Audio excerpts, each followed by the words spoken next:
Chapter 143, Making Skincare Products, Home Visit to Give Thanks _6. Because today marks the beginning of a new month, it meant that the stall En-Yang had been renting was now theirs. If En-Yang wanted to continue her business, she would have to scheme it out of them. All the way there, the smiles never left the faces of the family of three. Daju, what do you think that bitch En-Yang's face will look like when she sees us? Daju proudly replied. She must be shocked, and then beg us on her knees to give her stall back. Give it back to her? Lu Wan scoffed. On what grounds should we return it to her? We are the owners of this stall now.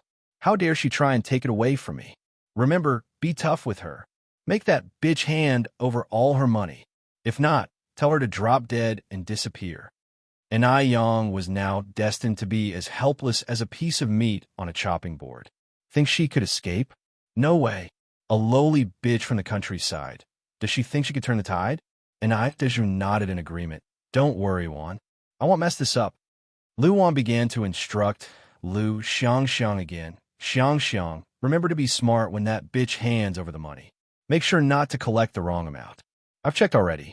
The pickled fish noodles go for 3 cents a bowl, and the sour plum soup for 1 cent a bowl.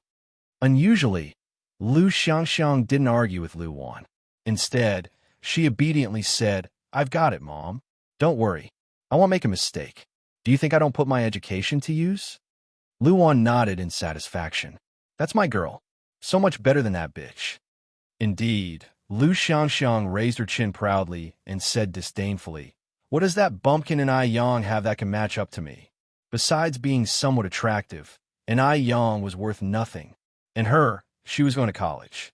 The family of three arrived at En-Yang's usual business spot. But strangely, the stall was vacant. There were no signs of En-Yang, let alone any people lining up for noodles. That was unexpected. Lu Wan had secretly observed that usually around 5:30, people would start lining up.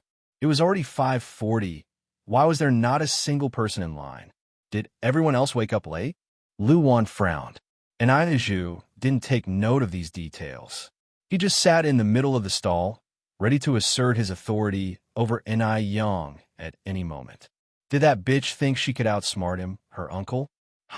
Bet she's in for a surprise. No matter what, he would always be her uncle. Lu Wan walked over to Daju and shared her observations with him. Hearing this, Daju said casually, what's there to worry about? Do you really think that bitch En-Yang is good at business and has customers every day? Let's wait a bit longer. Maybe the bitch will show up soon. What Daju said wasn't unreasonable, so Lu Wan nodded in agreement. With each passing minute, it was now past 6 o'clock, but there was still no sign of En-Yang.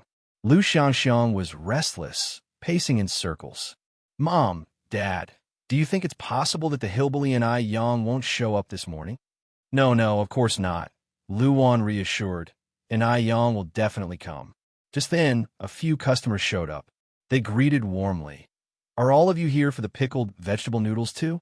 You probably don't know yet, but the boss won't set up her stall here anymore. Better head back early, or you'll just waste your time waiting. If you're really craving for pickled vegetable noodles, there's another stall over there. Although it doesn't taste as good as the boss, it's still better than nothing, right? The boss won't set up her stall here anymore. She's gone. This news struck the family of three like a bolt from the blue. They were dumbfounded and couldn't react for a long time. If En-Yang won't set up her stall here anymore, then who are they going to get money from?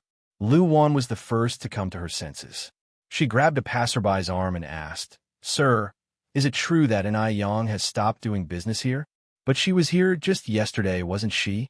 The passerby explained, Yesterday was the boss' last day here. But don't worry, you can still have the boss pickled fish noodles because she will open for business again. Upon hearing this, Lu Wan let out a sigh of relief and then asked, So, when exactly will she start her business again? The passerby continued, She probably won't come back here. The boss bought a shop opposite the library. She's currently renovating it and plans to reopen on the 2nd of next month. Chapter 144, Making Skincare Products, Home Visit to Express Thanks _7 En-Yang bought a shop. She actually bought a shop. After that, Lu Wan couldn't hear anything else. She felt a surge of blood to her head, blacked out, and fell unconscious right away.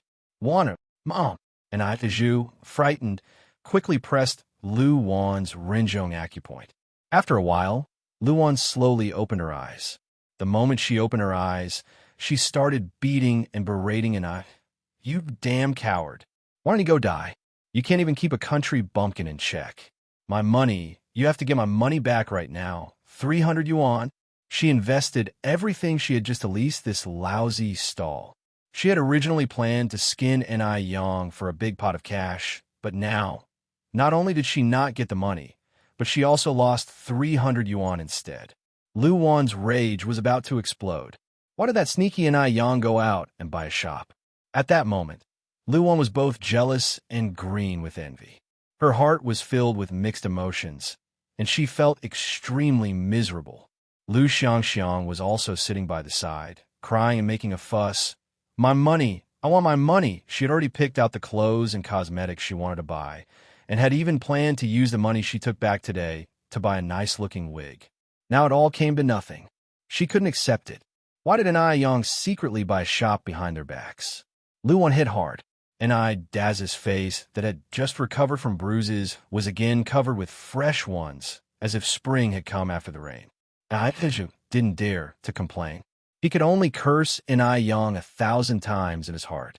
N.I. Yang had no idea what happened over here. At this time, she was squatting in the yard brushing her teeth. After brushing her teeth, she noticed a small pimple on her forehead while washing her face. For someone who loves beauty, having pimples is a big deal. It seems that simply relying on nutrition from food isn't enough. Skincare products also need to be used in order to maintain flawless and fair skin. Moreover, winter is coming, and the skin on the face and hands will crack in the cold wind. She needs to take care of her skin. There aren't many skincare products in this era. The most famous one is the snowflake cream, followed by the clam oil packed in shells. The clam oil is affordable but doesn't provide much skincare benefit. Snowflake cream is too expensive for ordinary people to afford, and some imported skincare products are even more ridiculously priced. Just then, an idea flashed across N.I. Yang's mind. She could make her own skincare products. With her previous life experience and medical knowledge, she wasn't afraid of getting poisoned. She thought so and acted immediately. After wiping her face casually, N.I. Yang carried a pair of scissors and headed towards the vegetable garden. Apart from vegetables, there are aloe vera and medicinal herbs planted in the garden. Aloe vera has excellent skincare and pimple-drying properties, as well as excellent hydration benefits. N.I. Yang planned to make a face wash and aloe gel with aloe vera. The aloe vera grew very well, from originally 3 plants to over a dozen plants now, which were very plump and thick thanks to N.I. Qihua's regular watering and fertilizing, appearing forest green and dripping with vigor. N.I. Yang snipped a full basket of aloe vera leaves with a kacha sound before heading back. Seeing N.I. Yang carrying back aloe leaves, N.I. Chige exclaimed surprisingly, "No way, Yang. Can these aloe leaves be eaten too?" Because N.I. Yang's culinary skills are really good, this causes N.I. Chungue to immediately think of food whenever he sees N.I. Yang carrying anything. N.I. Yang smiled and said, "No, I plan to use it to make facial cleanser and aloe vera gel." Facial cleanser? N.I. Chungue asked curiously. Is it a type of milk drink? No, you can't drink it, N.I. Yang explained. It's for washing your face, cleansing your skin. Oh, N.I. Chung nodded his head in semi-understanding. Then what is aloe vera gel? Is it also for washing your face? N.I. Chungue continued asking. Aloe vera gel is for applying to your face. It has acne-removing and hydrating effects, N.I. Yang continued. Once I've made it, Annie and I, you can try it and you'll know. Excitement immediately appeared in N.I. Chenghui's eyes. The process of making a facial cleanser is not complicated. First, wash the aloe and peel it, then place it in a mortar and mash it. Following that, gradually mix in a spoonful of honey and half a cup of milk to form a milky substance. Because there was no milk at home, and Yang specially went to Zaiwa's house in the village, which had dairy cows, to buy a can of milk. But Zaiwa's grandmother was insistent on not taking money. And Yang laughed and said, "Granny, if you're not taking the money, I want Dare to come to your house to buy milk next time. Our village is so far from the city. Do you really want to see me running all the way there?" Helpless, Zaiwa's grandmother finally took the money, but instantly asked Xiaohua to send over a basket of homemade vermicelli. Xiaohua squatted next to Yang and curiously asked, "Sister Yang, what are you doing?" Yang explained to Xiaohua about the facial cleanser and aloe vera gel. After hearing the explanation, Xiaohua exclaimed in surprise, "Sister Yang, you're so amazing." Soon, the facial cleanser was ready. Next up was the production of the aloe vera gel. The production of aloe vera gel is also quite simple. Just peel the aloe and slice it, then mash it into pulp.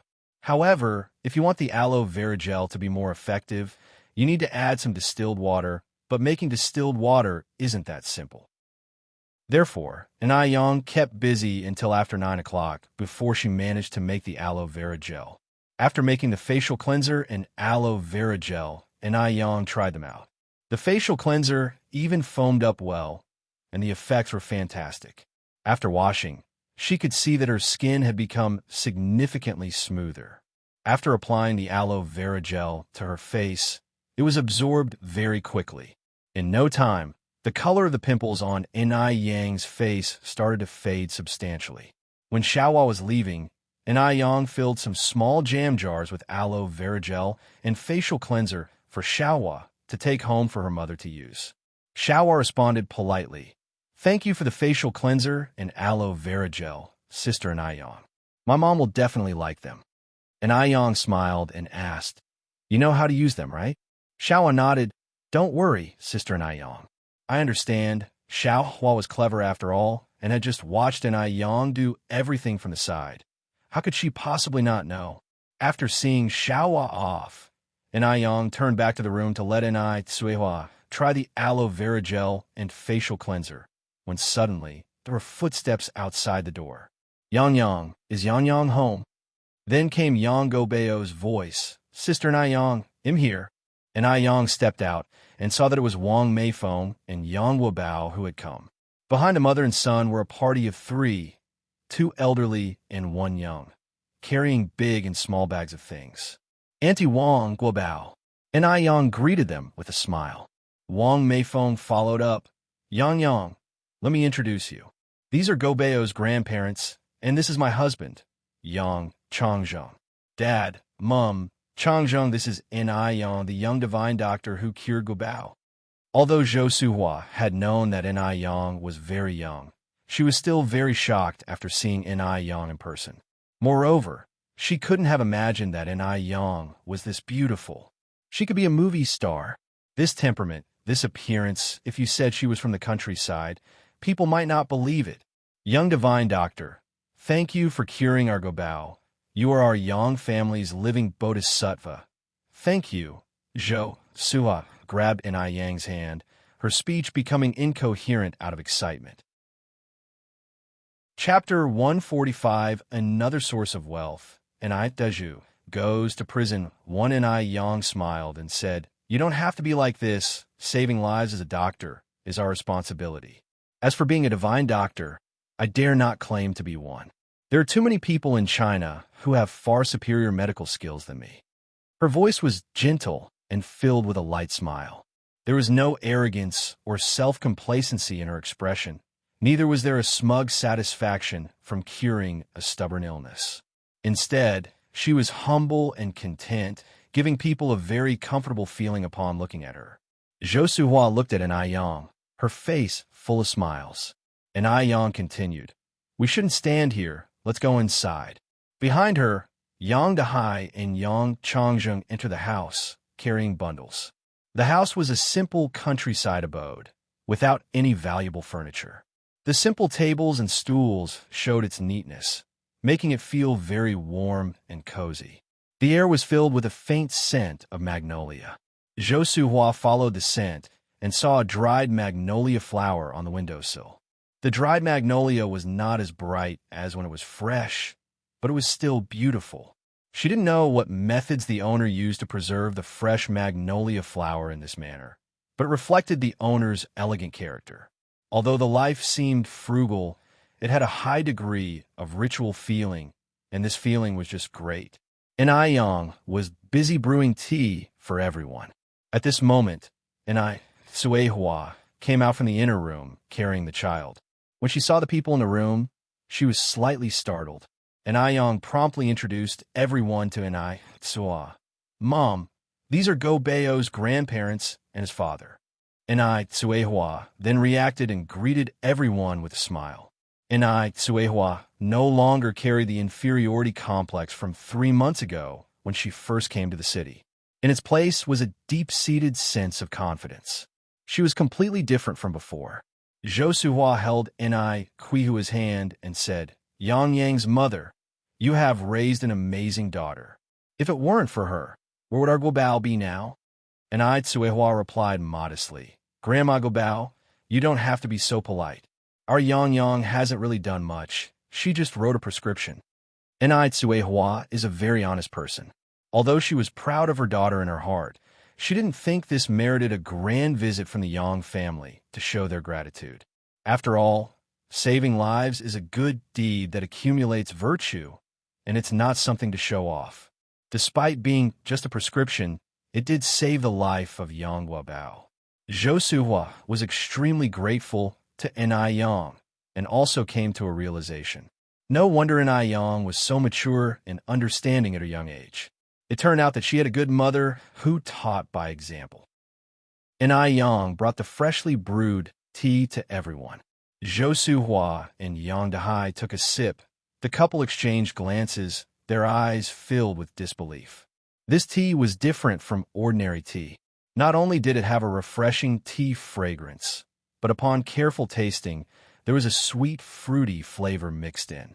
It was refreshing and sweet, quenching thirst, and the aftertaste was endless. Yang Dahai, who had been professionally tasting tea for over 20 years, has never tasted such excellent tea. "Little divine doctor, what kind of tea is this?" Seeing his father's excitement, Yang Changjung immediately picked up his cup and took a sip. Indeed, the taste of the tea was truly astonishing. Even he, someone who didn't usually drink tea, found it incredibly pleasing to the palate, and Yang Changjung could not help but take another big gulp. And Yang continued, "It's just ordinary green tea. However, when I was roasting the tea leaves, I added some dried tangerine peels and dried fruits. That's why it has a fruity flavor that ordinary tea leaves don't have." Yang Dahai nodded. "No wonder I felt a fruity taste when I tried it. Little divine doctor, you are truly remarkable." It should be noted that roasting tea leaves is not something an ordinary person can do. Not only does it require control over the heat, but it also demands certain skills. Otherwise, the tea leaves could be overcooked or burnt, affecting the taste. But the taste of this tea was just right. Without a solid 10 or more years of experience, it would be impossible to roast such tea leaves. Moreover, Inai Yang had added other things to the tea, making it even harder to roast. Yang Guobao immediately stood up, raised his adorable little head, and said proudly, "That's right, Grandpa, my sister Inai Yang is amazing. She knows how to do everything." In Yang Guobao's heart, Inai Yang was like a talented little fairy. Not only was she pretty, but she also had medical skills, could cook, bake bread, and even roast tea leaves. What to do? He was starting like Sister Inai Yang even more. Chapter 146, Another Source of Wealth. Inai Daju goes to prison _2. Zhou Suhua took little Inai Yun from Inai Kuihua's arms. "What a cute child she is. What's her name?" "Her name is Inai Yun." Yun as in cloud, Inai Tsuehua said. "Yun Yun, little Yun Yun." Not only does little Yun Yun have a pretty name, but she's also very beautiful. Zhou Suhua, who was very fond of little Inai Yun, said with her eyes full of affectionate smiles. "Oh yes, we also brought a welcome gift for little Yun Yun. Mei Feng, quickly bring out the gift." Wang Meifeng immediately took out a red gift box from her bag. In the box were a longevity lock and 2 gold bracelets. "These gold jewelry must cost at least 1,000 yuan, said Soan nervously. "Grandma Gabao, you really don't need to be so polite. We can't accept such a big gift." "You should accept." Zhou Suhua smiled. "It's not something valuable in Ai Yang's mom. And Ai Yang is a living bodhisattva to our entire family. You must not refuse. Look how pretty our little Yun Yun looks wearing these." Little Ai Yun, with her fair and plump appearance, was extremely likable. Now, with the gold bracelets and the longevity lock, she looked like a delightful Fua doll that had stepped out of a New Year's painting. The gold bracelet came with a small bell. Whenever little Ai Yun moved, the bell would tinkle, producing a pleasant sound that lifted everyone's spirits. While Ai Tsuehua was entertaining the guests in the living room, Ai Yang went into the kitchen to cook. It was past 10 now. By the time she finished cooking, it would be almost noon, just in time for lunch. She planned to cook sour fish, braised pork belly, spicy fried river snails, and a roasted chicken as the main courses. As for the side dishes, she would make black fungus with milk cabbage and stir-fried cabbage with vermicelli. The vermicelli was a gift from Shaohua. It was homemade and not only healthy and free of pollution, but also had a great texture. She would also prepare a cold mixed liangpi as a chilled dish. Ai Yang looked and found a chunk of tofu left over from what Tai Dawn mother had given her the day before. She decided to make shrimp and tofu soup with it. Meat and vegetables are paired well with fish, meat, and chicken all included. Although there are only 7 dishes and 1 soup, it is an incredibly sumptuous meal for the average person during this era. Once the menu was finalized, Ai Yang started the bread oven and then went to slaughter the big rooster they had bought the day before. Although Ai Yang looked fair and pretty as a girl, she was very decisive when it came to slaughtering the chicken. With one hand holding the chicken and the other holding the kitchen knife, the scene was somewhat bloody, but it gave a sense of tranquility. Wang Meifeng came over to help Ai Yang pluck the chicken's feathers. Ai Yang grinned and said, "Auntie Wang, you don't need to help. I can handle it myself." Wang Meifeng laughed and said, "Not a problem. I'm free." It wouldn't be fair for them all to idle around, while Ai Yang had to cook the meal by herself. Having grown up in the village, Wang Meifeng, even though Shed later moved to the city, was still quite proficient in these chores. She quickly finished plucking the chicken feathers, then washed the chicken and went on to clean the other vegetables. Despite Ai Yang's efforts to stop her, she carried on.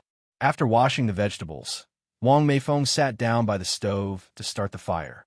The flame reflected in Wang Meifeng's smiling face, while the sound of stir-frying and the delicious aroma began to fill the kitchen. Despite having eaten Ai Yang's cooking before, Wang Meifeng couldn't help but be amazed. She was truly amazing. Despite being only 17, Ai Yang was already far superior to many adults. She was truly a lady who was equally proficient in the affairs of the hall and the kitchen. Around noon, Ai Yang had perfectly prepared the 7 dishes with 1 soup. The dining room table was filled with constant exclamations of admiration. "Delicious! The taste is spot on. Little divine doctor, you're so amazing." Zhou Suhua had never imagined that even river snails could be cooked to be so tasty. After all, they were usually used as duck feed. The braised pork belly was sweet and fragrant, tender and rich, but not greasy, melting in the mouth. The roasted chicken was incredibly crispy, baked to perfection with a tender inside, and each bite resulted in a delicious burst of flavor. Of all, the most outstanding one was the sour fish. The caudal fish was coated with starch and egg liquid, which made it tender, refreshing, appetizing, and perfect for eating with rice. Combined with the sour and spicy taste of pickled cabbage and hot pepper, it was mouth-wateringly good. After finishing the fish, one would surely crave to drink all the soup. Even at a fancy restaurant, it would be hard to find such delicious dishes. Who would have thought that a beautiful young girl with impressive medical skills can cook so well too? The taste was simply astonishing. "Little divine doctor, how did you roast this chicken?" Yang Changzheng curiously inquired. He didn't see any grill in the house, and since the chicken was served hot, it couldn't have been bought. Moreover, Things like roasted chicken or duck were in short supply and hard to find. Chapter 147, Another Source of Wealth, and Iju goes to prison underscore 3. And Yang explained, it was baked in an outdoor bread oven. A bread oven? Yang Changjung stood up and asked, could I see it? Of course. And Yang nodded. Seeing Yang nod, Guobao excitedly said, Dad'll show you. And Yang and I built this bread oven together. Guobao led Yang Changjung to the courtyard. The bread oven was located in the corner of the yard. It wasn't large and was shaped like a bear's head. Below it, dry logs were stacked. On the left side of the bear head, 2 little figures were drawn with the words Summer 1983, Sister, and Guobao beside them. The first few words were written boldly, the latter few somewhat childish, yet combined, they were not incongruous but rather endearingly artistic. This bread oven was personally made by your sister and Yang? Yang Changjung asked in disbelief. Guobao nodded, yes. And Yang is incredibly talented. Dad, let me tell you, this bread oven is amazing too. It can not only roast chicken, but also bake bread and dry fruit. Thinking about all the food, Guobao's eyes sparkled. Hearing this, Yang Changjung was full of awe. Actually, this was not his first encounter with a bread oven. He had seen them during his overseas business trips, as bread ovens produce superior results compared to conventional ovens. Hence, they are common in foreign households. However, this was the first time he had seen a bread oven in his own country. Making a bread oven may seem simple, but it is actually complex and requires professional skills. He couldn't imagine how a young girl like Yang managed to build this. This young girl was far stronger than she appeared on the surface. Even Yang Changjung, an adult, felt he couldn't compare. Having spent over 3 months in the countryside, Guobao was familiar with the surroundings. He took Yang Changjung around for a stroll, and after a while, their grandfather Yang Dahai also came out. In the living room, the women were engaged in a lively conversation. Zhou Suhua, being a leader in her workplace before retiring, was not as easygoing as ordinary people. What surprised Wang Meifeng was how well she got along with Suihua. Indeed, it must be fate.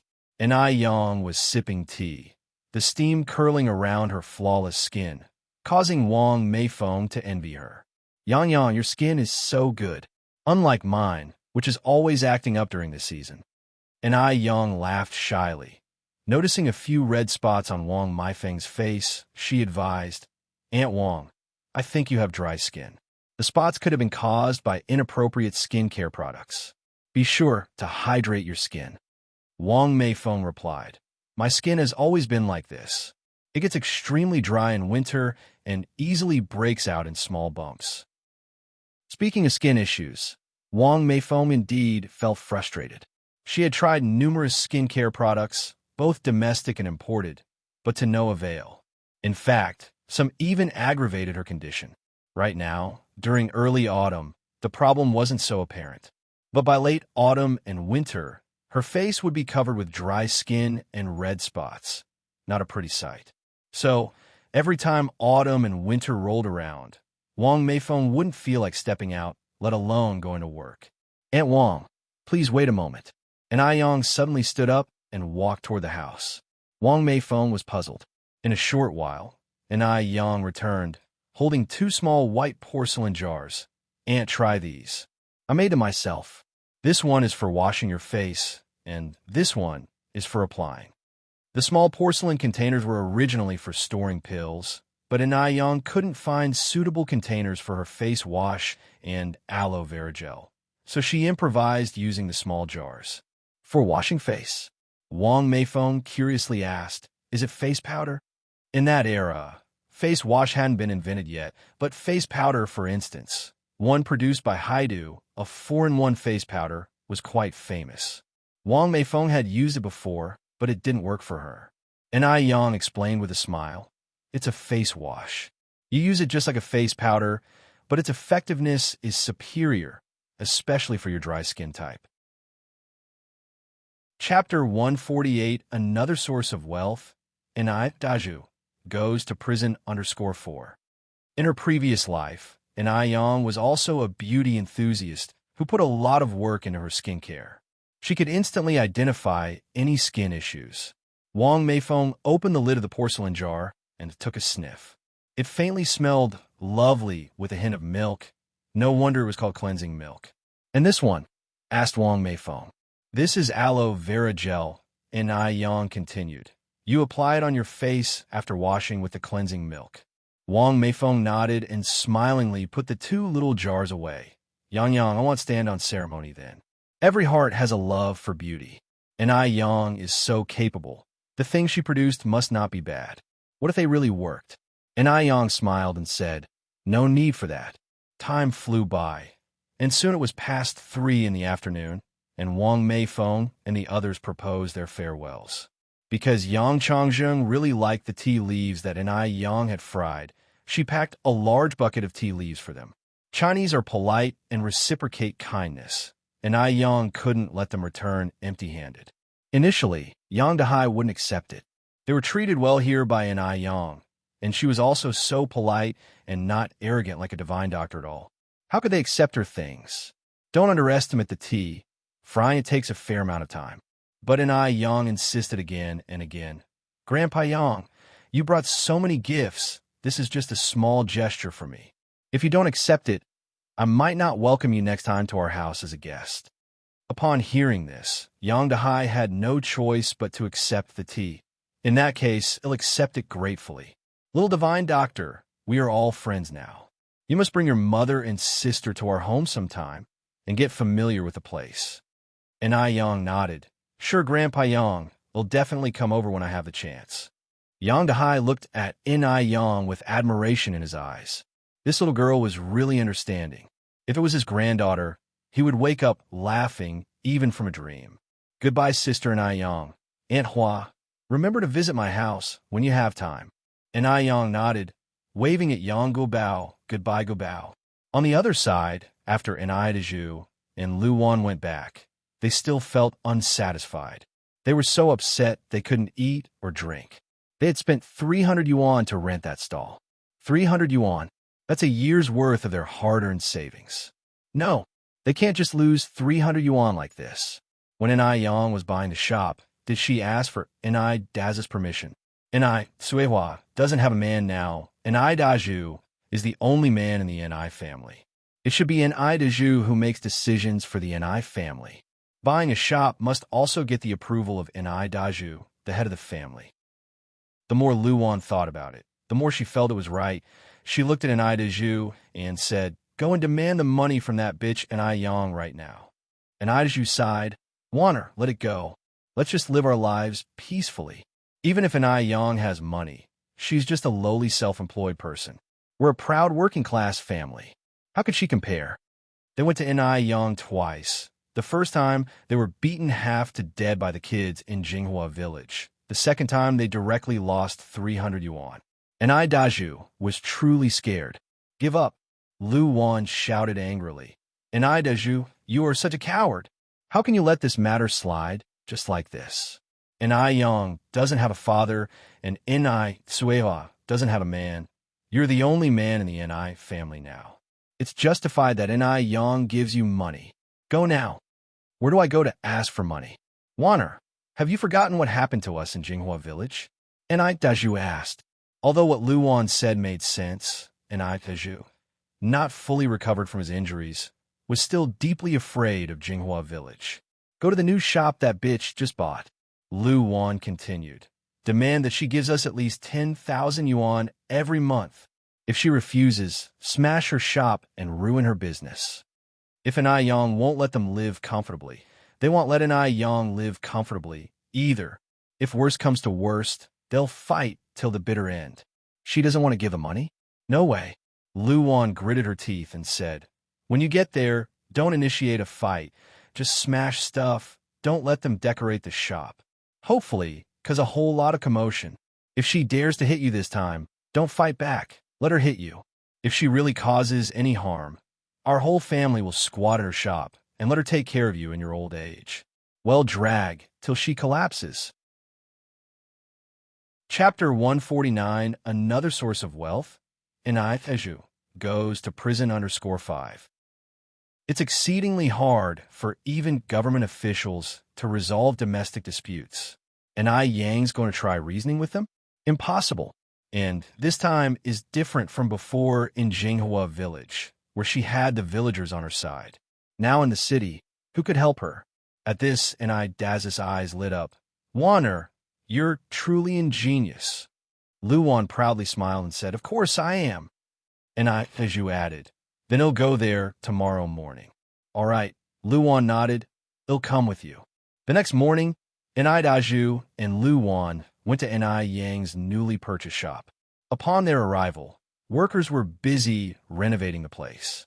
Without uttering a word, too snatched a wall-scraping knife from a worker's hand and flung it onto the ground, scattering the sand and cement across the entire room. Instantaneously, the place descended into chaos. Luan planted herself on the floor, causing a scene by crying and cursing Yang for being heartless. Who are you? One of the workers grabbed Daz's wrist and angrily asked, What do you think you're doing? The other workers rolled up their sleeves, ready to fight. Dare to cause trouble here at Yang's place? Are they tired of living? Daju replied, Who am I? I'm Yang's uncle, the owner of the shop. Where is Yang? Tell that bitch to come and see me. Yang's uncle? Upon hearing this, Wang Jinfeng immediately started cursing. You shameless beasts, birthed but not raised by a mother. Haven't you disgraced yourself enough in Jinghua village? Now you're here to do it again? When it comes to cursing, Wang Jinfeng is a master. She is capable of 100 unique insults, each disgustingly unique. Yang and Wang Tinyu were inside, discussing renovation plans. Inside Twitter, when they heard the commotion outside, they both quickly rushed out. Seeing that Daju was the one causing the chaos, Yang stayed calm. She held back an infuriated Wang Tinyu and whispered, Uncle Tinyu, let them make a scene. The bigger, the better. Please tell Aunt Jinfeng not to interfere, and could you also make a trip to the police station? Daju cannot carry on like this. There must be an end to this matter. Yang was profoundly relieved that this incident drama didn't take place on the day of opening. Wouldn't that be a disaster? Hearing this, Wang Tinyu instantly understood Yang's intention and immediately ran outside.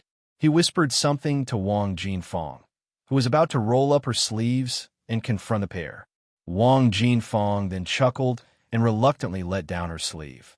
After speaking, Wang Tinyu quietly left the shop, while Wang Jinfeng relayed Wang's tiniest words to the others at a low volume. Oblivious to the situation, the others carried on with their work, paying no mind to Daju. Upon seeing this, Daju assumed that they were scared by his relation to Yang, and grown even more arrogant. He rolled up his sleeves and smashed everything in sight to smithereens. Once the chaos outside had escalated to a reasonable degree, Yang calmly stepped out. Daju, what on earth are you doing? Yang asked, enraged. Do you not realize that your actions are illegal? Illegal, Daju arrogantly responded. How could it be illegal to destroy one's own property? Bitch, since you've disowned us, don't blame us for being ruthless. If you don't give us money today, don't dream of renovating this shop. His own property? Yang subtly smirked. How brazen of Daju to make such a claim. How disgusting. Yang looked at the entrance and continued. How much are you trying to extort from me? This ungrateful bitch Yang is finally scared. If she had acted like this sooner, wouldn't there be much less trouble? Daju ignored Yang's words. Brimming with confidence, he said, 10,000, and you will have to give us 10,000 yuan every month from now on. Just thinking about becoming a man of 10,000 yuan made Daju ecstatic. That's extortion. It's hooligan behavior. Yang retorted righteously. Isn't there any law in your eyes? Daju then arrogantly replied. In the Ni family, I am the law. If you don't pay me today, they'll tear this shabby shop apart and make sure you can't do business. He's the law. That's quite ambitious. As soon as he finished speaking, Wang Tinyu led several policemen into the shop in single file. and everything that Enrich shamelessly claimed was heard by the police. Officer, Wang Tinyu pointed at Enrich and Lu Wan. It's them. They're causing trouble, extorting money. They've even destroyed so many things here. Chapter 150, Another Source of Wealth. Enrich goes to prison _6. Enrich and Lu Wan were stunned. They didn't expect the police to suddenly show up. The cold steel handcuffs were placed directly on Lu Wan and Enrich. You two are currently suspected of damaging private finances, provoking troubles, and extortion crimes. Please come with us immediately. During the crackdown, if these charges were confirmed, they would face prison. Lu Wan cried for innocence. Officers, it's a misunderstanding. We didn't do anything wrong. It was just a family dispute. This girl, Enrich, my husband Enrich, is her uncle. We were just having fun with her. Uncle? An uncle can commit extortion, stir up troubles, damage others' property? Do you have no respect for the law anymore? Framed? Just horsing around? Made such a mess of somebody's store and still have a nerve to claim it was a form of entertainment? Really thought them, the police, as blind and deaf? Enrich came forward and said, Officers, my name is Enrich, the owner of this shop. My mom was an orphan since she was young. She doesn't have any siblings at all. This person probably just grew up with my mom, but he's certainly not my uncle. Enrich's original household registration had long been revoked and transferred to Lu Wan, while Enrich also has an independent household registration, and there is no blood relationship between Enrich and Enrich. It would be challenging to prove that they are siblings. The lead police officer nodded. Comrade Enrich, please rest assured, we, the People's Police, will bring justice to this case. Thank you, officers. Lu Wan was so angry that she cursed. You little wench, Enrich, you don't even recognize your own uncle. Do you have a conscience? You're going to be punished by heaven one day. Enrich was unfazed and turned to the police officer. Officer, is insulting someone considered illegal? It is. The police officer nodded. According to our country's Security Administration Punishment Law, Article 10 states the penalty for security administration violation. Before the police officer finished, Lu Wan was so scared that she shut her mouth. Such a bitch. Lu Wan was so angry that she almost passed out. After collecting evidence and making records, the police took Enrich and Lu Wan away in their police car. 3 days later, news came from the police station. Enrich was sentenced to 5 years in prison for extortion and provoking troubles, while Lu Wan, being a participant in the crime, was fined 2 yuan and detained for 15 days. Not only that, Lu Wan also has to compensate Enrich for the damaged finances. As evaluated, the compensation was 50 yuan. Lu Wan's younger brother Lu Chong came to bail her out. As soon as Lu Wan saw Lu Chong, she started crying. She never imagined that the situation would have turned out like this. Not only did she lose her money, but now her husband was also taken away. All right, sister, stop crying. Lu Chong advised. I've told you before, Enrich is too wimpy for you. It's good that this happened. We'll go to the court and file for divorce tomorrow. You are still young and can find someone 100 times better than Enrich. Lu Wan is not only beautiful, she also has a great figure and a city residence registration. Many people at the factory have been envying her. Previously, it was to Enrich's advantage.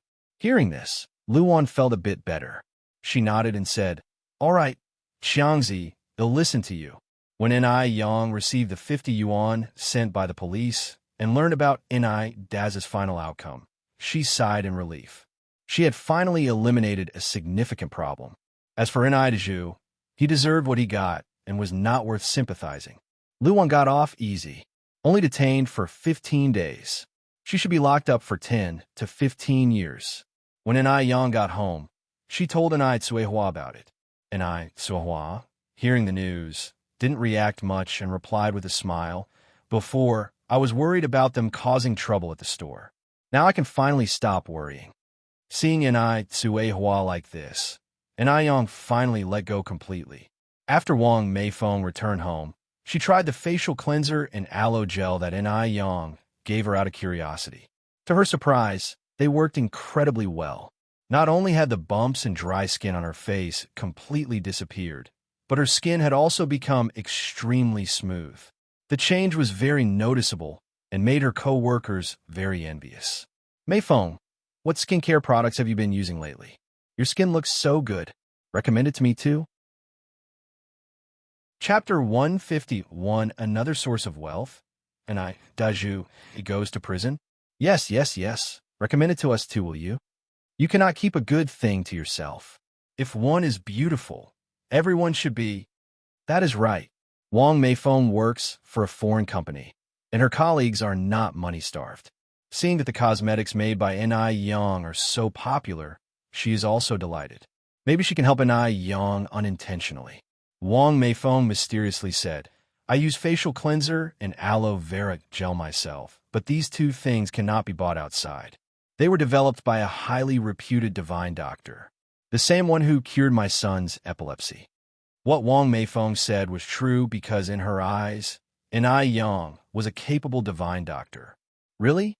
Doctors can make skincare products too? Someone expressed doubt. Wang Meifeng smiled and said, Is it true or false? Can't you guys tell? You all know what my face looked like in autumn before. For this face, I have detoured many paths and wasted a lot of money. Luckily, one met that divine doctor. Hearing this, her coworkers all nodded and agreed. They had been colleagues with Wang Meifeng for several years. They knew too well what her circumstances were before. Moreover, Wang Meifeng has always been very friendly, so she shouldn't cheat people. Meifeng, how much did you pay for these two things? Can you buy one on my behalf from the divine doctor? Wang Meifeng continued. I'm not very clear about the specific price because the divine doctor offered me a sample to try. If you really want it, I will help you ask him when the time comes. It's not just about asking, I really want to buy it.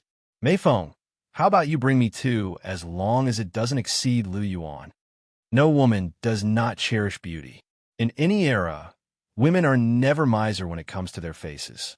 If the effect is as good as Wang Meifeng said, it would be worth it even if it is 200 yuan. I want it to. Bring me one too. Me too.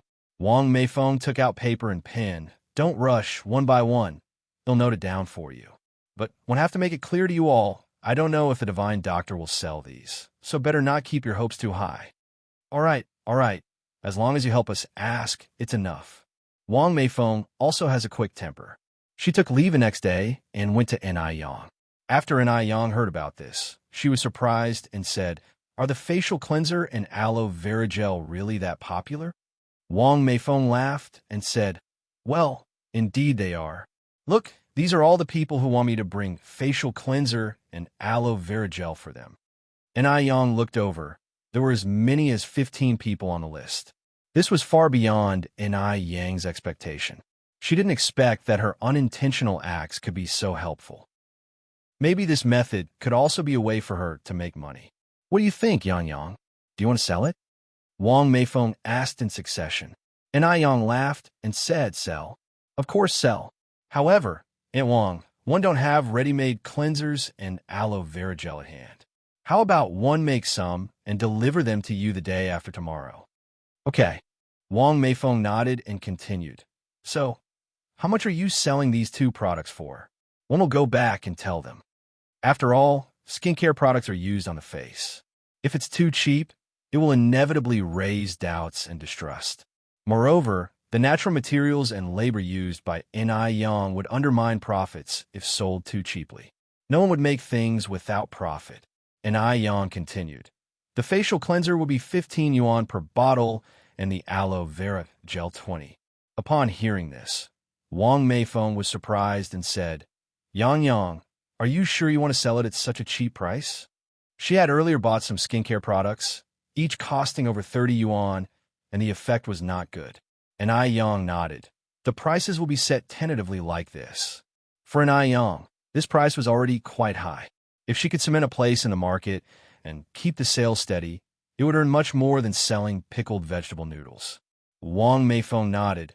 Okay, then I will go back and share this good news with everyone. Wait a minute, Aunt Wang. Ni Yang called out to Wang Meifeng's retreating figure. Wang Meifeng stopped. Ni Yang turned around and walked into the house. After a moment, she handed over the remaining cleanser and aloe vera gel in her home to Wang Meifeng. Here, take this. Wang Meifeng took the cleanser and aloe vera gel, took out money from her bag, and handed it to Yang. She had already taken it for free once. She certainly couldn't take it for free this time. Yang smiled and declined. Aunt Wang, don't you treat me this way. It's disparaging. You helped me so much this time. According to reason, I should be paying you for promotion. Wang Meifeng laughed and said, Yang, by saying this, you are treating me as an outsider. If such good skincare products are available, even if one didn't know you, I will help with the promotion. Good things should be shared by everyone, right? How can it be exclusive only for me? Yang said further, if you really treat me as one of your own, stop talking about money and put it back. With no other choice, Wang Meifeng had to take her money back. After sending Wang Meifeng away, Yang greeted Nai Suihua and rode her bicycle to the market. Now that she has decided to sell cosmetics, of course, she needs to be prepared with the right containers. The bottles for skincare products don't need to be fancy. Plain-looking ones will do. So Yang chose transparent glass bottles. The bottle cap was made of wood and looked very refreshing. If this path can be followed successfully, Yang plans to customize a batch of exclusive bottles from the factory in the future. After buying the bottles, Yang went to buy equipment for making distilled water. All these things cost her a total of 15 yuan.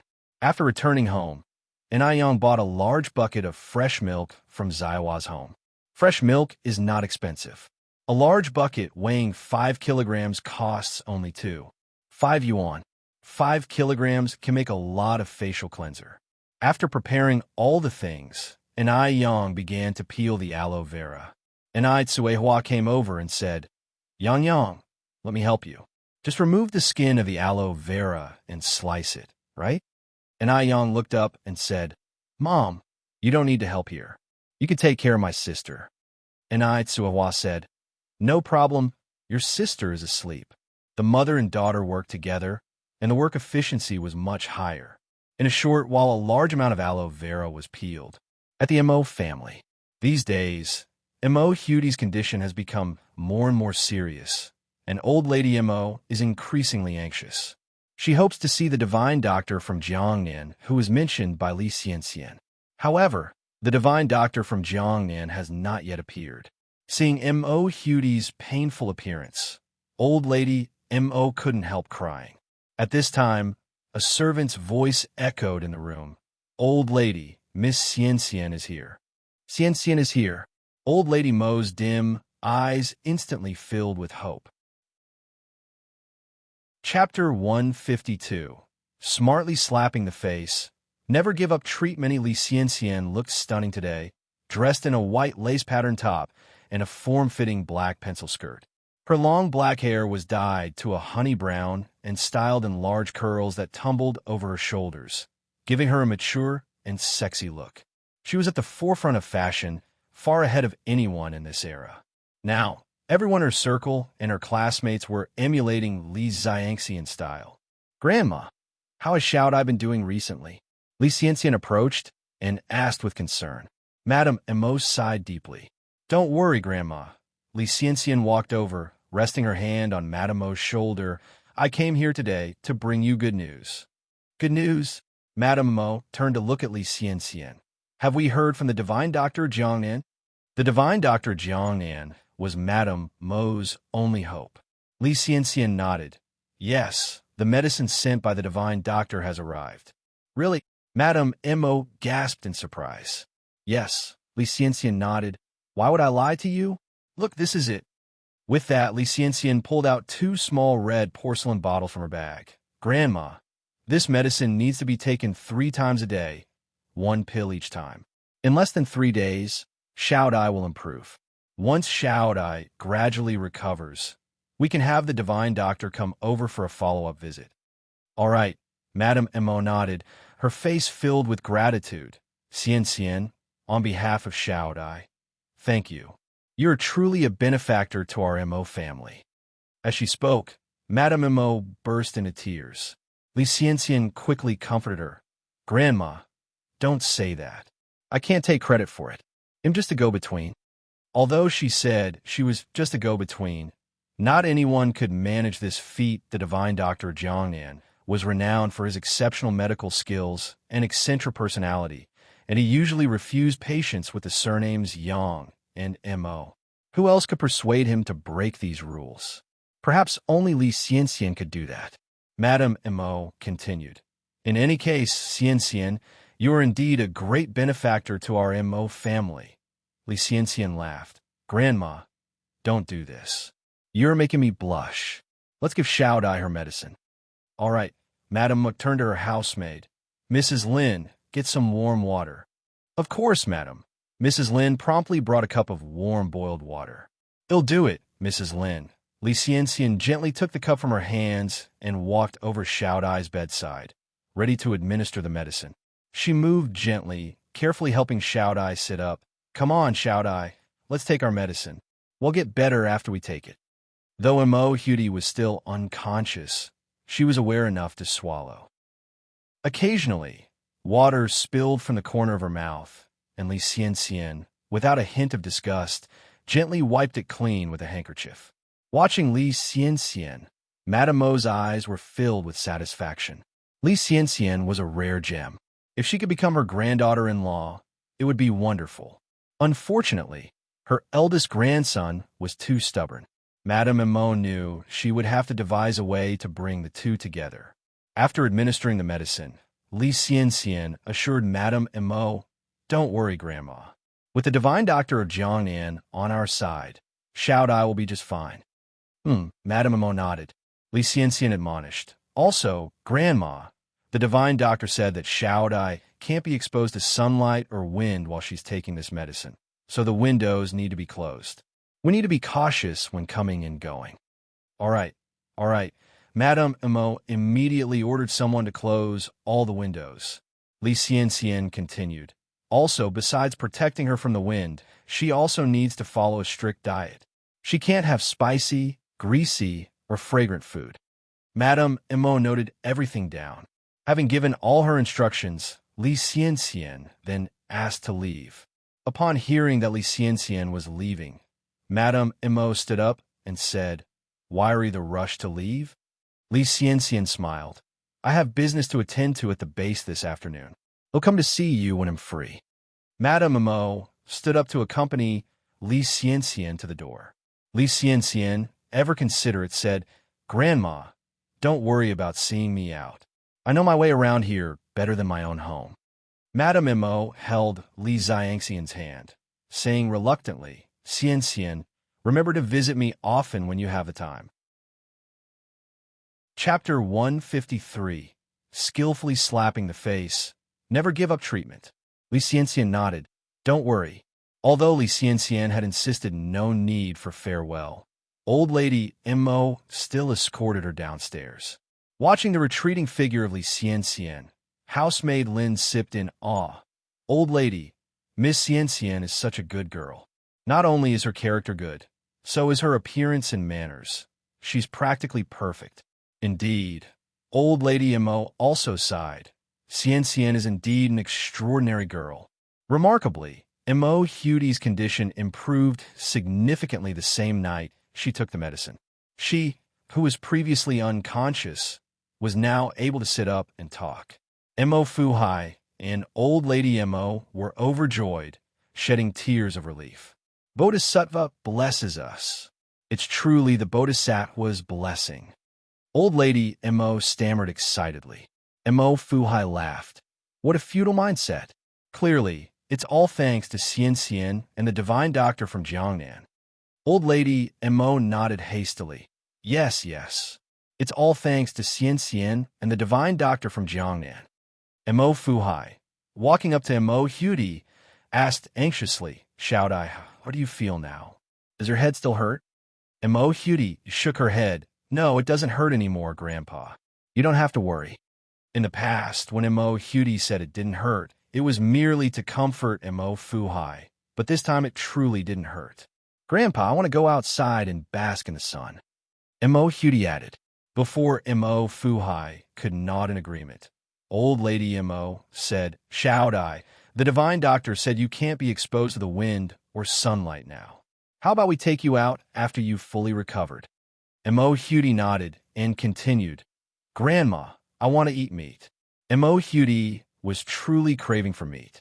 After being bedridden for over a month, her diet mostly consisted of noodles and porridge, easily digestible foods. She had nearly forgotten the taste of meat. Hearing this, old lady Mo's heart ached, wiping away her tears. The Mo family were wealthy. Even their servants could eat meat in their 3 meals a day. But for Mo Hudi, eating meat had become a luxury. The poor girl. Choking back tears, old lady Mo said, Good girl, you can't eat meat right now. Once you recover, they'll let you eat as much as you want. Mo Hudi dutifully wiped away old lady Mo's tears. Grandma, don't cry. I don't feel like eating meat now. Meat isn't that great. Her words sounded like she was comforting old lady Mo and also herself. Even the usually composed Mo Fuhai was moved to tears. At the Ni family residence, it was already late at night, but Ni Yang was still busy. She had packed the newly made facial cleanser and aloe gel into glass jars, with 31 jars of facial cleanser and 35 jars of aloe gel in total. The facial cleanser was milky white, while the aloe gel was a pale, jelly-like substance. Arranged in jars with round wooden stoppers, they looked particularly attractive, not unlike those high-end skincare products in later generations. Omitting the labor cost, these products had cost nearly 20 yuan in total. Selling a single jar of aloe gel would cover the cost, and this time, she had 15 pre-orders. Each order was for a jar of facial cleanser and a jar of aloe gel, totaling 35 yuan. 15 orders meant a total of 525 yuan. The thought of how a day's effort could rake in so much money made Ni Yang tireless. Her spirits were high. If she could open up the market for domestic skincare through this endeavor, that would be even better. In her prior world, famous skincare brands like SKI, Lamer, Fairma, Lancome, Helena, and so forth all originated from overseas. Domestic skincare products could hardly compete within the country. Unscrupulous merchants, in order to make money and save costs, would often substitute inferior chemical substances for natural ingredients. This led to tragedies like ruined skin and glow-in-the-dark face masks, gradually eroding the public's trust in domestic skincare products. People preferred to splurge on foreign brands, even at 10 to 100 times the price, rather than settling for domestic brands. Her goal was to carve out new territory within the domestic skincare industry, while these major brands were still absent from the local market. In the past, foreigners capitalized on the exorbitant prices to make money from the Chinese. Ni Yang had a clear goal. She not only wanted to secure a foothold domestically, but also planned to market her skincare products overseas and earn a good deal of foreign money. It was high time for a resurgence of domestic skincare products. Seeing this, Ni Yang refueled her determination. As it was now autumn, she didn't need to store these skincare products in the fridge. A cool, dry place would suffice. Chapter 154, Skillfully Slapping the Face. Never give up treatment. As having sorted through the skincare products, Ni Yang went back to her room to sleep. The next morning, Ni Yang was awakened by the scent of delicious food. Usually, Ni Yang would prepare breakfast, but Ni Tsuahua, seeing that her daughter was not getting enough sleep, would get up early to prepare breakfast. All Ni Yang had to do was to prepare Mrs. Mo's meals the night before. Mom, what are we having this morning? It smells wonderful, asked Ni Yang, still brushing her teeth, and she walked over to the stove. Ni Tsuehua answered laughingly. When your aunt and I were out in the city the other day, everyone seemed to be eating fried dough sticks. They looked really appetizing, so I tried making some. Hurry up and finish brushing your teeth to taste it. In the past, without Ni Yang by her side, Ni Tsuehua would have found it difficult to get around in Beijing, but now things were different. With enough money, she had no problem making her way around the city or even between several cities. The changes in Ni Tsuehua were not just on the surface. All right, Ni Yang nodded, quickly brushed her teeth, washed her face, and came to the living room for breakfast. The main breakfast was porridge, boiled eggs, and fried dough sticks. The side dish was spicy radish strips. Savoring the porridge with some spicy radish strips, followed by the crispy fried dough stick, was nothing short of delicious. And Quihua's cooking skills were quite good. She controlled the heat of the dough sticks just right. They tasted crispy and fluffy, leaving a lingering fragrance after bites. And the spicy radish strips perfectly balanced out the greasiness of the fried dough sticks. "Mom, this tastes great." And Yang gave her mother a thumbs up. And Tsuehua laughed. "You know just how to please me." And Chengue from the side said, Yang's mom, she's not flattering you at all. Your culinary skills are way better than the vendors selling fried dough sticks." No wonder Yang's cooking skills were so good. It turns out Tsuehua was also quite talented. Upon hearing this, Tsuehua laughed even more joyously. "If it's tasty, then eat more." After breakfast, Changwei left for work, and Yang went to bring Wang Meifeng her skincare products. Wang Meifeng's workplace was in the center of Beijing. When Yang arrived, Wang Meifeng had already been waiting. "Yang, over here." "Auntie Wang." Yang stopped her car with a smile. "Yang, here is the money. Please count it." Wang Meifeng handed Yang an envelope. Yang took the envelope, smiling. "No need to count. Don't I trust you? By the way, these are the face wash and aloe gel." She unloaded a cardboard box from the back seat of her car. "Shall I help you bring it in?" Wang Meifeng said, "No need, Yang. I can do it myself. You go ahead with your work." Yang handed the bag hanging from her car to Wang Meifeng and laughed. "You have worked hard, Auntie Wang. Oh, these are the dried fruits and sour plum soup that I made myself. Please share them with your colleagues. And this is the bread I made for Guobao." Before even opening the package, a mouth-watering aroma filled the air. Feeling uncomfortable accepting Yang's gifts for no reason, Wang Meifeng insisted that these were not a big deal to her. It was Yang who had been a great help to her family. If it hadn't been for Yang Guobao would still be sick. Without Yang, would her skin have become so good?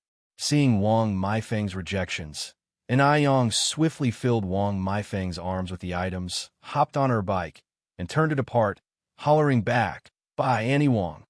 Wang Meifeng chuckled and shook her head. This child. Back in her office, Wang Meifeng put aside the things that Yang had given for Yang Guobao. She then distributed the skincare products along with the dried fruits and sour plum soup to her colleagues. "Wow, Meifeng, this sour plum soup is incredible. Where did you buy it from? The dried fruits are also good. They are even tastier than the imported ones." The office filled up with the rustling sound of munching on dried fruits and words of praise. Wang Meifeng said, "Both the dried fruits and sour plum soup were handmade by the divine doctor. She asked me to bring them and share with you all. That divine doctor is amazing. How does she know how to do everything?" "Absolutely. She is quite extraordinary, isn't she?" Suddenly, a voice sourer than vinegar piped up. "This tactic of attracting popularity is indeed good. Who knows if she really is that good? You all shouldn't count someone's money after being sold." The speaker was Lu Fun, who usually butted heads with Wang Meifeng. Lu Fun had once pursued Wang Meifeng's husband, Yang Changzheng. After Wang Meifeng and Yang Changzheng became a couple, Lu Fun believed that Wang Meifeng had come between her and Yang Changzheng's relationship. So she often targeted Wang Meifeng, dreaming of shattering Wang Meifeng and Yang Changzheng's marital bliss, hoping for a prompt divorce. Chapter 155, Cleverly Slapping the Face, Never Give Up Treatment Carrot. Lu Fun had once heard that the relationship between Wang Meifeng and Zhou Suhua was a strained mother-in-law and daughter-in-law relationship, which made Lu Fun ecstatic to the point where she couldn't sleep for 3 days and 3 nights. Wang Meifeng wasn't afraid of Lu Fun either. Immediately, she retorted, "Whether someone is really impressive or not, time will tell everyone. There's no need for you to poke your nose into everything. Lu Fun, I just don't understand. A long enough rope can be knotted. Why can't your tongue be?" Cultured people truly have a unique way of swearing, without a single dirty word. Lu Fen hadn't even graduated from junior high. The only reason she could work here was nepotism. When she said this, a wave of laughter immediately swept through the crowd. Lu Fen's face had turned beet red, and she felt like cursing those who had bought skincare products to get facial abscesses and become disfigured immediately. After some time, Lu Fen turned to a co-worker she was relatively close with and said, "Nana, remember skincare products are put on the face. Be careful with these unverified products, without any manufacturing date or brand. I'm worried they might disfigure you. I have a relative who was cheated by a known person and used skincare products of unknown origin. She is 35 now and still can't find a husband." To discredit Wang Meifeng and the unknown divine doctor, Lu Fen even didn't hesitate to curse her own relatives. At these words, Zhou Nana was a bit surprised and said, "Sister Fun, is that really true?" Lu Fen nodded and, dead serious, said, "Of course, would I joke around about my own relative? Let me tell you, she now hides at home, too ashamed to face people with her disfigured face that even ghosts would be scared of." A disfigured face. This was no joking matter. And what Lu Fen said made sense. Would you use a skincare product with no label? Once she said this, not only Zhou Nana, but the faces of other co-workers also weren't looking too good. Seeing everyone like this, Lu Fen showed a pleased smile on her face. Wang Meifeng laughed and said, "Rest assured, not only is Divine Doctor skillful in medical skills, his craft in making skincare products is also top-notch. You all are worried about your faces being ruined, but does my face look damaged to you? Don't listen to Lu Fen's alarmist talk. She just can't stand to see others doing better than her." Wang Meifeng spoke directly without any fear of offending Lu Fen. Even though Wang Meifeng said so, everyone was still somewhat apprehensive. After all, the face is one's identity, and it matters a lot. If problems crop up later, who would they go to for help? They should be more cautious. Feeling a bit remorseful, Zhou Nana mused, "I'm sorry, Sister Meifeng, could I return this skincare product to you? If not, forget it. We'll just consider this 35 yuan spent as a lesson learned." Wang Meifeng laughed and said, "Of course you can. I'm not forcing anyone to buy anything. But Nana, don't regret your decision."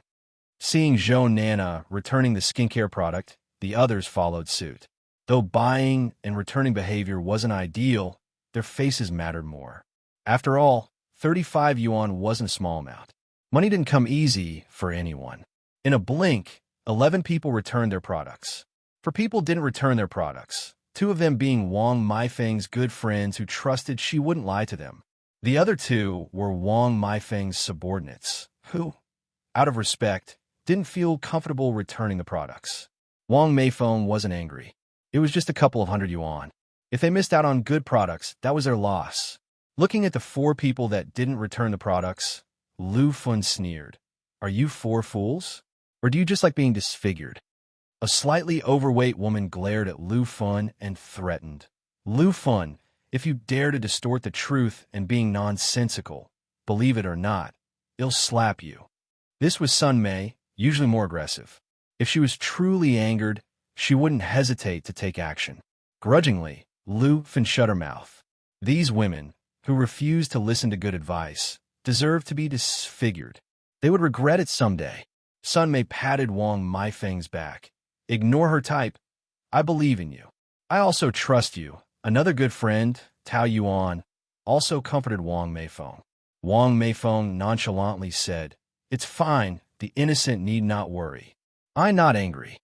It's not worth getting angry with such people." And Aiyang had no idea what was happening here. She was currently riding her bike, humming a tune, and heading towards the vegetable market. Chapter 156, Cleverly Slapping the Face. Never give up treatment, as a black car was driving straight towards her. Seated in the back was none other than Mo Baichuan. Mo Baichuan spotted an Aiyang almost instantly. Her, again, had had a few days of peace, and now, why was she back in front of him? Could this really be a coincidence? Who would believe that? Mo Baichuan narrowed his eyes and ordered Xiao Zhao, "Pull over." All right. His driver, Xiao Zhao, did as he was instructed. Mo Baichuan opened his door, getting out of the car and standing in the middle of the road with his arm out, blocking an Aiyang's car. If an Yang was going to keep trying to get his attention, he might as well play the game once. Someone suddenly jumping out into the middle of the road startled an Yang so much she almost swore. Her fast reaction was the only thing that saved her from hitting him. Are you insane? An Yang looked up furiously to indeed see a madman. Mo Baichuan. An Yang, tell me, what's the point of all this? Mo Baichuan glared coldly. They'll tell you straight, no matter what you do, they'll never be attracted to someone like you. Even if An Yang has the face of Sudaji, he isn't King Zhou of Shang. An Yang picked at her ear disbelievingly. What did you say? Mo Baichuan continued. Did you not understand me? I'll repeat it for you then. I will never be attracted to a scheming woman like you. An Yang laughed out of pure frustration. She had been on this earth for 2 lifetimes, and she had never met another as narcissistic and shameless as Mo Baichuan. An Yang took a deep breath, pulled the watch out of her pocket, and shoved it into Mo Baichuan's hands. Thank you for promising never to be attracted to a conniving woman like me. Hey, erase your watch, and please stay out of my sight in the future. You might enjoy it, but I, the scheming woman, have a strong sense of hygiene. She deliberately emphasized the words strong sense of hygiene. And delusion is an illness that needs treatment. Before Mo Baichuan could react, An Yang pulled out a 1-cent note and placed it in Mo Baichuan's hand. You're still young. Don't ever give up on getting treatment. Consider the money my good deed for the day. An Yang had initially planned to give him a bigger note, but upon second thought, she decided that Mo Baichuan wasn't worth wasting it on. A cent was more than enough. If there were even smaller amounts, she wouldn't have given him a cent, leaving her parting words ringing in the air, and Yang didn't wait for Mo Baichuan's reactions. She hopped on her bicycle and left. Mo Baichuan was on the verge of exploding with rage.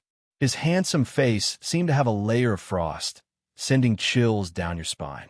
What did an Yang mean by all this? Was she doing the exact opposite of what he expected?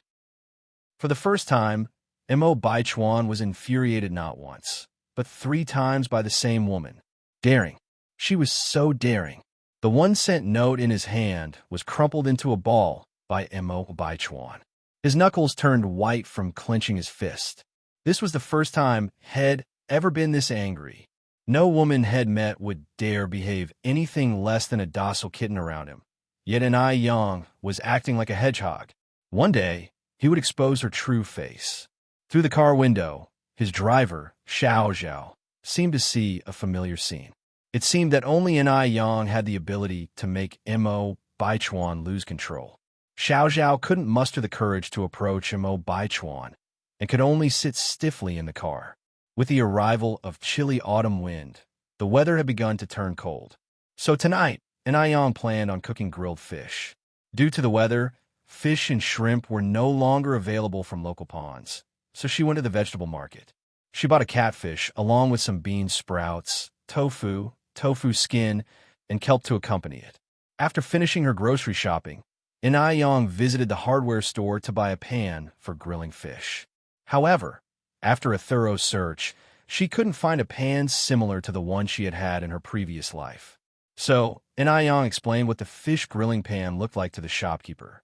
The shop owner replied with a smile, "We don't have the kind of pan you're looking for, but we do have another that won't stick to the fish." An Yang asked, "Could you please show it to me?" In a brief moment, the shopkeeper presented her with a round stainless steel pan, quite similar to the pancake griddles, but without a long handle, just 2 knobs. This pan, it could work. Then an Yang asked, "They'll take this one then. How much is it?" Chapter 157, Cleverly Slapping the Face, Never Give Up Treatment _6. 8 yuan. The boss must really think she's a kid to mess around with. An old pot that hasn't sold for over 800 years, and he wants to sell it for 8 yuan? And Yang laughed and said, "Boss, quit joking. I'm serious about buying. They'll take it for 1 yuan and 50 cents. The boss replied speechlessly, "Young lady, you're the one who's joking. A pot worth 8 yuan for 150? This pot is the most sought after this year. If you come any later, you might not be able to buy it." And Yang said, I've never seen any sought-after item that has been stored in the warehouse for several years and not sold. If you don't really want to sell it, then I'll leave you alone." With that, Yang turned and left. Seeing that Yang had walked several steps and had no intention of turning back, the boss immediately shouted, "Young lady, come back. Come back quickly. They'll sell it to you for 150. Although 1 yuan and 50 cents wouldn't make much profit, it was better than it rotting in the warehouse and turning into a piece of waste. She originally thought that this young lady was easy to fool, but she never expected that this young lady was very shrewd. Successfully buying a pot and groceries, and Yang returned home. When she returned home, it was after 5 in the afternoon, just in time to cook. And Suahua was washing vegetables, while Yang went to start a charcoal fire to grill fish. The grilled fish had to be grilled with charcoal fire to be authentic. Grilling in a bread oven would definitely not work. So Yang started a charcoal fire in the stove, split the fish in half, and skewered it on a bamboo stick and started grilling. Before long, there was a sizzling sound in the air. After seeing the fish oil come out, she started adding chili powder, cumin powder, table salt, and other spices. After all the spices were added, a distinctive barbecue aroma came out. And Yang seemed to have returned to the time in her past life when she sat on the street grilling skewers. After the fish was grilled till both sides were golden brown, and Yang started to stir-fry the grilled fish ingredients. First, she stir-fried the bean paste to bring out the red oil, then added spring onions, ginger, and garlic to bring out the fragrance. Then she added green chili peppers, onions, Sichuan peppercorns, soy sauce, beer, and water. After it was boiled on high heat, she poured the red soup over the grilled fish. Instantly, an enticing aroma filled the air. The fragrance of cumin, the spiciness of the red oil, and a sprinkle of cilantro as decoration, a look and taste-appealing grilled fish was ready. And Yang brought the grilled fish to the table and lit the small stove. Immediately, the red oil soup and the grilled fish started to boil, and the aroma became even stronger. At this time, she added the side dishes, and you could eat while dipping in the soup. When Chengwei walked in, he was immediately shocked by this enticing aroma. "Yang, what are we eating today? It smells so good." And Yang smiled and said, "And Aunt, we're eating grilled fish today." And Chengwei had it braised fish, steamed fish, sour fish, and even sashimi. But he had never had grilled fish. No need to think about it. He knew this taste must be amazing. Upon hearing this, and Chengwei couldn't wait and said, "I'll go wash my hands." Grilled fish is different from sour fish. It's numbing and spicy at first bite, then crispy on the outside and tender inside. It's so soft that it melts in your mouth as you take a light bite. Even the side dishes boiled in the soup are so delicious that people doubt their life. After finishing a pot of grilled fish, the soup left in the pot can be eaten with several bowls of rice. Why can fish be made so delicious? And Chengwei was almost crying. Yang, I have nothing else to say. Just 2 words, phenomenal." And Chengwei held a thumbs up to Yang. And Yang laughed and said, "It's good that you like it, Auntie." Although Suehua didn't say anything, she was equally shocked. She thought the sour fish was already delicious. To her surprise, the taste of this grilled fish made it irresistible. In comparison, she felt that the food she used to eat at the Mu family was not even as good as pig's food. After the meal, and Chengwei finally had the chance to discuss something important. "By the way, Yang, 2 of my colleagues want me to buy your aloe vera gel and facial cleanser for them. Do you sell those?" The results of the facial cleanser and aloe vera gel that Yang made were incredibly good. Not only could it make the skin smooth, but it also made the skin more elastic and made their skin look rejuvenated. This caused wherever she went, people would ask her what brand of skincare she was using. "Of course, I sell it." And Yang nodded. And Chengwei asked again, "How much are they?" And Yang replied, "The facial cleanser is 15, and the aloe vera gel is 20. Chapter 158, Skillfully Slapping the Face. Never give up treatment. 7 2 bottles for 35 yuan really isn't expensive. After all, These skincare products work so well. And Chang'e then said, then get me 2 sets, no, 3 sets, I need a kit too. And Yang had given her some last time, which she had nearly used up. And Yang turned around, fetched 3 sets of skincare product from her house, and handed them to her. And Chang'e took out 105 yuan from her pocket and gave it to Yang. And Yang took out 35 yuan and returned it to Chang'e. And you've helped me promote my skincare products and even sold 2 sets for me. How can I take your money? From now on, it'll cover all your skincare products. If you run out, just let me know directly. A good product is important, but knowing how to drive your business is even more important. And Yang wouldn't sacrifice greater benefits for a little profit. No employee is obliged to do overtime for their boss. Although Chang'e is not her employee, the principle is the same. As the saying goes, even brothers keep accounts. And Chang'e felt embarrassed and said, how can this be, Yang? It's not easy for you to do business. And Yang laughed and replied, nothing is impossible. And please take it easy. We're family. You've always taken great care of me. If you don't accept this, it would really be alienating. And Yang gave her word, leaving Chang'e no choice but to accept. At the same time, she decided to herself that she would definitely help Yang promote her skincare products more in the future. Meanwhile, when Sun Mei was washing her face in the evening, she noticed the clear glass jar on the sink. Although in the daytime, she firmly stated that she trusted Wang Meifeng. This was after all a matter concerning her own face. What if, really like what Lu Fun, that harbinger of doom, said? Between using it and not using it, she hesitated for a long time. Eventually, she decided to take a risk and give it a try. What if it really works like magic? She refused to believe that Wang Meifeng, an old acquaintance, would harm her. Removing the cap of the facial cleanser, Sun Mei immediately caught a whiff of a very pleasant fragrance. Although it was very light, it was nonetheless refreshing to the senses.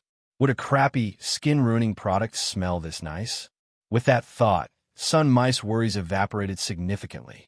She put some of the facial cleanser in her palm, applied it evenly on her face, and within a short while, a white foam appeared on her face. It was gentle and not irritating and was able to wash off the dirt and grease hidden on her face. After washing, she felt significantly more relaxed. It seems that Wang Meifeng was indeed telling the truth.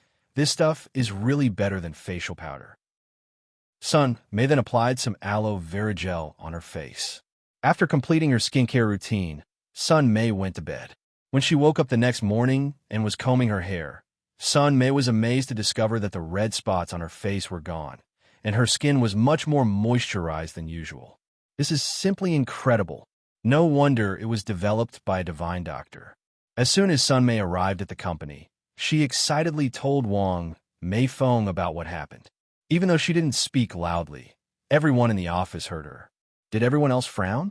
Is it real or fake? Are those skincare products really that miraculous? But upon examination, it seemed that Sun Mei's skin condition did look much better. Didn't Lu Fen say it would ruin the face? Noticing the stares of others, Lu Fen snorted coldly. It's only been 1 day. How could it ruin the face so quickly? At least 3 days. Just wait and see. In 3 days, she will definitely regret. Everyone thought so too. It's only been a day. What effect could be seen? Time flew by quickly, and in the blink of an eye, it was the 2nd day.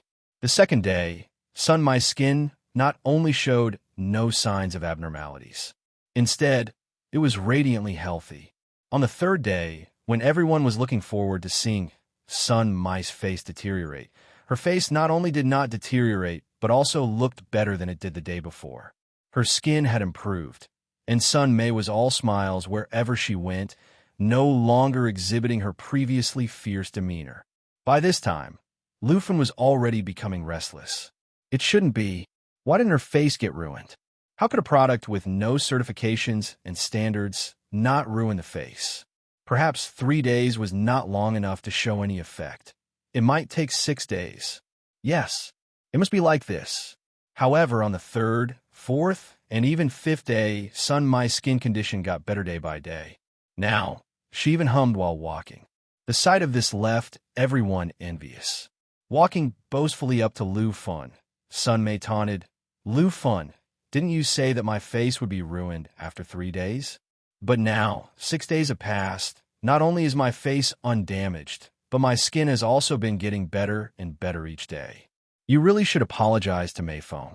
Hearing this, everyone chimed in agreement. Yes, Lu Fun is to blame.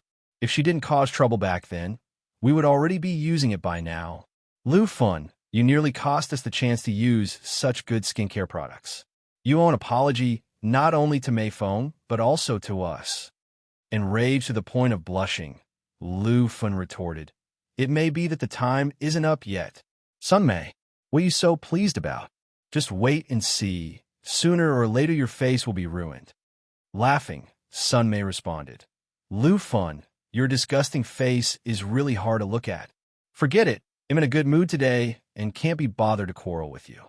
Otherwise, I would definitely have slapped you. Also, I'm putting it out there today, if I hear you bad-mouthing Divine Doctor again, Sun Mei, will not let you off." The surrounding crowd began to reprimand Lu Fun for her wrongdoing. Lu Fun, who was previously a crowd favorite, had now become a scapegoat. Right then and there, Lu Fun was like a dog that had fallen into the water. She slinked away with her tail between her legs, leaving the office in shame. Just wait and see. Sooner or later, they will regret it. After Lu Fun left, her colleagues rushed towards Wang Meifeng. "Meifeng, is it too late for me to change my mind?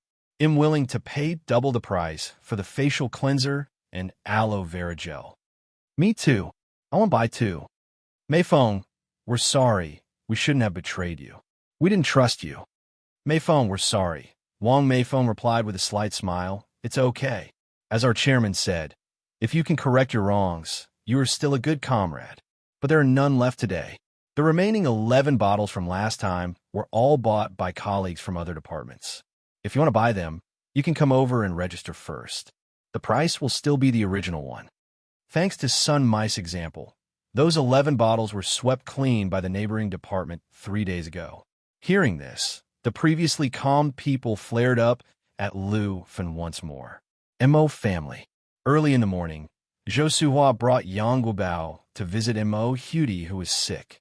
Even after taking the medicine from the Divine Doctor for a week, Mo Hudy's condition looked much better than before, but she was still bedridden and her face was filled with signs of illness. Zhou Suhua told Mrs. Mo about Yang Guobao's complete recovery. Surprised, Mrs. Mo asked, "Is he really recovered?" Zhou Suhua nodded. "Indeed, he's better. I underestimated the Divine Doctor and nearly missed Guobao's chance of recovery. Thankfully, Mei Feng is a good girl and insisted on the treatment. Erwin, that Divine Doctor is really amazing. Why don't you let her come and see your daughter, Hudy? It's not doing us any good to keep on like this." Chapter 159.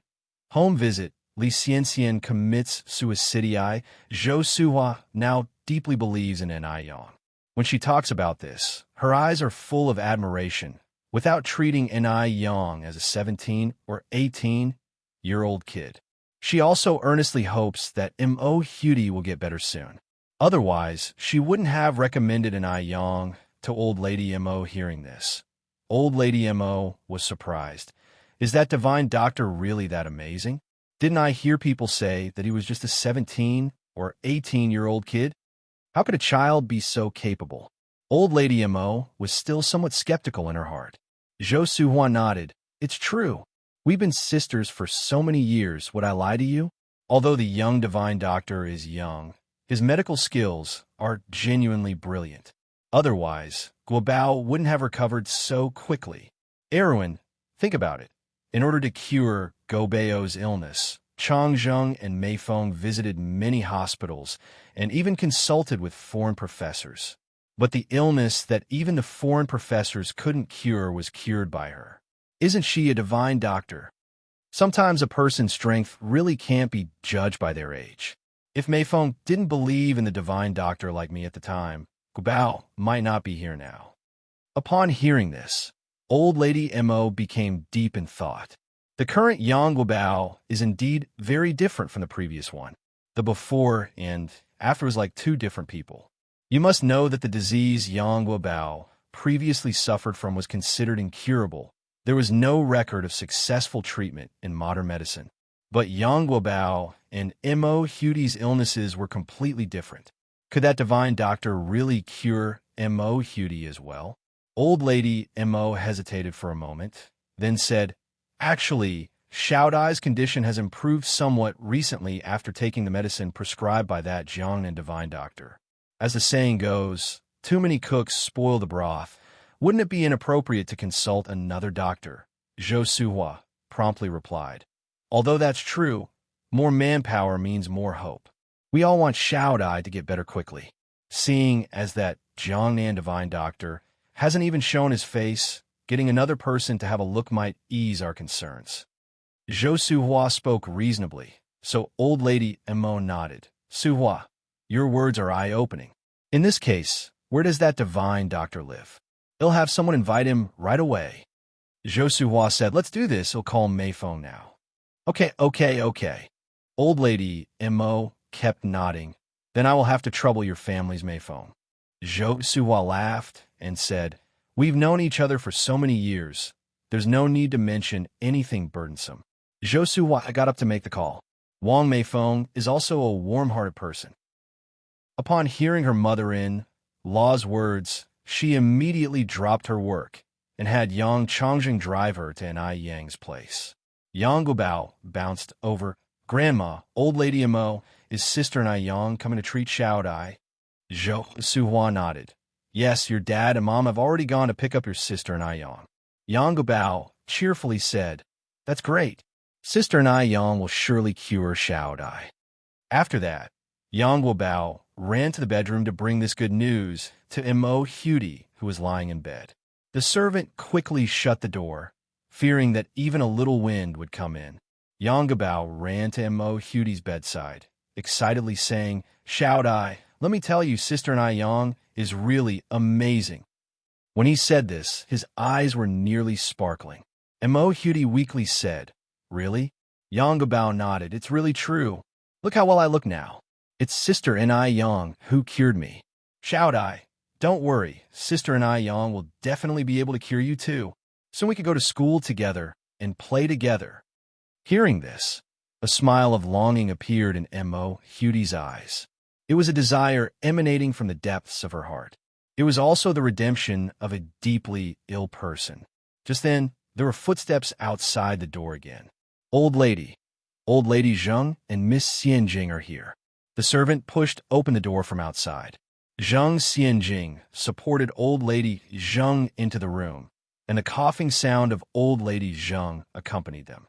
Old Lady Mo, seeing Zhou Suhua, Zheng Xianjing exclaimed in surprise, "Oh, Old Lady Yang is here too."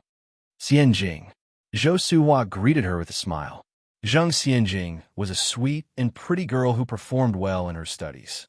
She was quite liked by the elderly folks. Chapter 160. Home Visit. Li Xianxian commits suicide _2. After everyone was settled, Mrs. Zheng asked, "Erwin, I heard that Xiao Dai has improved significantly after taking the medicine Xianxian sent over. Is that true?" Madame Mo nodded. "Yes, Xiao Dai has indeed improved a lot thanks to Xianxian. But later, a divine doctor will be coming to check on Xiao Dai. Is it that divine doctor from Jiangnan?" Mrs. Zheng continued to ask. Madame Mo said, "No, it's the doctor who cured Guobao. Guobao is well." Mrs. Zheng expressed her surprise. "Suhua, is this true?" Zhou Suhua nodded. "It's true." Mrs. Zheng went on, "Where is Guobao?" Zhou Suhua replied with a smile. "He's inside chatting with Xiao Dai. Let me call him out for you." "All right." Mrs. Zheng nodded. Shortly after, Zhou Suhua brought Yang Guobao out from the room. "Hello, Granny Zheng and Sister Xianjing." Yang Guobao greeted politely. "Come here. Let me take a good look at you." Mrs. Zheng summoned Yang Guobao. Yang Guobao approached. Mrs. Zheng first felt Yang Guobao's forehead and then his hands, pausing for a long while before confirming. "He's cured." He's truly cured. In a sick person, it's normally cold at the root of the nose and the acupuncture point in the middle of the palm. However, those points in Yang Guobao were no different from healthy persons. Granny Zheng, of course, am cured, Yang Guobao said proudly. My sister Yang is very awesome. Sister Yang? Mrs. Zheng was somewhat puzzled. Zhou Suhua from his side explained. Sister Yang is the divine doctor who cured Guobao. Oh, Mrs. Zheng nodded. Then Yang Guobao continued to say, let me tell you, Granny Zheng, not only is my sister Yang good with medical skills, but she is also very beautiful. If you meet her, you're sure to like her a lot. Mrs. Mo teased from the side. Is your sister Yang more beautiful than Sister Xianjing? Yang Guobao glanced at Zheng Xianjing. After a moment, resting his chin on his hand, he answered seriously, well, Sister Yang is a bit more beautiful than Sister Xianjing. In truth, she was much more beautiful, but Yang Guobao felt shy to say it out loud. His mother had taught him that one should not only be honest, but also diplomatic in dealing with others. One should always leave some face for the other party. By declaring that Sister Yang was multiple times more beautiful than Sister Xianjing, he was sure to embarrass her. Yang Guobao's earnest demeanor amused the three elderly people and made them laugh heartily. Zheng Xianjing was also smiling, but there was a flash of strong resentment hidden in her bowed eyes. What a brat! Does he even know what to say? Even Li Xian isn't as beautiful as her. How could a simple country doctor possibly compare to her? Her previously good mood was completely ruined by the child's words. When Wang Meifeng arrived at the Ni family's home, she found Ni Yang watering the plants in the vegetable garden. Wang Meifeng relayed the situation regarding Mo Hudi to Ni Yang. After bidding Ai Tsuehua goodbye, Ni Yang took some emergency medicine and got into the car with Wang Meifeng. Xiao Dai is 13 this year. She got sick when she was around 9 or 10 and has been bettered since then. She's a pitiful child. Yang, you don't need to stress. We'll just go and take a look. If we can't treat her, it's okay. After all, Mo Hudi's illness was completely different from Yang Guobao's, and Wang Meifeng didn't want to put too much pressure on Yang. Yang nodded. I understand. The car was fast, and they soon arrived at the Mo's residence. As soon as the car door was opened, Yang Guobao rushed out from the courtyard and hugged Yang. Sister Yang, you're here. Guobao. Yang patted Yang Guobao's head. Then, Yang Guobao introduced Yang to Mrs. Mo and Mrs. Zheng, who were standing behind him. Granny Mo, Granny Zheng. This is my sister Yang. Yang nodded politely. Nice to meet you. Mrs. Zheng stared at Yang, momentarily at a loss for words. This girl. Why did she find this girl so familiar? Mrs. Zheng even had a sudden impulse to embrace Yang. Zheng Xianjing glanced at Mrs. Zheng and suddenly felt a sense of irritation. This expression on Mrs. Zheng's face was all too familiar. It was the same face she wore every time she thought about her deceased daughter. That person was already dead. Couldn't she care a little bit more about the feelings of the living beside her? Chapter 161. Home visit. Li Xianxian commits suicide _3. Despite showing our filial piety to this damned old woman all these years, we end up being deemed worse than a corpse. How utterly ridiculous! This ungrateful hag deserves to have no descendants. Although Zheng Xianjing cursed the old woman hundreds of times in her heart, she still put on a polite and understanding face. Zhou Suhua next to her said, Erwin, Aching, this is the young divine doctor, Yang, whom I told you about. Even though old lady Mo was aware that the person who had treated Yang Guobao was youthful, she hadn't expected them to be a child. Moreover, she was incredibly beautiful. Old lady Mo once thought Zheng Xianjing was the most beautiful girl she had ever seen, but now compared to Yang, Zheng Xianjing seemed like a mere commoner. It is often said that when God opens a door, he also closes a window. Generally, people with exceptional talents have some slight deficiencies. This little girl was so beautiful, flawless in fact. Could her medical skills be as impeccable? After all, they do say that beauty lacks brains. So in old lady Mo's mind, Usually people who were too beautiful weren't all that bright. Every saying does have its origin, after all. Although old Lady Mo had her doubts, she still smiled and said, "Hello, young divine doctor. I am Xiao Dai's grandmother. I appreciate your attention to Xiao Dai." And Yang smiled lightly. "You're too kind. As a doctor, it's my duty to treat and save people." This child was quite modest, not impatient, not bad at all. Well, why not let her try? Maybe she is indeed talented. "Good child, how old are you this year?" Old Lady Zheng asked, holding Yang's hand with a somewhat moved expression. Yang politely answered, "Old lady, I am 17 today." Old Lady Zheng nodded. 17, 2 years younger than our Tingting. "Where are you from?" Before the old lady could continue her question, Zheng Tingting interjected surprisingly. "I can't believe the young divine doctor is only 17. At 17, I was just a child, but the young divine doctor is already famous. It's quite a shame to our generation." Even though this remark seemed to praise Yang, it actually had sting. Famous? Yang had only treated one person, Yang Guobao. So where did this fame come from? Besides, old Lady Mo was doubtful of Yang's medical skills from the start. This remark was not only prickling, but also filled with considerable ridicule. For some reason, Zhang Xianjing just couldn't bring herself to like Yang. Having such a beautiful face, she was certainly no good girl. Zhang Xianjing enjoyed hanging out with people who were less attractive than her. Those who looked better than her deserved to die. Yang wasn't offended but smiled and said, "Kai Wenji identified melodies at 6, Kong Rong yielded pairs at 7, and Gan Luo became prime minister at 12. People are different with diverse talents. You don't need to feel inferior, sister." Yang's tone was light, but her words were powerful, a beautiful retort. Zhang Xianjing kept a stifled breath in her heart, almost to the point of being infuriated to death by Yang. Both old Lady Mo and old Lady Zheng wore approving expressions. This young divine doctor indeed was a formidable figure. An ordinary 17-year-old child wouldn't comprehend such philosophy, let alone so much insight. Besides, Zhang Xianjing was usually an exceptional kid. Very few rich girls could match her rhetorically, but today she tasted defeat at the hands of Yang. Quite extraordinary indeed. Seeing Zhang Xianjing in an awkward position, old Lady Mo stepped in and said, "Let's go inside. Xiao Dai is still waiting." Zhang Xianjing bit her lips unwillingly, but remained silent. Sometimes less talk is better. The more one talks, the more mistakes they make. She would take her revenge at the appropriate time. Yang followed old Lady Mo and others into the courtyard. The Mo family lived in a row of villas with 5 floors each.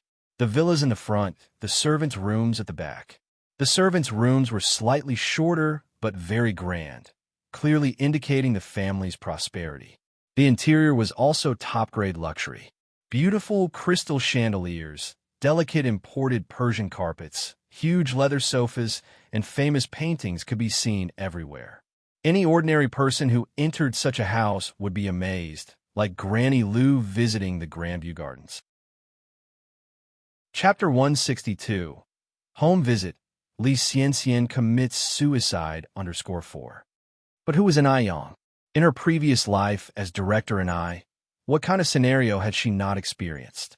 She didn't see much in these trivialities. Seeing her so calm, Lady Mo couldn't help but take a few more looks at her. This child was a bit beyond her expectations.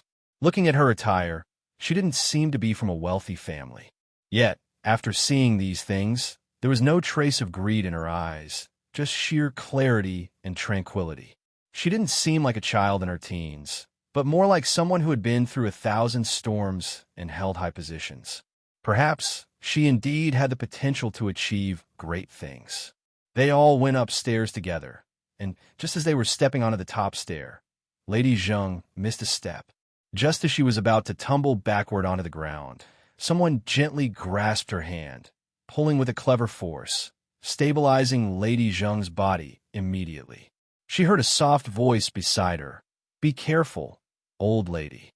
Looking up, Lady Zheng saw it was Enai Yang who had assisted her, and she gratefully said, "Thank you, young divine doctor." "It was nothing," Enai Yang replied with a light smile, two shallow dimples appearing on her cheeks. For a moment, Lady Zheng lost herself. She remembered that her Tingting also had such small dimples. "Grandma, are you all right?" Zheng Tingting, who was leading the way, noticed something was wrong. She stopped and held onto Lady Zheng's arm, asking concernedly. Only then was Lady Zheng jolted back to reality. She responded with a helpless smile, "I'm fine." Enai Yang softly reminded, "The elderly may have trouble with mobility. You should pay more attention, sister." How amusing. Was Enai Yang indirectly criticizing her lack of filial piety? Should she take a look at who she is first? A mere barefoot village doctor who accidentally cured Yang Gobeo's illness. What right does she have to judge her? For a moment, Zheng Xianjing was even more irritated. Yet she still smiled and said, "Young divine doctor is correct. It was indeed my negligence this time." "Thank you, young divine doctor." "Grandma, let us go in quickly." Enai Yang said no further and followed everyone into the room. The moment she stepped into the room, Enai Yang discreetly furrowed her brows. The air in the room wasn't pleasant. It was outright disagreeable. Enai Yang looked around, realizing that all the doors and windows in the room were tightly closed. The curtains were drawn, and the only light was coming from a chandelier overhead. Based on the stale air, she guesstimated that the room had been closed off for at least 10 days, if not longer. Little Miss M.O. Hudy, who was lying on the bed, was ominously pale and emaciated. If Wang Meifeng hadn't mentioned it earlier, Enai Yang would never have guessed that this child was already 13 years old. Yang Guobao ran over to M.O. Hudy with excitement. Shout I, this is the sister Enai Yang I told you about." M.O. Hudy looked up at Enai Yang, graced her with a light smile, and politely greeted, "Hello, Sister Nayang." This Sister Enai Yang was indeed as beautiful as Yang Guobao had claimed, prettier even than Snow White on television. "Hello, Xiaodai." Enai Yang sat down, extending her hand towards M.O. Hudy to feel her pulse. The air in the room grew still. Everyone was waiting for Enai Yang to speak. After a while, Enai Yang released her hand, raised M.O. Hudy's chin, and instructed, "Don't be nervous, close your eyes first. I need to check your pupils." M.O. Hudy closed her eyes as instructed. After examining her pupils, Enai Yang wore a complex expression. She looked up at Lady M.O. and asked, "Has Xiaodai been taking any medication lately? And did her condition improve after that?" "Yes." Lady M.O. nodded. Enai Yang continued, "Can you bring the medicine over for me to see?" "Certainly." Lady M.O. nodded, retrieving a small red porcelain bottle from the drawer of the bedside table. After Enai Yang received the porcelain bottle and sniffed it lightly, she proceeded, "The pills contain aconite, piperation, 7 dragon's grass, puraria root, cherry seed, snakeberry, dandelion, and other medicinal herbs. These herbs have astringent properties, warm regulation, and help to clear internal heat, but they have been erroneously prescribed for Xiaodai's condition. If Xiaodai seems to be improving, it is only due to the astringent properties working to alleviate her symptoms temporarily. This is treating the symptoms, not the cause. She must stop taking these immediately, because otherwise, within 3 days, not only will her condition not improve, but it will worsen to such an extent that it could be life-threatening." Enai Yang spoke earnestly. There wasn't an ounce of jest in her expression. Lady M.O. was taken aback. But this was personally sent by the divine doctor of Jiangnan. Chapter 163. Home Visit. Li Xianxian commits suicide _5. Could a medicine prescribed by the divine doctor be wrong? Moreover, M.O. Hudy's condition has shown signs of improvement after taking the medicine. Could it be, as Enai Yang said, a treatment of the symptoms, but not the cause? One is the famous divine doctor of Jiangnan. The other is the divine doctor who cured Yang Guobao. For a moment, Elder Lady M.O. was unsure about whom to trust. Seeing Elder Lady Mo's uncertainty, Enai Yang continued, "I assume the divine doctor of Jiangnan has never met Xiaodai in person, right?" Old Lady Imo nodded and said, although the divine doctor of Jiangnan has never met Xiao Dai in person, he is aware of her symptoms and medical history. And I Yang responded, even Confucius, a sage, made mistakes, let alone the divine doctor of Jiangnan, who has never met Xiao Dai. Misdiagnoses are normal. Hearing this, elder lady Imo found herself contemplating deeply. Did the divine doctor of Jiangnan actually misdiagnose? Upon hearing this, Zheng Xianjing almost laughed out loud. How shameless of an Yang! Misdiagnosis? How could the divine doctor of Jiangnan possibly misdiagnose? And Yang, a novice village doctor, had the audacity to accuse the divine doctor of misdiagnosis? Absurd. Seeing elder Lady Mo falling for Yang's words, Zheng Xianjing chuckled and said, as far as I know, traditional Chinese medicine is divided into internal medicine, surgery, neurology, and dermatology. Considering the divine doctor of Jiangnan's reputation in treating complex cases, I don't think he could have misdiagnosed. After all, he's been practicing medicine for decades and is already 60, with no known instances of misdiagnosis. Furthermore, the illness Gobao had is epilepsy, a condition he was born with. It is entirely different from Xiao Dai's illness. Each doctor has their own specialty. Little doctor, I think it's too hasty for you to claim that the divine doctor of Jiangnan misdiagnosed, considering Xiao Dai's well-being. Zheng Xianjing spoke logically, persuading elder Lady Mo to nod her agreement. Upon reflection, the divine doctor of Jiangnan seemed to be the more reliable choice. The divine doctor of Jiangnan has cured many people, while Yang has only cured Yang Guobao. Comparing their experience, Yang is far less qualified. Wang Meifeng wanted to say something, but was stopped by Zhou Suhua. After all, life was at stake, and they felt reluctant to interrupt.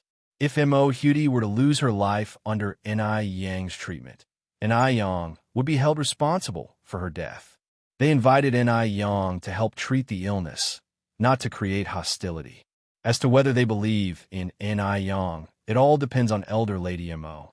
If anything were to happen, she wouldn't be able to blame anyone else.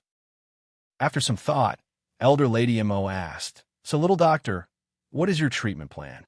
And what is Xiao Dai suffering from?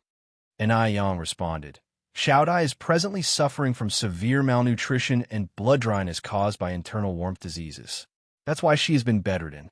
He paused before continuing, my plan is to immediately open all the doors and windows in this room to let the air circulate. Then, Xiao Dai needs to eat more nutritious foods, especially fish and meat to replenish her energy. Finally, I will prescribe a formula and use acupuncture treatment. Within 6 months, Xiao Dai will be cured. 6 months are just a conservative estimate.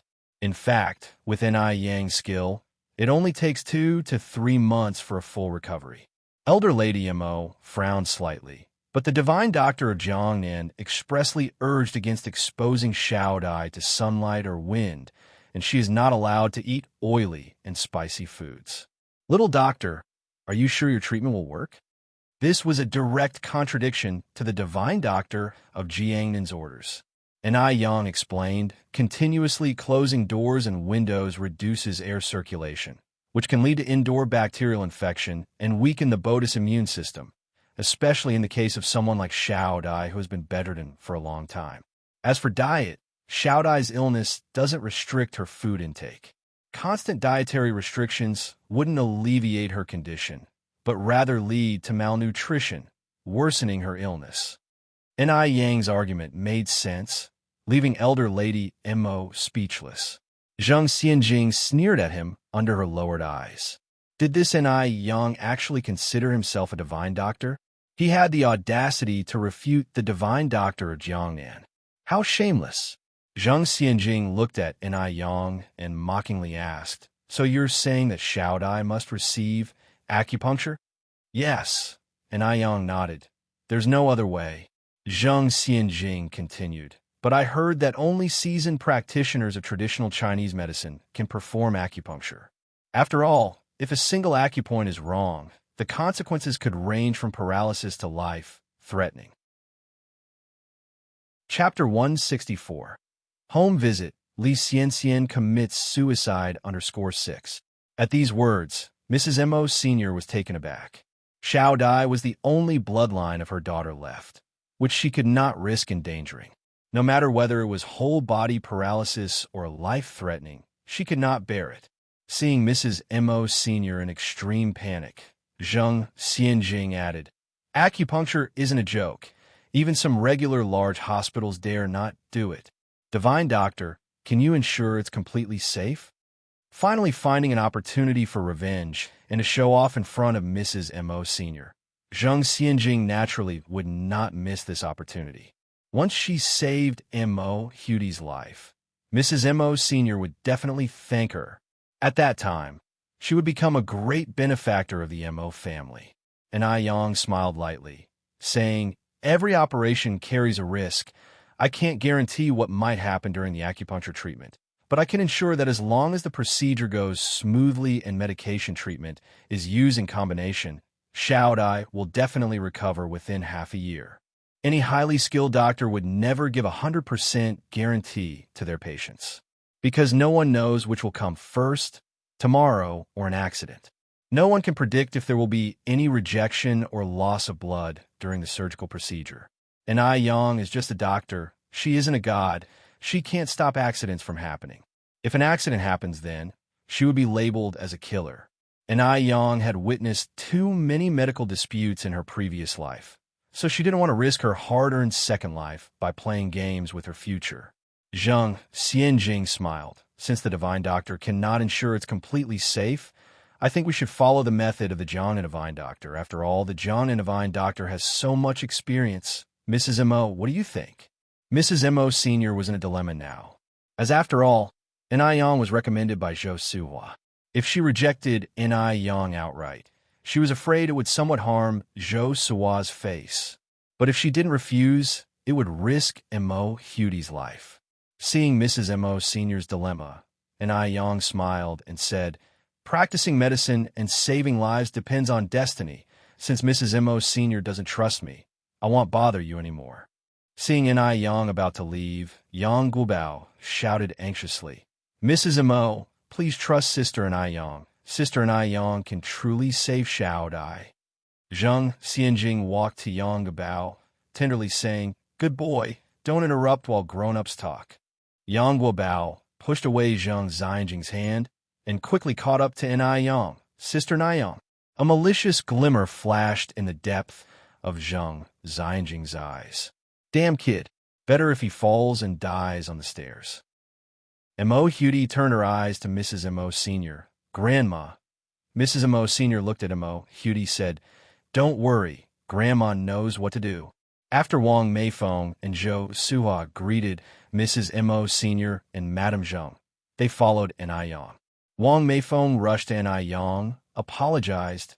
Yang, I'm sorry, making you run here in vain." Yang smiled and said, "It's okay, Annie Wang. I'm inexperienced and young. It's understandable that everyone doesn't trust me. As for Xiao Dai's case, I just need to speak honestly and not regret. Trust cannot be forced." Hearing this, Zhou Suhua nodded in agreement on one side. "It's really good that you can think like this, Yang. Xiao Dai's case is complicated after all. If you insist on staying to treat her, and something goes wrong, I'll be too late to explain." "Sister Yang, will Xiao Dai get better?" Yang Guobao was holding Yang's hand, his voice holding a bit of a sob. Yang bent down, gently comforting, "Guobao, don't worry. Xiao Dai has natural fortunes. She will definitely get better." "Really?" Yang Guobao wiped his tears. "Really?" Yang nodded it. After getting in the car, Wang Meifeng finally got the chance to talk with Yang about other things. And also Yang.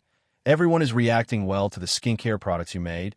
My colleagues have ordered 16 sets this time. Do you have any ready stock?" Wang Meifeng always reported good news, not worries. Hence Yang did not know that the skincare products were initially returned by her colleagues. Wang Meifeng originally thought of keeping the skincare products for herself if nobody else wanted to buy them.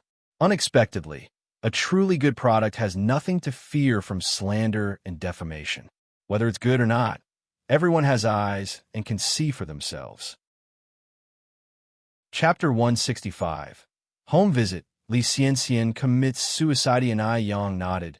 Sure, Aunt Wang, I will deliver it to you tomorrow morning. Zhou Suhua continued. Yang, it's still early. Why don't you come and sit at our house for a while? Upon hearing this, Yang Guobao tagged along excitedly. Yes, yes, yes. Sister and Ai Yang, come and play at my house with me. Later, they'll have my dad bring over my sister and Enhua. And Ai Yang laughed. I'm afraid I can't today. I have some things to do in the city center later. It will be enough trouble for Uncle Yang to stop the car up front.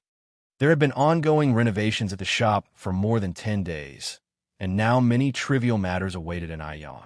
Upon hearing this, Yang Guobao pouted immediately, portraying an unhappy appearance. And Ai Yang consoled. Don't worry, Guobao. As soon as I have time, he'll definitely come and play at your house. Really? Yang Guobao was suddenly excited. Really? And Ai Yang nodded. Sister and Ai Yang, let's make a pinky promise. Yang Guobao extended his little pinky to Ai Yang. And Ai Yang hooked her little finger with his pinky promise. Hang a nail. No changing for 100 years. Whoever changes will be a puppy. Yang Guobao exclaimed in surprise.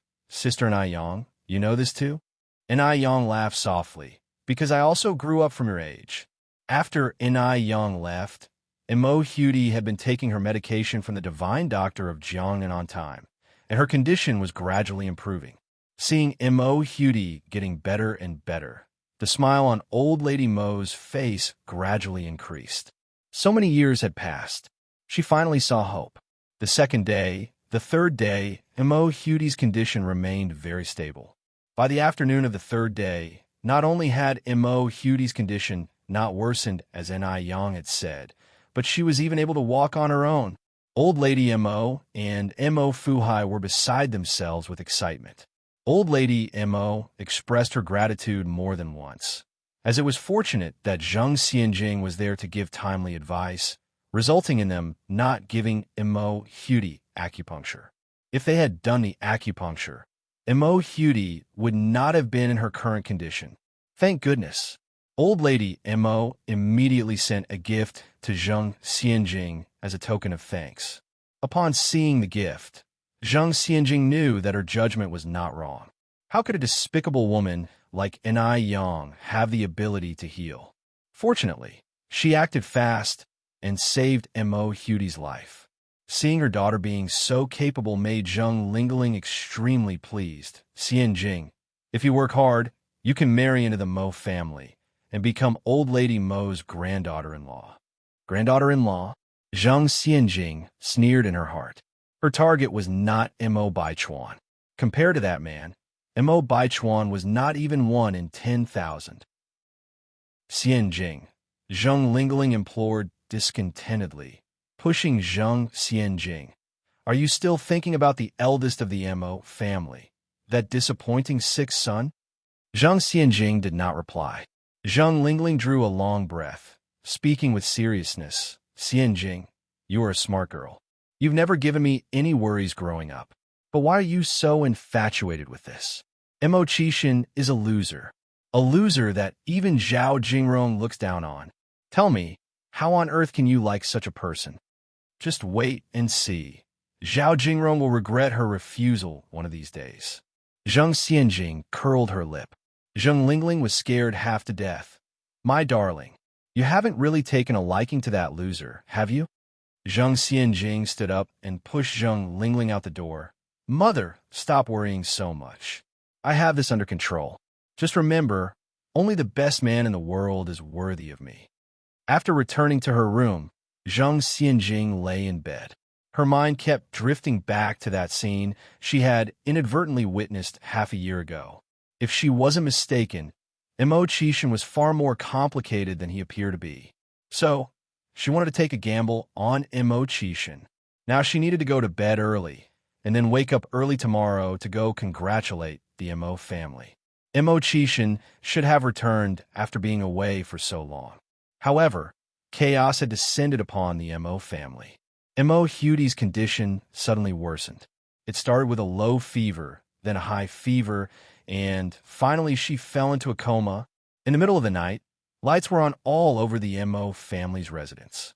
Both practitioners of traditional Chinese medicine and Western medicine surrounded Mo Hudy's room, but none could determine the cause of her condition, let alone how to reduce her fever. Old Lady Mo was so worried that she was wiping away tears. What to do? What should they do now? At this critical time, it was Mo Fuhai who maintained his composure. Don't worry, don't worry. Maybe this is just a normal reaction to the medication. Mrs. Lin, call Miss Xian right now and ask the divine doctor what is going on. Yes, sir, we'll do it right away. On the other end of the phone, Li Xiangxian's voice was terrible. She cried, I'm so sorry, grandfather and grandmother. I really didn't know that the divine doctor was lying to me. Mo Fuhai snatched the phone abruptly, angrily saying, that damn divine doctor dared to play with people's lives. Tell me, what's his name? Where does he live? Overwhelmed with sobs, Li Xianxian gasped for air. He committed suicide out of guilt. Mo Fuhai, a man who had lived through half his life filled with battles, lost control for the first time. He smashed the phone violently. On the other end of the line, a malicious curve tugged at the corner of Li Xiangxian's mouth. Ai Yang would be married to a man castrated by the heavens. Mo Hudy was also killed by someone. The two stumbling blocks were gone. Her second half of life was now worry-free. Il-1 Xianxian shed tears while picking up a pen and slowly writing 2 characters on the paper. Suicide note. In her nearly 1,000-word suicide note, she expressed all of her regret to Mo Hudy. She had wronged Mo Hudy, so she could only repay her with her own life. After finishing the suicide note, Li Xianxian picked up a sharp dagger and slowly slit her wrist's radial artery. Blood dripped onto the suicide note, reflecting the stark black and white characters. Half an hour later, the urgent alarm went off. An hour later, several police officers went to the Mo family, explained the situation with Li Xianxian to Old Lady Mo and Mo Fuhai, and handed them a copy of her suicide note. Comrade Li Xianxian is currently in critical condition. The hospital has issued 3 critical condition notifications. She is an orphan with no family. The only contact person is you, so please prepare yourselves. Old Lady Mo cried. Why is Xianxian so foolish? Mo Fuhai also didn't expect that Li Xianxian would choose to prove her innocence through suicide. These continuous waves of events plunged the 2 elderly people into endless pain and self-blame. At this point, the servant, Mrs. Lin, said, Old madam, there's someone who might be able to save Xiao Dai. Who?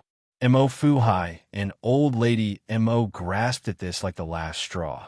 Mrs. Lin continued, It's that young divine doctor who came last time. Do you remember, old madam?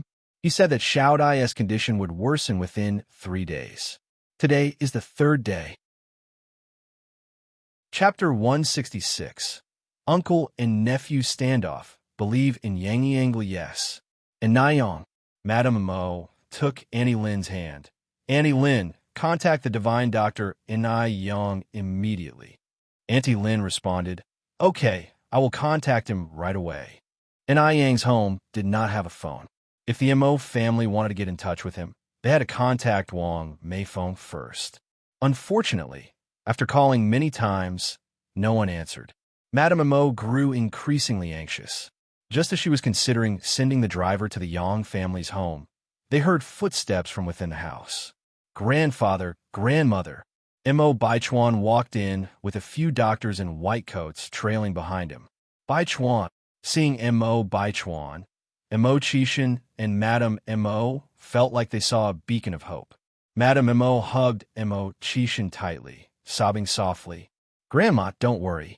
Xiao Dai is destined to be lucky. She will be all right. Mo Baichuan continued. By the way, I want to introduce Dr. Ace, who came from overseas along with his students. Dr. Ace has an extraordinary medical skill and has even won an international award. Upon hearing this, Mo Fuhai and Madame Mo turned their attention to Dr. Ace and his students. Nice to meet you, Dr. Ace. Mr. and Mrs. Mo, nice to meet you. Mo Baichuan continued.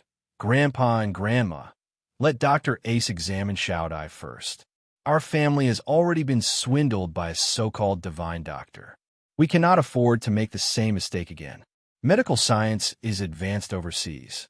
These so-called divine doctors should have been outdated long ago.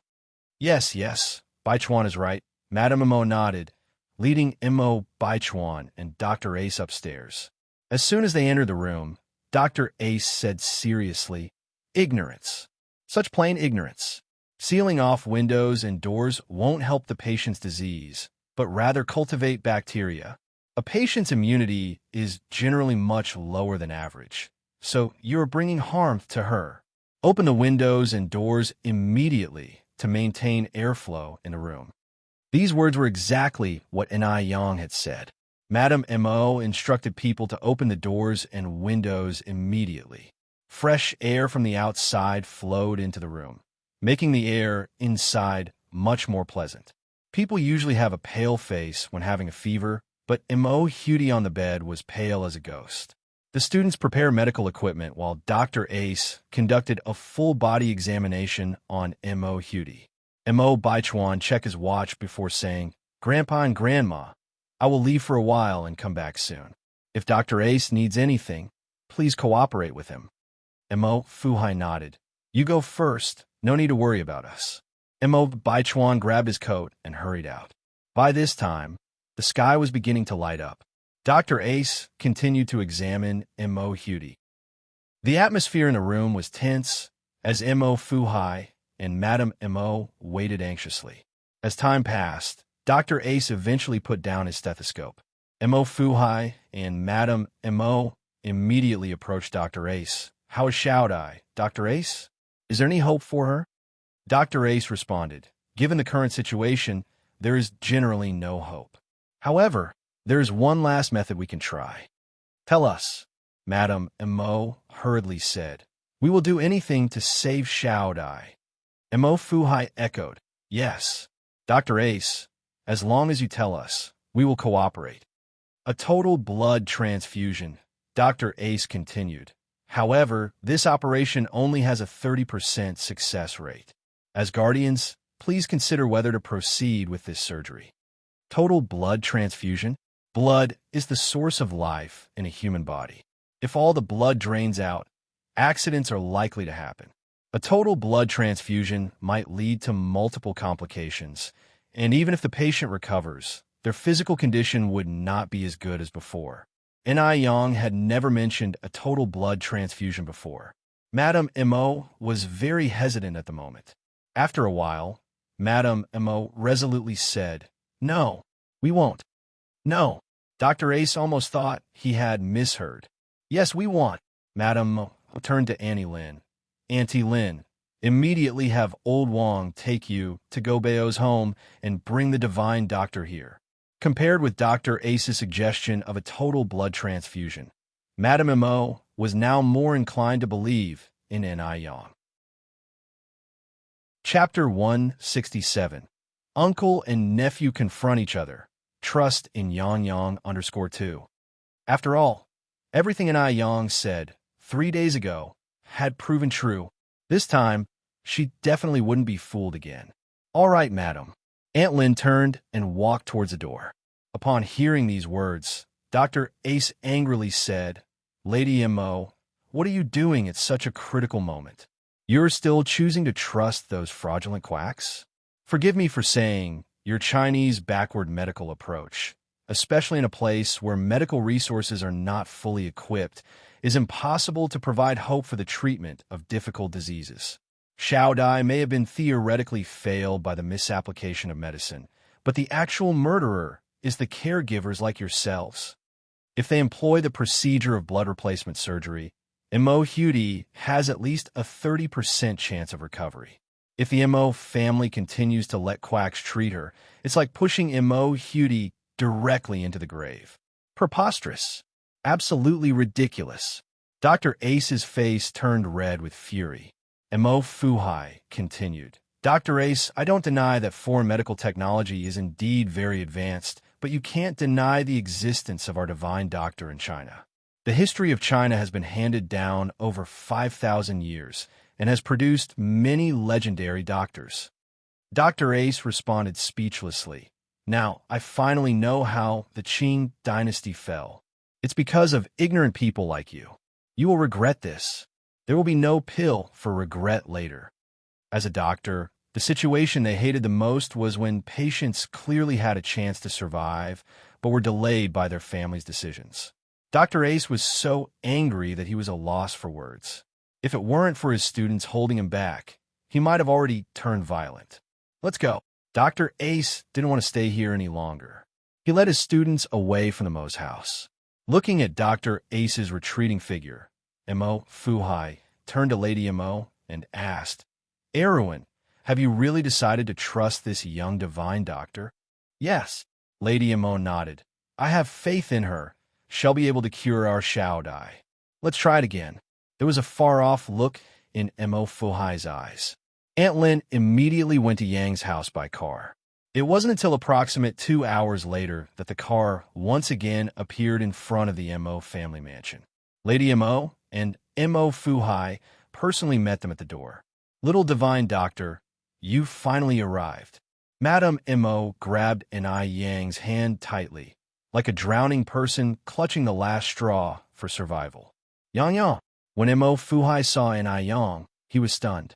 He hadn't expected that the divine doctor Lady Mo had been talking about was Enai Yang. Seeing Enai Yang somehow reassured him a lot, because he knew that Enai Yang never did anything she wasn't confident about.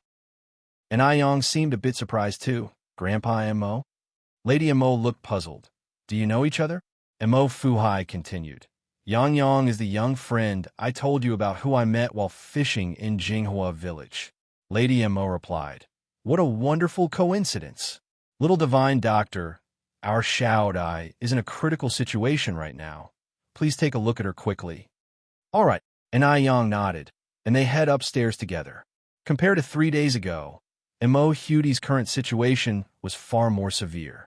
"Shao Dai." Lady Mo covered her mouth, sobbing in low voice.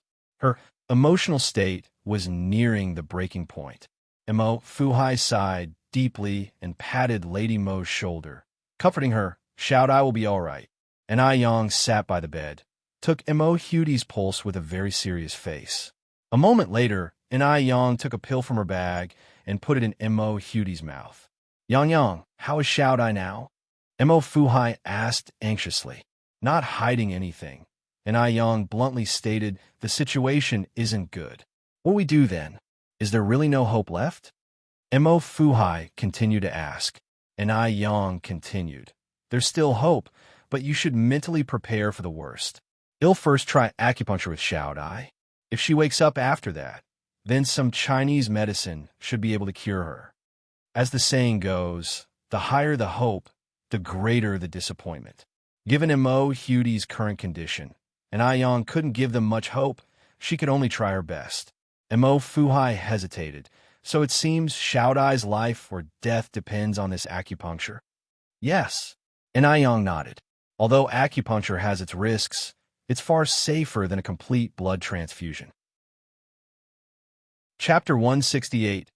Uncle and Nephew Standoff Believe in Yang Yang _3.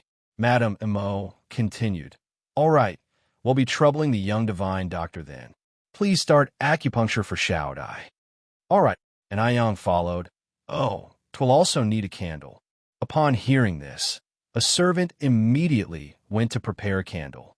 Enai Yang opened her acupuncture kit, revealing a row of gold needles against the gray-white interior. These gold needles cost Enai Yang 6 large Unity lottery tickets.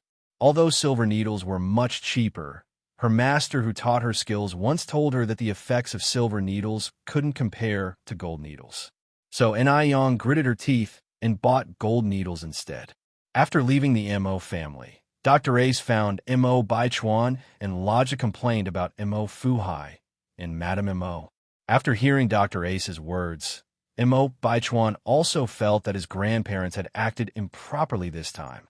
After all, they had been deceived once. How could they still trust the so-called divine doctor this time? Such a muddle-headed decision. He was now curious to see what skills this so-called divine doctor had. After Mo Baichuan got out his car, he quickly walked towards a villa. The moment he pushed the door open, he thought he was having an hallucination. The young girl was wearing a water blue chest dress, wide-leg pants, and small leather shoes, just like a university student from oil paintings of the Republic of China. Mingming was plain and natural, but had rosy lips and white teeth, beautiful yet bewitching. Was this an Yang? Mo Baichuan had an ominous feeling. Could it be that Yang was the so-called divine doctor? This was too absurd, right? Without even thinking, he knew why Yang was here. She was just trying to catch his attention. Such people really stop at nothing. A look of disgust appeared on Mo Baichuan's face as he strode into the room. Hearing the sound, Madame Mo immediately looked up. Chuan is back. Suppressing his anger, Mo Baichuan replied, "Grandmother, Dr. Ace is a renowned doctor in M country. How could you anger him away? He said that there's a 30% chance of success, so he definitely has the ability to cure Xiao Dai. Don't you realize that you're ruining Xiao Dai's life by doing this?" That voice sounded familiar. While heating the gold needles over the candle, Yang glanced over. At first glance, she saw a face that annoyed her significantly. Why was he everywhere? Yang subtly averted her gaze and focused on the gold needles in her hand. "What are you talking about, Chuan?" Madame Mo said. "I'm Xiao Dai's biological grandmother. Why would I harm Xiao Dai? If anyone's going to harm Xiao Dai, it's going to be Dr. Ace.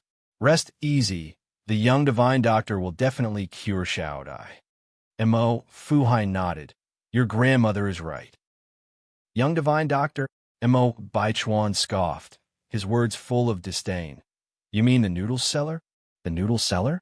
Hearing this, Madame Mo and Mo Fuhai both looked stunned. Mo Baichuan continued, "Grandpa, Grandma, you don't know yet, do you? The young divine doctor you speak of is actually a noodle seller.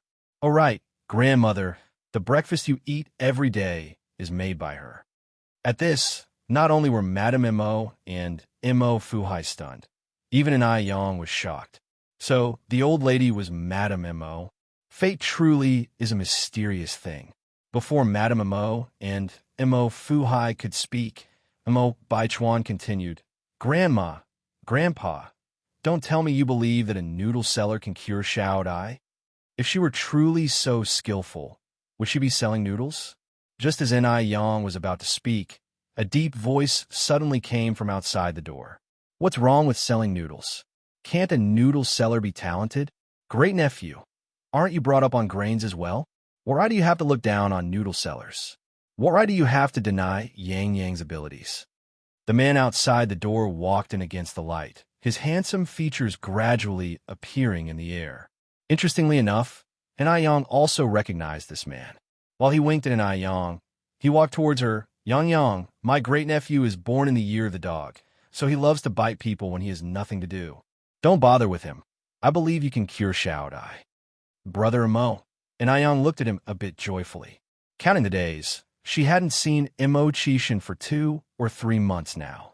Mo Baichuan hadn't expected that Yang, just to get close to him, actually hooked up with Mo Chishan too. That's just terrifying. Uncle Six, you've been deceived by this little girl. She's not as simple as you think. The usually calm and composed Mo Chishan was now blushing with anger. He loosened his tie in frustration. Chapter 169. Uncle and Nephew Standoff. Believe in Yang_4. Mo Baichuan continued. "She's just trying to get my attention. That's why she's not leaving any stone unturned to approach you all."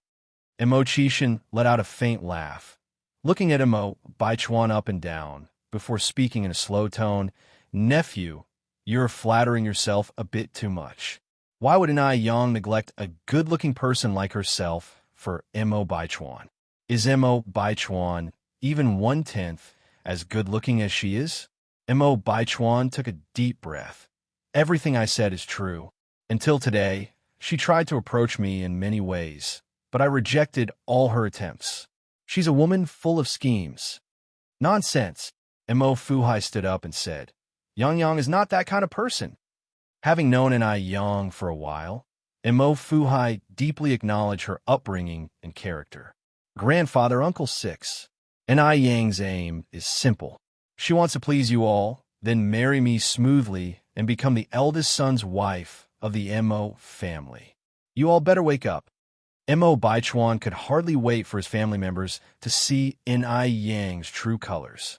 This woman is too intimidating, to the extent where she's able to fool all the members of the Mo family. Yang Yang is not blind. Would she choose you, nephew? Mo Qishan said as he turned to look at Mo Baichuan, pointing to his own head, and beginning to suspect that there's something wrong here, and it's more than just a little. After finishing the sentence, Mo Qishan slightly leaned towards Ni Yang. Yang Yang, don't mind him.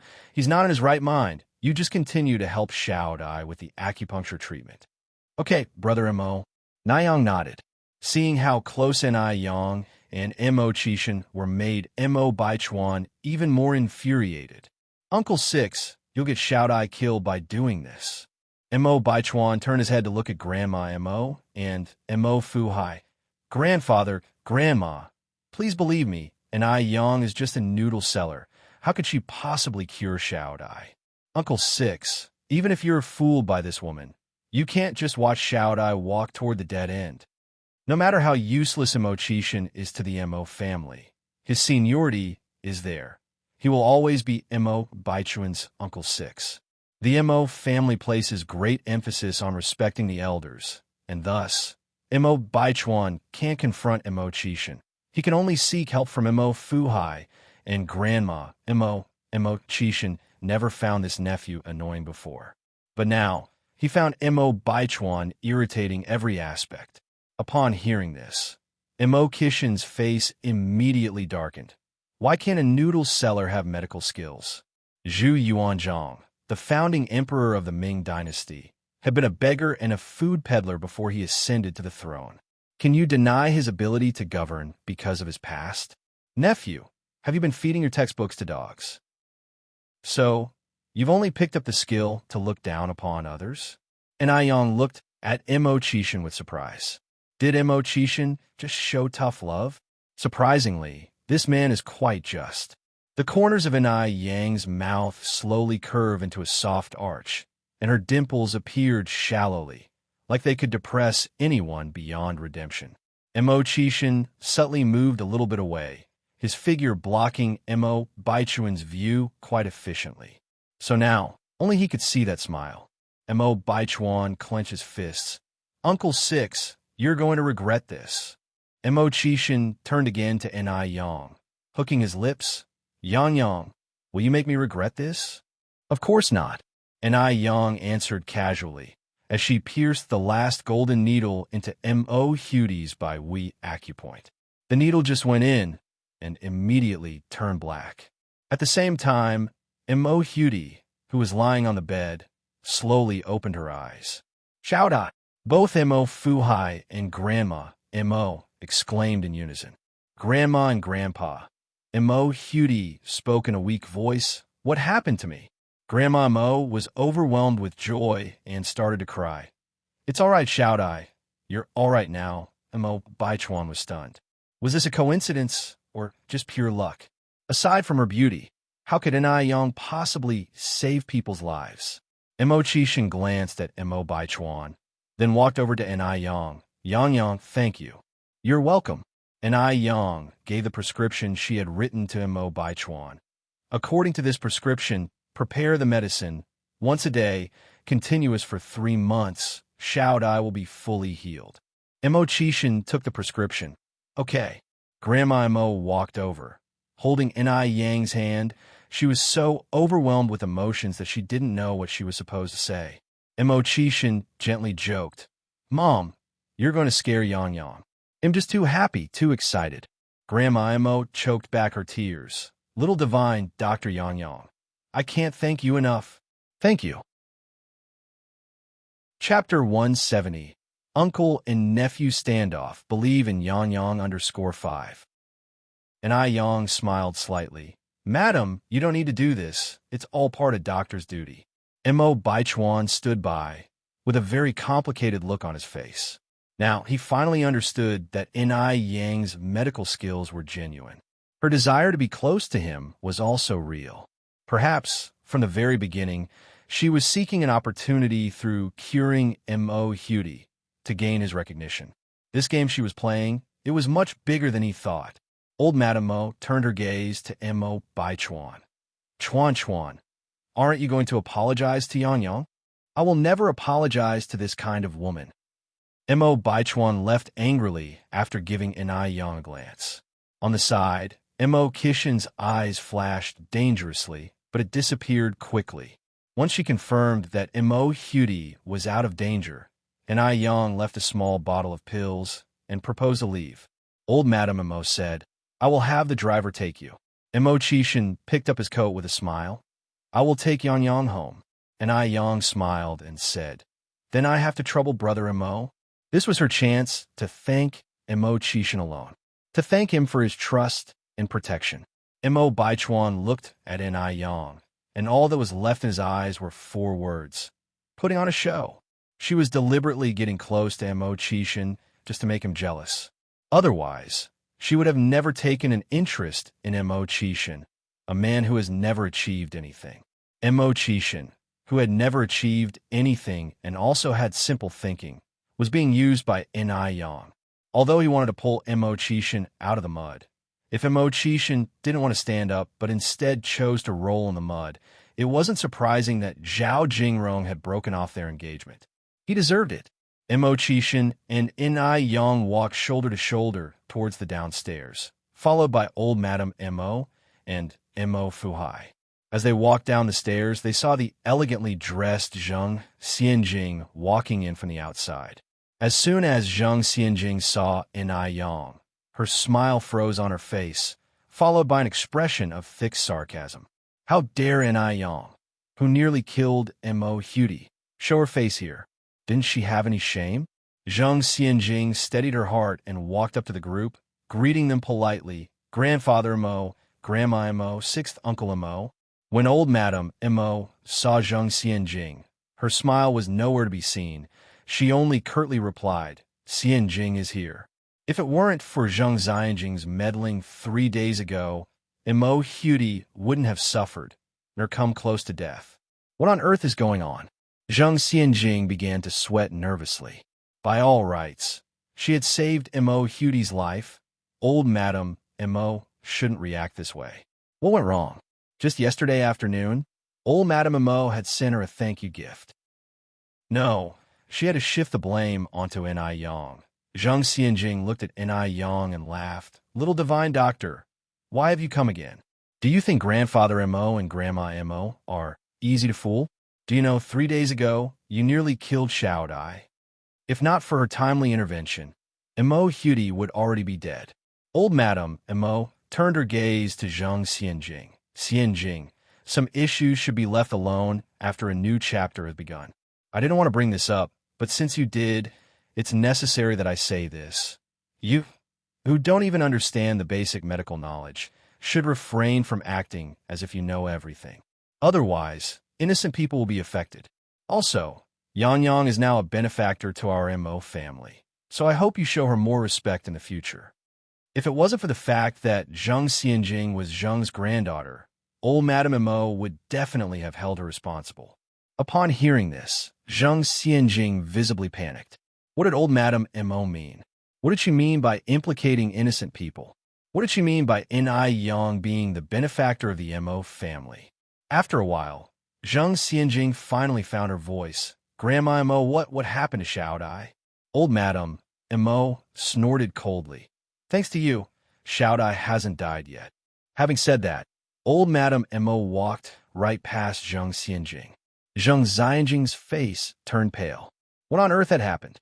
Having seen Yang to the door, Mo Chishin said, Okay, Dad, Mom, you can go back to your room now. They'll take care of Yang. After Mo Fuhai and old Madame Mo advised them to be careful, they turned and went back to their room. In a blink of an eye, only Mo Chishin and Yang remained in the air. Mo Chishin then said, Yang, wait for me here for a moment while I fetch the car. Chapter 171. Uncle and Nephew Standoff. Believe in Yang_6. Okay. Yang nodded. Shortly after, Mo Chishin pushed over a Phoenix-branded bicycle. Yang, don't look at me as Mo Baichuan's uncle. Actually, In everyone's eyes, am nothing but a wastrel who only knows indulgences, resented by all for being mediocre. Every person in my family is more accomplished than me. Even my fiancée has broken off our engagement. Because of this, I don't even have my own car at home. If you mind, I can drive one of the family's cars. And Yang leaned to sit on the bike's back seat, smiling. It's all right, a bicycle is pretty good. After her rebirth, she had cycled almost daily, yet had never tried the back seat. Yang, Emo-chishin continued. Knowing that I'm a wastrel despised by everyone, would you still be willing to be friends with me? And Yang slightly smiled, responding, why wouldn't I? I'm friends with you because of who you are, not your status. When she first met Emo-chishin, and Yang didn't know about his status. Status is not important. All she needed to know was that Emo-chishin was a person worth trusting. Hearing this, Emo-chishin's mouth traced into a smile. Then let's get going. Hold on tight, Yang. The moment he finished speaking, Emo-chishin pedaled forward, and the bicycle shot off like an arrow that left the bowstring. And Yang never knew that a bicycle could be ridden so fast, and she was so frightened that she tightly clutched the corner of Emo-chishin's clothes. There was a gust of fresh wind carrying a mild scent of tobacco. In a short while, they reached Jinghua village. The bike was going too fast. Before the villagers could make out who was on the back seat, the bike had already disappeared from their sight. Wasn't that Yang just now? It looked a bit like her. Could the guy pedaling the bike be Yang's boyfriend? He looks rather handsome.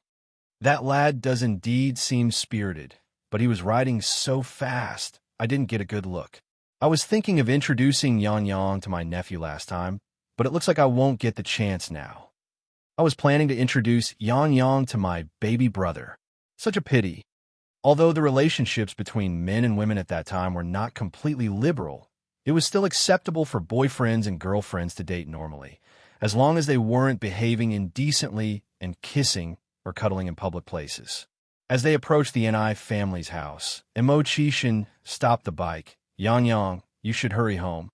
In response, Yang said, let's ride over, and you can have a cup of tea before leaving.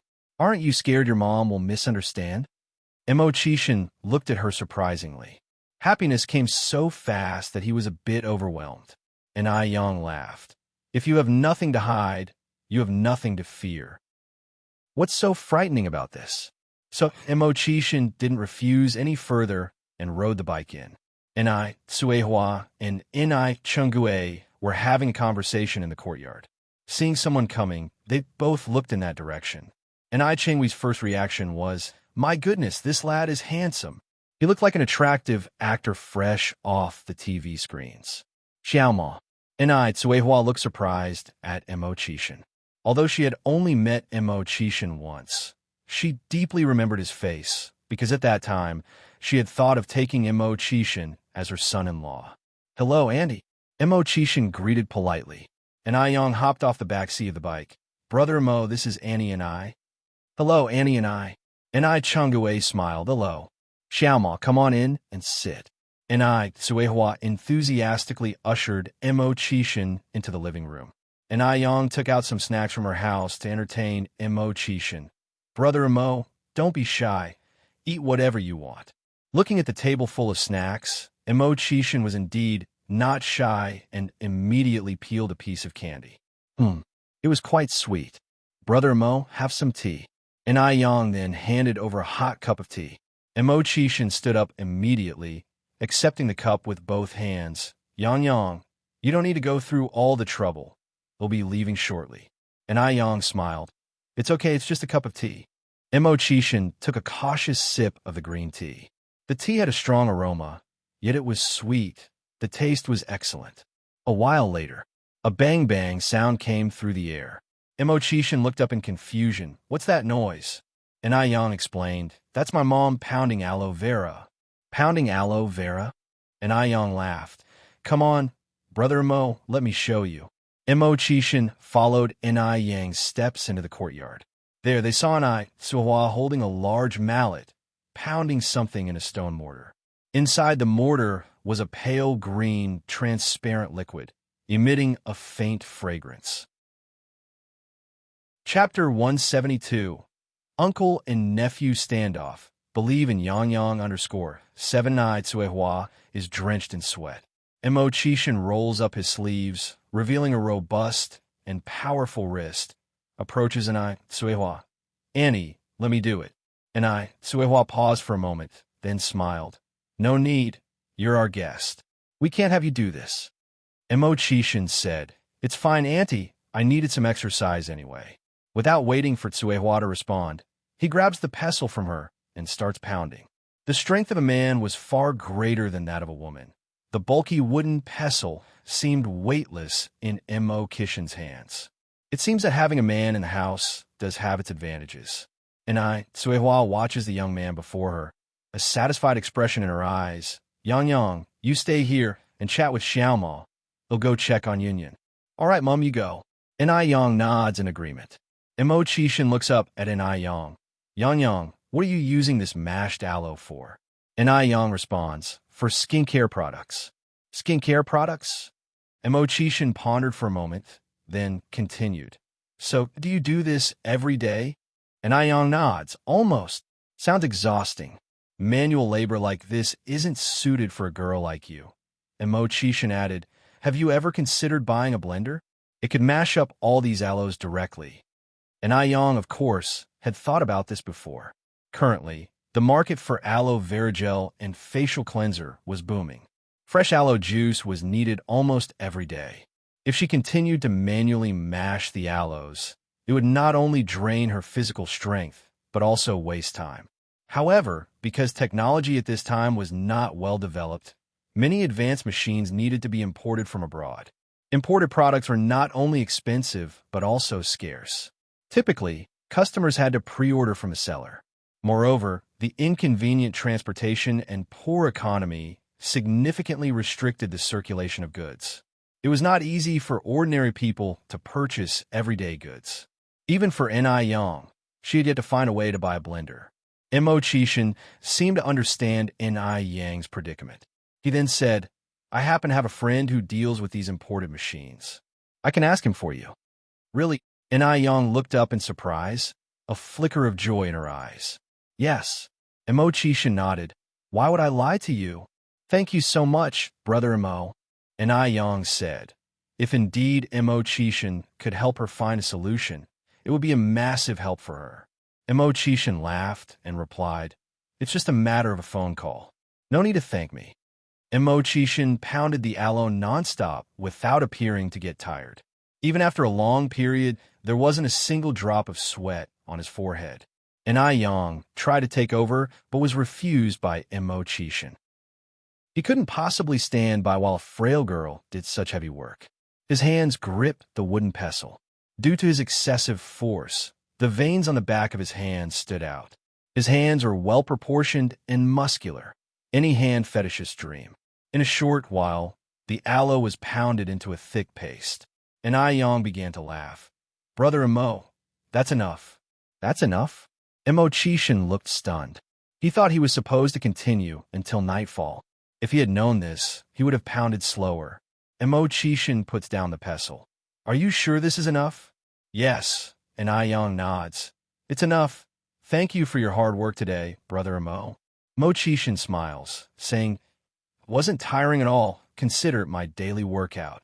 It was already in the afternoon. After resting at the family residence for a bit, Mo Chishan decided to take his leave. Yang said, It's already late. Why don't you stay for dinner, Brother Mo? Despite his desire to stay, Mo Chishan refused diplomatically. How could he impose himself on a family he had visited for only the second time? What if he left a frivolous impression on Yang and Tsuehua? He wanted to be perceived as a well-mannered young man.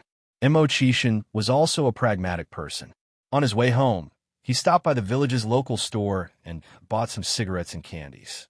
These items altogether cost him 50 yuan, which made the store owner grin from ear to ear. 50 yuan. Normally, it would take him 10 days to sell this much.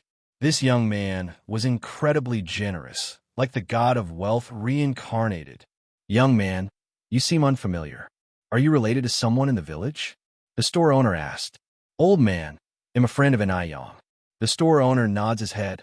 Oh, you're a friend of Yang Yang. Wait a minute, young man. With a puzzled expression, Imo Chishin pauses. The store owner grabbed a handful of candies and shoved them into Imo Kishin's hands. Yang Yang is a good girl who has been very helpful to all of us. If he had known earlier that this young man was a friend of an Yang, he would have given him a discount. After leaving the store, if Imo Chishin saw a man, he would offer a cigarette. If he encountered a woman or a child, he would give out candies. All along the way, he gained praises from the villagers. A few children recognized Imo Chishin. Brother Imo, we remember you. Are you here to see Sister and Yang? Imo Chishin squats down and ruffles their hair. I remember you too. You're Penghu, Xiaohua, and Gooden, right? Yes. Brother Imo, you're so smart. Hence, besides the beautiful sister and Yang, a handsome brother Imo was added into the children's hearts. After Imo Hudi was out of danger, Imo Fuhai and Madame Imo finally found some time to visit Li Xianxian in the hospital. However, the elderly couple didn't manage to see Li Xianxian. They only saw the police officers standing guard outside the ICU ward. Li Xianxian was in critical condition due to her deep wounds. Imo Fuhai approaches one of the officers. Officer, how is the investigation into the divine doctor of Jiangnan going? Our Xiao Dai had no grievance with him. He couldn't possibly harm Xiao Dai without a reason. There must be someone behind all of this. Chapter 173. Mr. Mog, humble and mysterious, invites guests to dinners. Imo Fuhai was no fool. He knew that there were still many twists and turns to this issue that needed to be unraveled. They had never seen the divine doctor from Jiangnan. It was impossible for him to deliberately prescribe the wrong medication to Imo Hudi. Moreover, the divine doctor had no reason to ruin his lifelong reputation.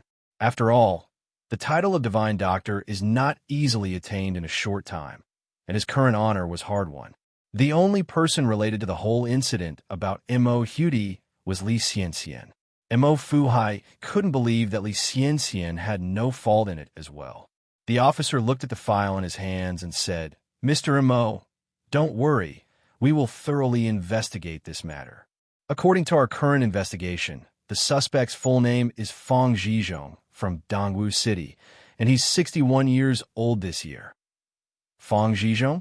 At these words, both Mrs. Imo and Imo Fuhai were stunned. Mrs. Imo suddenly grabbed the officer's hand, her emotions out of control. What did you say his name is? Fang Zhizhong. Imo Fuhai continued. Fang, as in square, Zhi, as in wisdom, and Zhong, as in middle. Yes. Officer nodded, suppressing the shock in his heart. Imo Fuhai asked, does he have any other family members? No. The officer shook his head. The suspect, Fang Zhizhong, had a son, but unfortunately, he died in a car accident 10 years ago. It's him. Mrs. Imo burst into tears. It's him. He came for revenge. Imo Fuhai's expression also darkened. No wonder. Seeing the old couple's reactions, the police asked, what's going on? Imo Fuhai sighed. It's all old history. We didn't think that he would lie in wait until now because of this. Hey, race the story. 10 years ago on a stormy night, Imo Hudi's parents had a car crash with a black car on their way home. Imo Hudi's parents and the driver of the black car were killed on the spot. That black car driver's father was Fang Zhizhong. No wonder the divine doctor from Jiangnan refuses service to people surnamed Imo and Yang, because Imo Hudi's father's surname was Yang. No wonder the divine doctor never reveals his face. So, that was the reason. After hearing this, the two officers also sighed. Does Li Xianxian know about the grudges and grievances between Fang Zhizhong and your Imo family? The police continued to ask. Or does anyone else know about this? If Li Xianxian knew about this, then it could be inferred that Li Xianxian deliberately told the Jiangnan divine doctor about it. If this is the case, then the divine doctor is the principal culprit and Li Xianxian would be the accomplice. Imo Fuhai shook his head. Apart from Xianxian, no one in Beijing knows about it. We moved to Beijing after the incident happened. The Imo family's ancestral home, in fact, was in Jiangnan too, and Li Xianxian was just a 10-year-old child at that time. How could she possibly know about these things?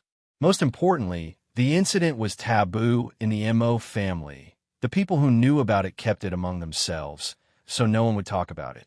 Li Xianxian couldn't possibly foresee this. Could it be that someone in your family talked about this? The officer continued to ask. That should not be it, Mo Fuhai replied. This incident is taboo in our Mo's family. No one dares to mention it generally. With the case progression till now, it could basically be closed as malicious revenge because the only main suspect is already dead. But, for the sake of caution, the police wouldn't easily close the case. Mrs. Mo clutched her face and sobbed. We should have suspected it earlier when he said that he would not treat people with Mo and Yang surnames. We should have been on guard then. Poor Xianxian got implicated. Mo Fuhai sighed. Xianxian, the child, wasn't at fault. The main responsibility is on us. We were careless. The police left the hospital after taking their statements. Mo Fuhai and Mrs. Mo found Li Xianxian's chief doctor. Dr. Wang, how is Xianxian now? Dr. Wang looked very serious. The patient's current situation is very critical. Her will to survive is very weak. Whether she will wake up or not depends on her fate. Mrs. Mo continued. Can we go in and see her now? The doctor shook his head. Not yet. She needs to be transferred to the general ward after a week. Only then can her family visit. Chapter 174. Low-key and mysterious Mr. Mog, treating guests to a meal _2. In the center of Beijing, there is an upscale tea house.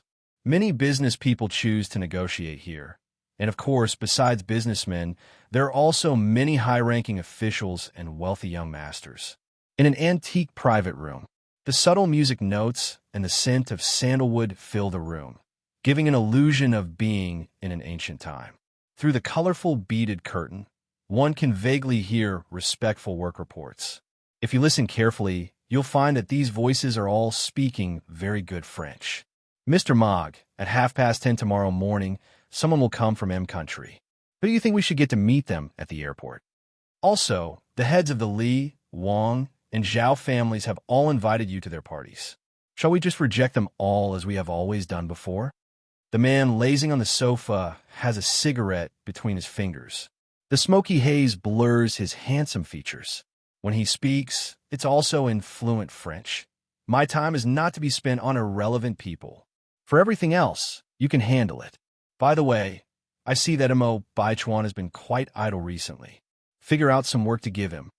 At this, everyone looked incredulously at the man on the sofa. When did Mo Baichuan offend Mr. Mog? With Mr. Mog's status, the Mo family wouldn't even be worth mentioning in his sight. There's no need for him to go out of his way to make life difficult for a small fry like Mo Baichuan. I have to go. I have other things to attend to. The man crushes his cigarette, stands up, and heads for the exit without giving the others a chance to respond. Two foreign assistants with blonde hair and blue eyes immediately stand to see him out. Just as he's almost at the door, the man pauses as though recalling something. He looks back and says, "Oh, and give me a blender imported good quality." After a pause, he adds, "It's for making skincare products." Skincare products?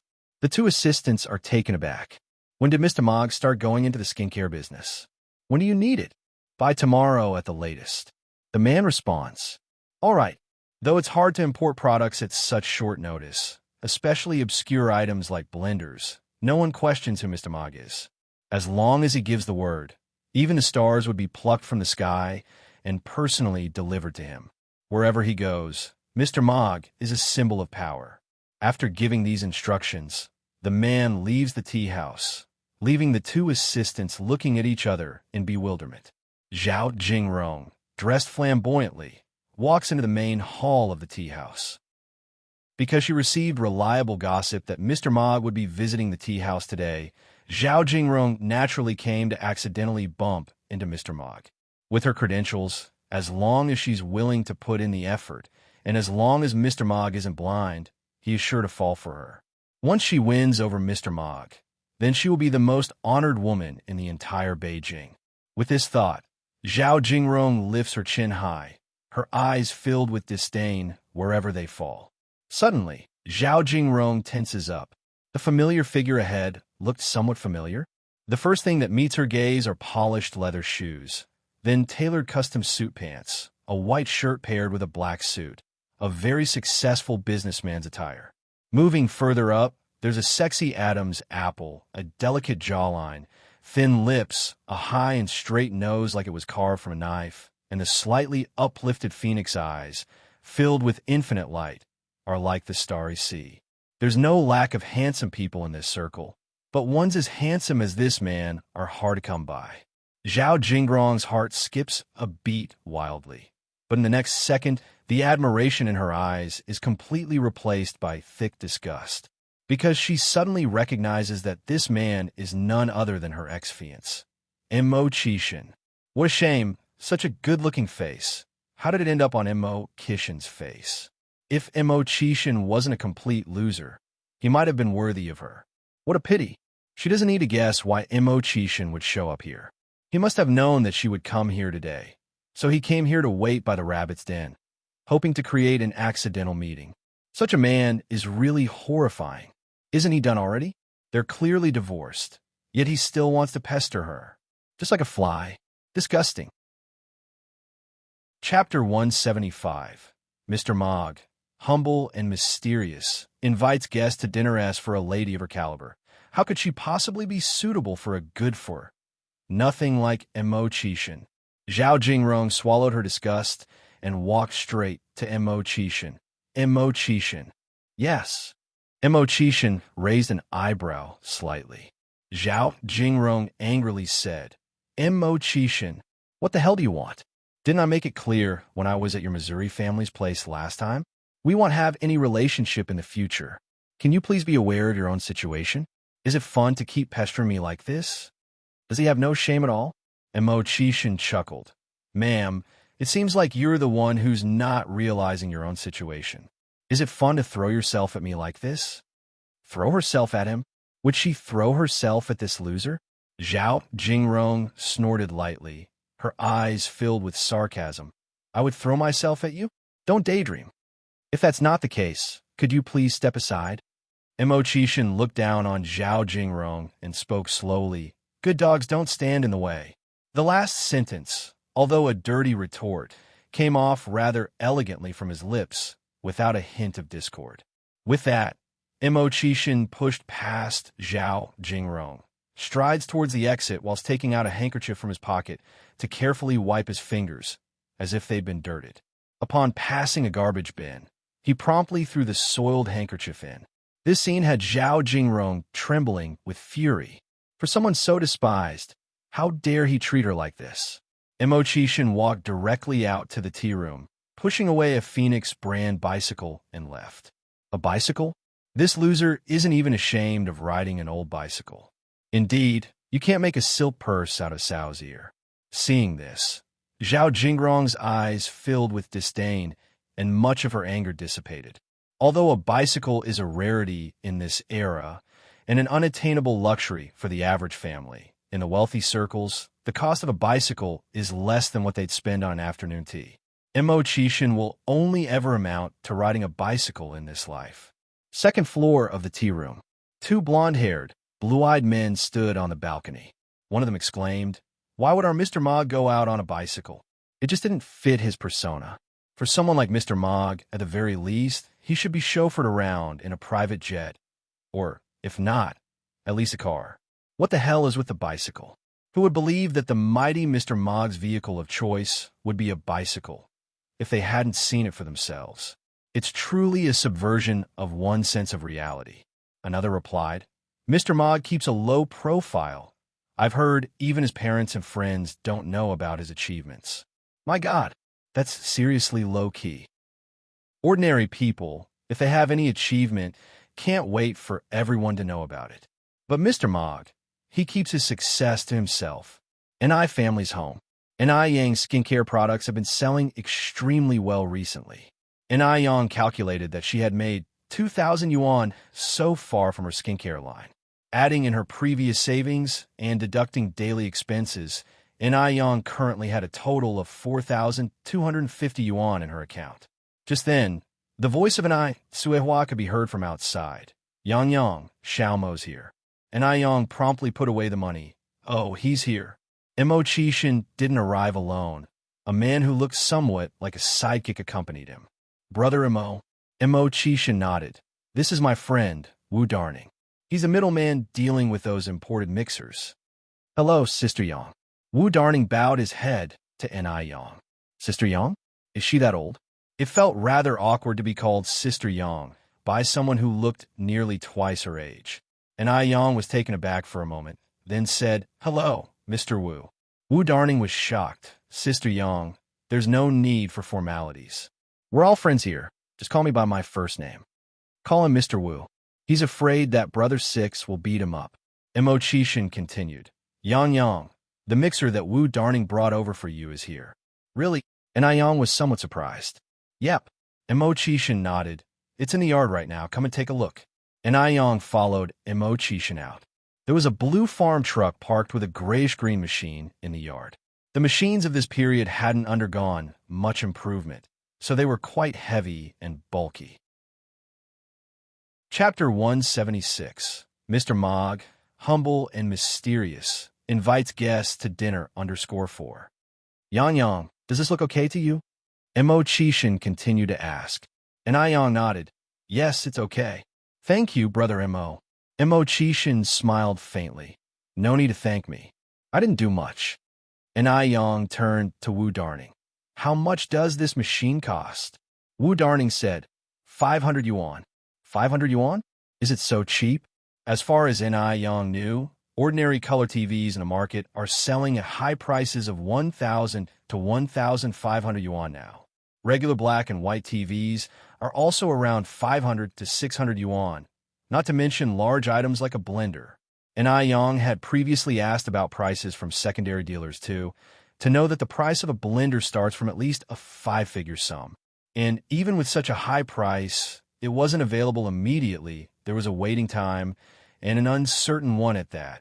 This 500 yuan was beyond Yang's expectations. Seeing Yang's reaction, Wu Darning rushed to say, Sister Yang, if you think it's expensive, we can still negotiate the price. No, it's not that, Yang continued. Won't you lose money if you sell it to me for 500 yuan? Wu Darning laughed. No. How can we businessmen make a loss? Sister Yang, let me tell you the truth. This machine was previously reserved by another buyer who paid 2/3 of the deposit but later breached the contract. I don't need this machine, so I'm anxious to sell it off. If you think the price is not right, we can still negotiate. Upon hearing this, Yang nodded. No wonder it was so cheap. It was because of this reason. So it means she was quite lucky. This kind of chance is equivalent to winning a 5 million yuan lottery. And Yang then said, Wait here. They'll go get the money for you. All right.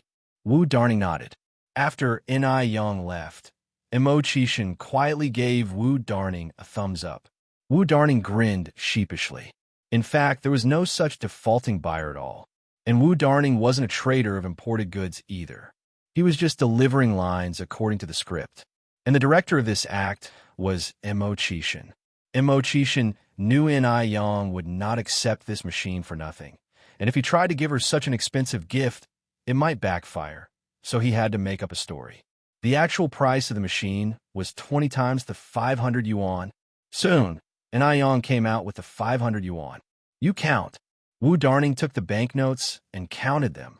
It's all there. Sister Yang, where would you like us to put this machine? And Yang thought for a moment, then said, Could you please help me put it in the living room? All right. The two men got up on the truck and carried the 200-pound machine down to the living room. Thank you so much. Here, have some tea. And Sawa brought over 2 cups of tea. Thank you, Auntie. Mo Qishan took the cup and politely replied, No trouble at all. Wu Darning quickly added, Yes, it's no trouble at all. After finishing their tea, Mo Qishan and Wu Darning did not stay long. They quickly left the Ni family's house. This time, Yang packed lots of goodies for Mo Qishan again. She also gave quite a few to Wu Darning. Wu Darning dared not refuse, took them nervously, and as soon as he got in the car, immediately handed all the snacks back to Mo Qishan. Even if he had 100 times the courage, He wouldn't dare to eat Ni Quihua's food. Seeing all the snacks returned, Imo Kishin's expression brightened slightly.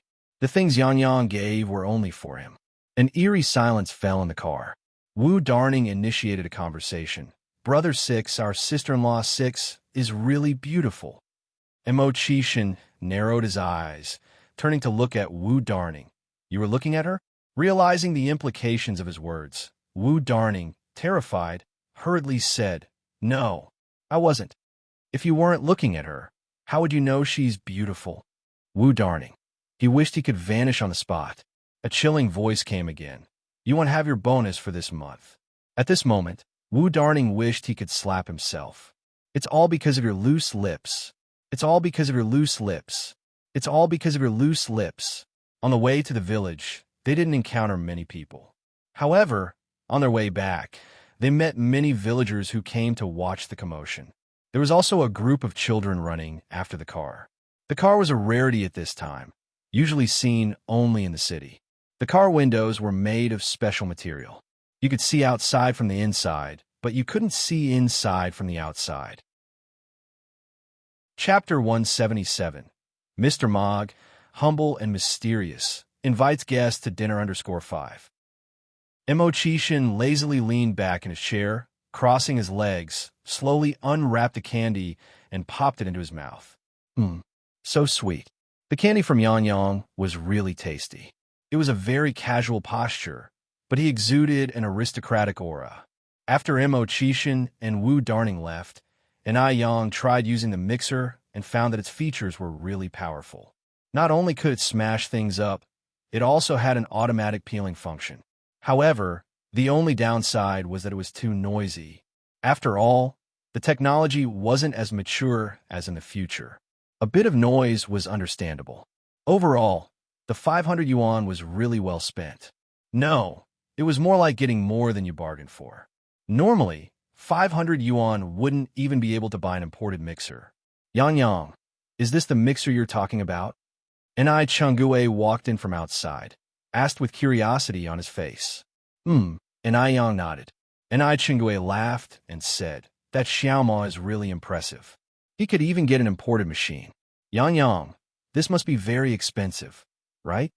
Yang replied, Actually not that expensive, just so happened I got a good deal. Mr. Mogg's friend was in a hurry to sell it, so it only costed 500 yuan.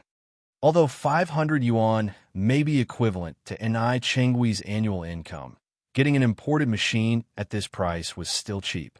Following on, Ni Chungue said, Yang, you're so lucky. By the way, I have a few colleagues who need skincare products. Do you have any in stock now? The skincare products that Ni Yang made were really effective. Good words spread mill by mill, 10 by 10. During this time, Ni Chungue had already helped her sell more than 20 sets. And Ni Yang didn't take Ni Chungue for granted. She not only provided Ni Chungue free skincare products, but also gave her 1 yuan commission per bottle, totaling 2 yuan per set. For Ni Chungue, this 2 yuan came incredibly easily. All she had to do was pitch the products a bit, and the skincare buyers will be immensely grateful. Now, she is really popular in her company. Ni Chungue had always considered Ni Yang as her lucky star. Ever since Ni Yang moved here, her days have been increasingly prosperous. Ni Yang said, I have 2 sets left, Aunt Ni. How many sets do you need?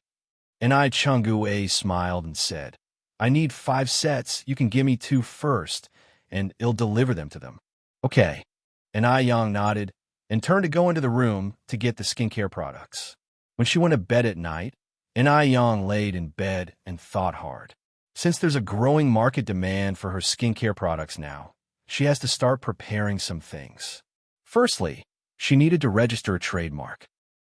Secondly, she needed to apply for production and health licenses and other documents.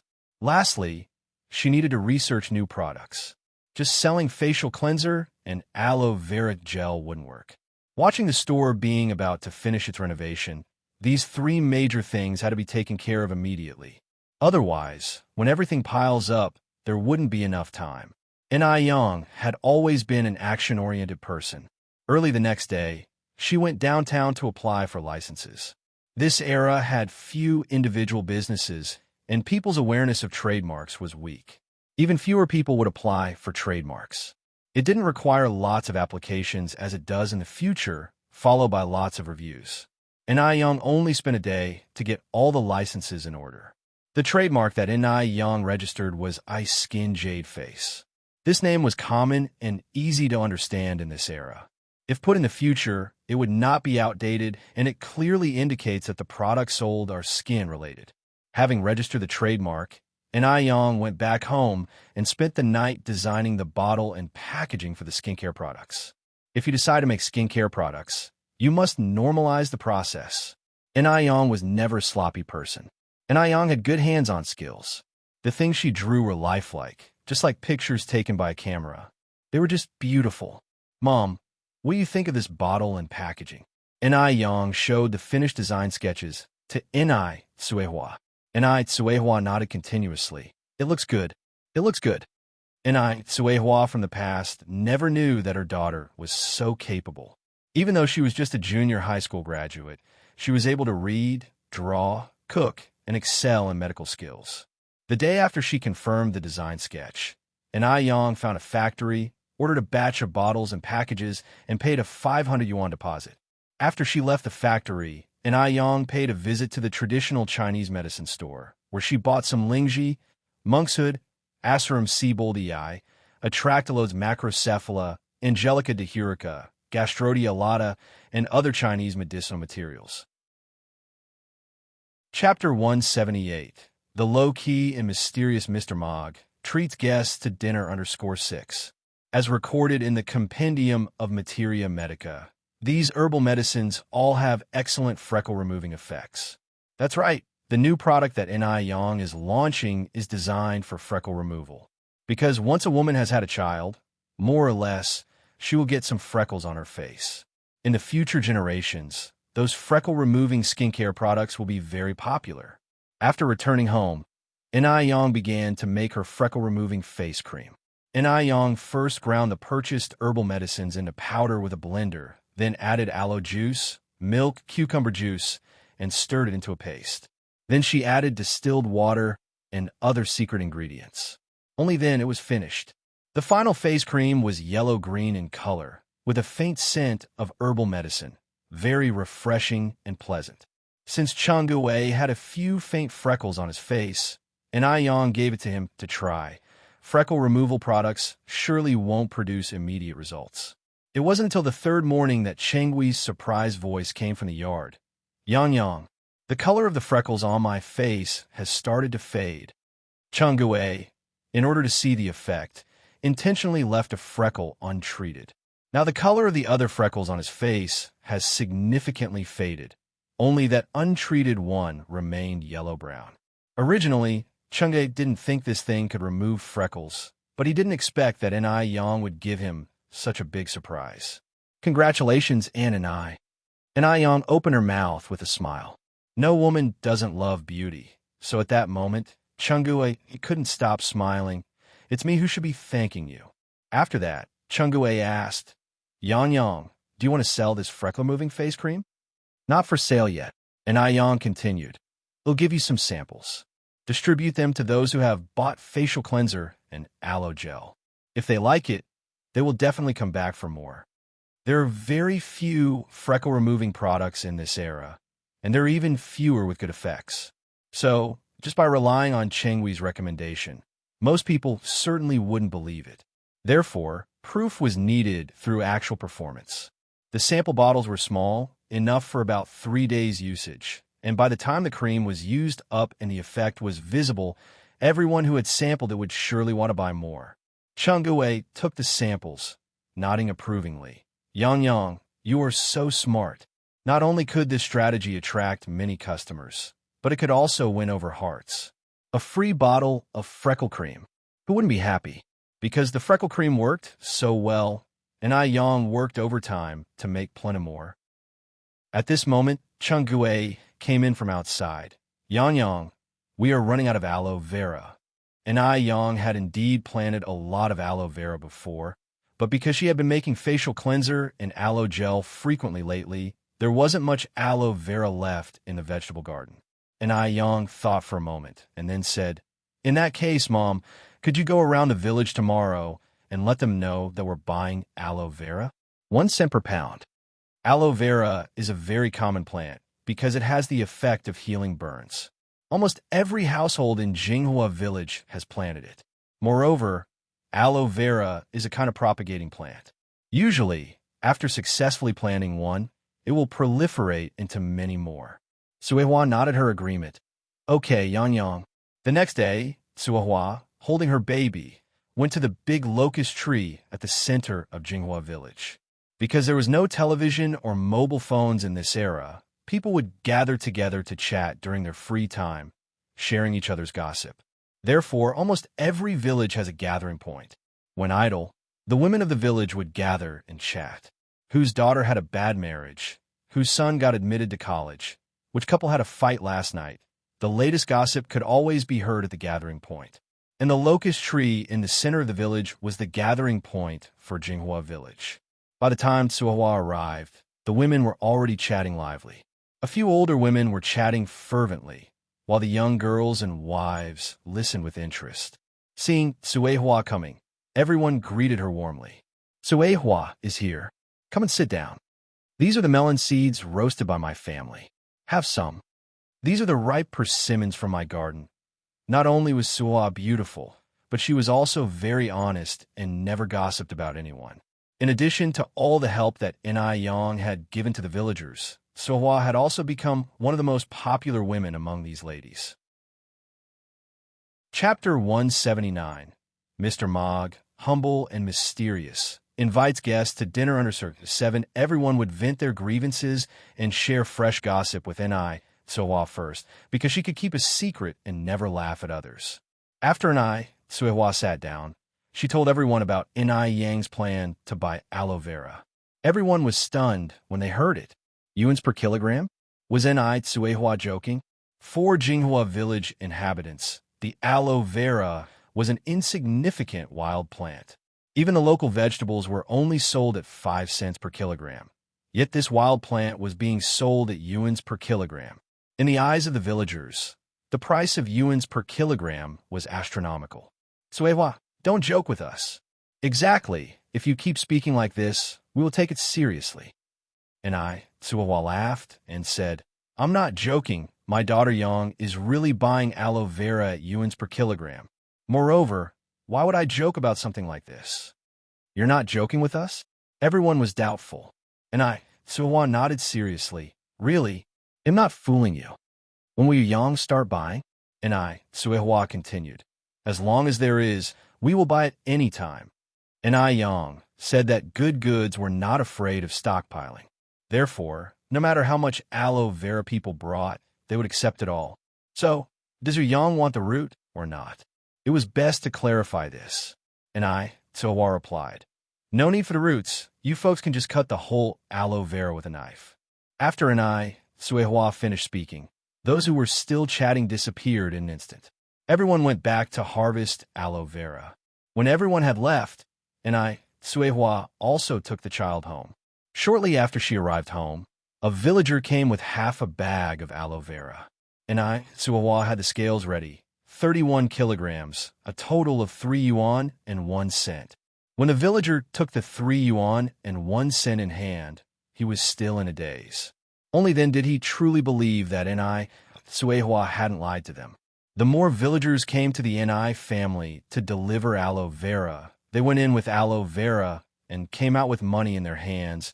Almost everyone had a smile on their face. In this era, it is not hard for someone who knows how to do business to earn money, but it is difficult for these honest villagers to make money. Common farmers work hard in the fields all year round and can't make 100 or 80 yuan.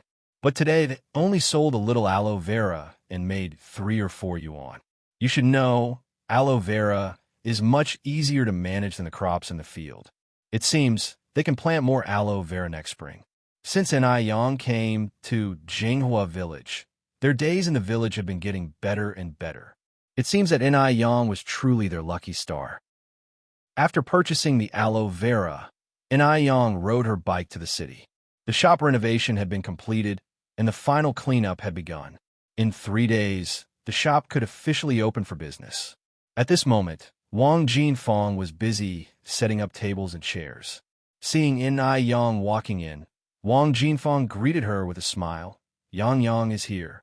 "Aunt Jinfeng," and Ai Yang continued, "Where are Uncle Tiniu and the others?" Wang Jinfeng replied, "Your Uncle Tiniu and the others are cleaning the kitchen and arranging the kitchen utensils." "Oh," and Ai Yang nodded. "Aunt Jinfeng, I have something to discuss with you." "Go ahead." Wang Jinfeng wiped her hands on her clothes and sat opposite Ai Yang. And Ai Yang continued, "I want to invite you and Aunt Zhou to work in a noodle restaurant after it opens. The salary will still be 2 yuan a day. I have already spoken to Aunt Zhou about this. What do you think?" And Ai Yang was busy with her skincare business, so if she didn't hire 2 more people for the restaurant, she wouldn't be able to handle it. After considering all aspects, Zhou Qingsheng and Wang Jinfeng seemed to be the best choices. Zhou Qingsheng was educated and reasonable. Although Wang Jinfeng was a bit spirited in character, sometimes a spirited person was necessary to rule out evil. And Ai Yang had experience running a catering business in her past life. She knew that sometimes there would be some extremely difficult customers, and even some who would come to cause trouble. Zhou Qingsheng and Wang Jinfeng could complement each other's personalities. Upon hearing this, Wang Jinfeng looked at Ai Yang in surprise, unable to close her excited mouth. This was simply a surprise from heaven. 2 yuan a day, 60 yuan a month, 720 yuan a year. My goodness, she had not earned this much money in 3 years. Upon hearing this, Wang Jinfeng nodded repeatedly. I am willing. And Ai Yang smiled and took out the labor contract. "Then please sign the labor contract." The labor contract system was not yet enforced at this time, but Ai Yang had seen too many things in her past life. The human heart was too difficult to measure, so some things that should be signed must be signed. Although Wang Jinfeng couldn't read, she trusted Ai Yang. "Yang, I can't read. Can I press a handprint for you?" And Ai Yang nodded and flipped the contract to the last page. "Yes, you can press a handprint here." The labor contract was in 2 copies, one for Wang Jinfeng and one for Ai Yang to keep. Now that the shop was officially finished, Ai Yang was ready to invite everyone for a big meal. So, she talked to Wang Tiniu about this matter. "Uncle Tiniu, I'm going to the vegetable market now to buy some food. You invite everyone to come to my house for dinner tonight.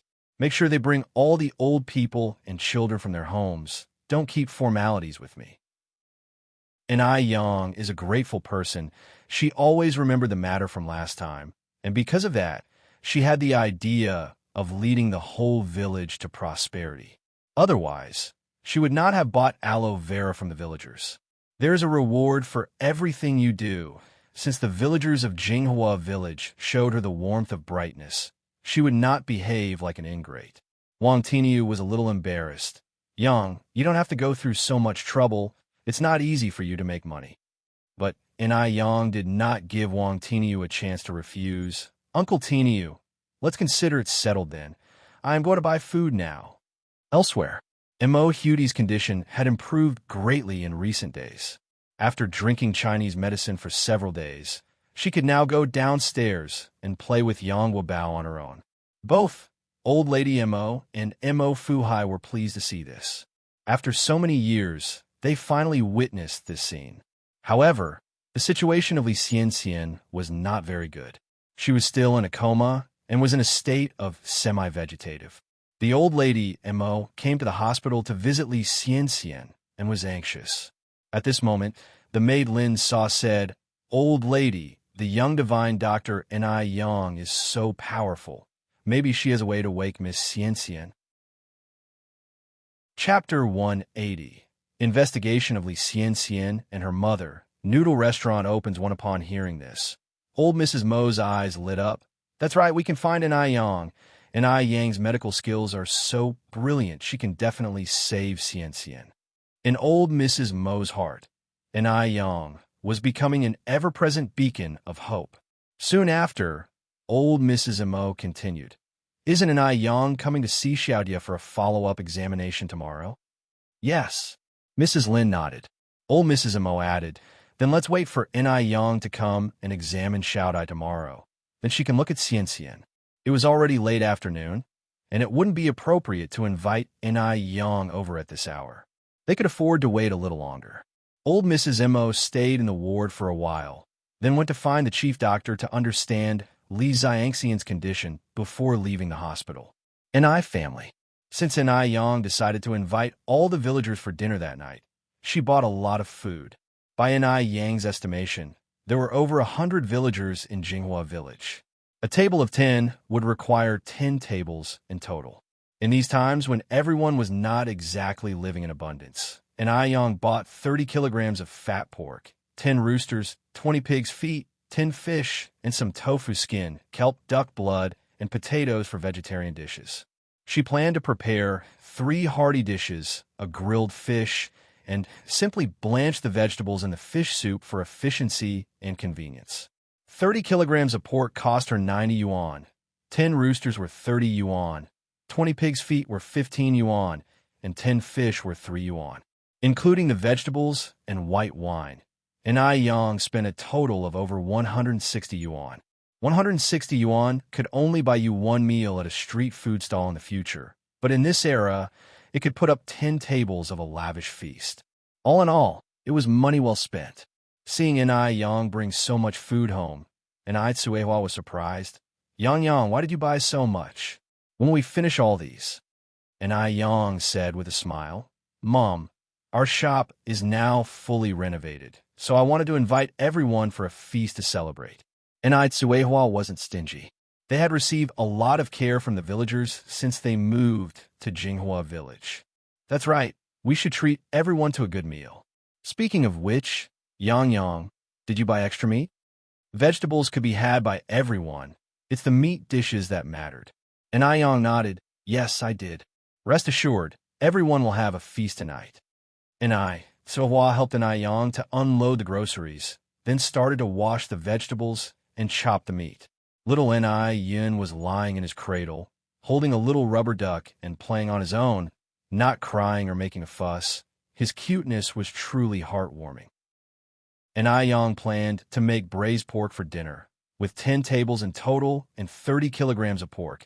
Each table could have 3 kilograms. Braised pig's feet with soybeans. There were 20 pigs' feet in total.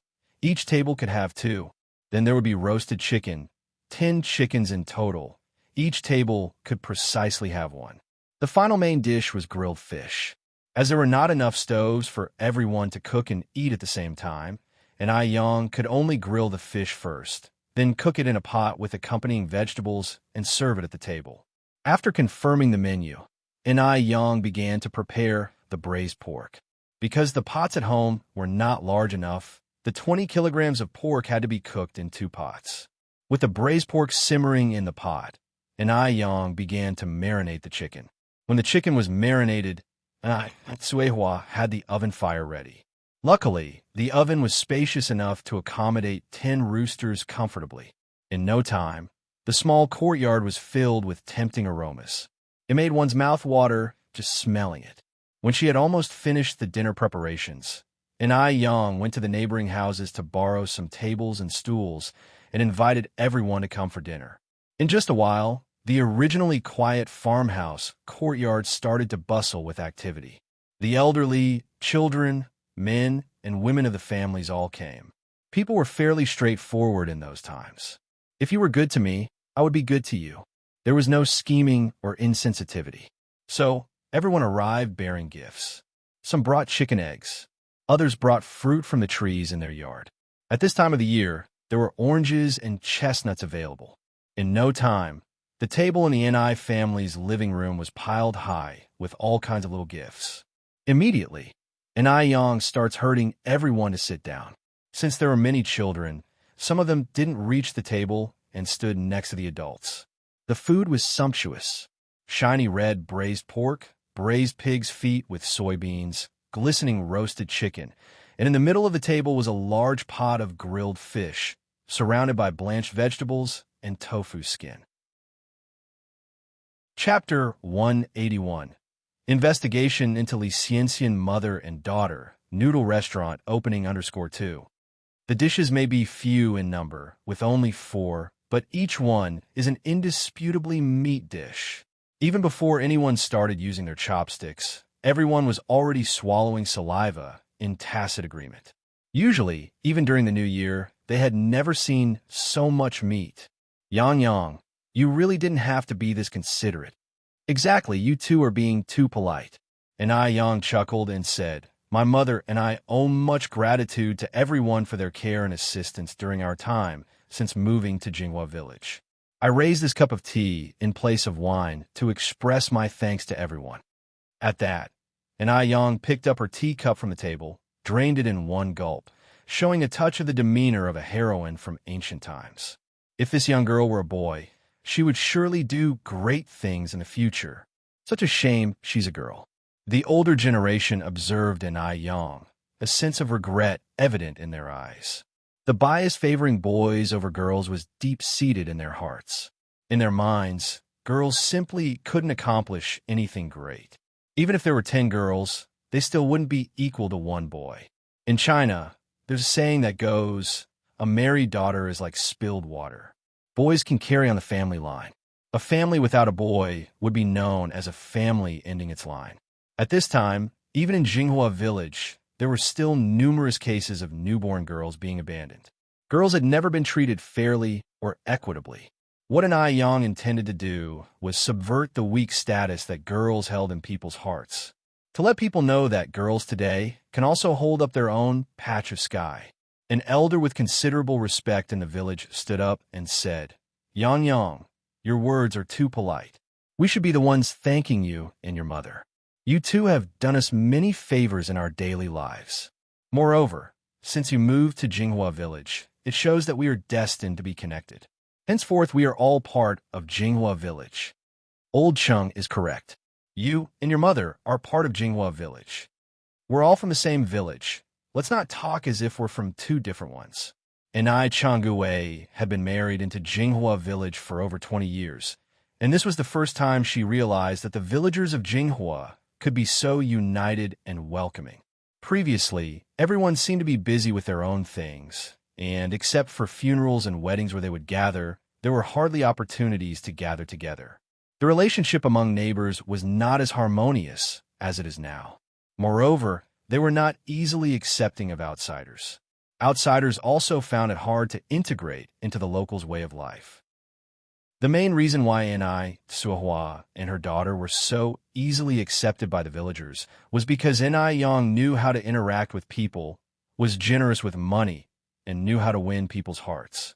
It was hard to imagine that Enai Yang, a 17-year-old girl, could have such ability.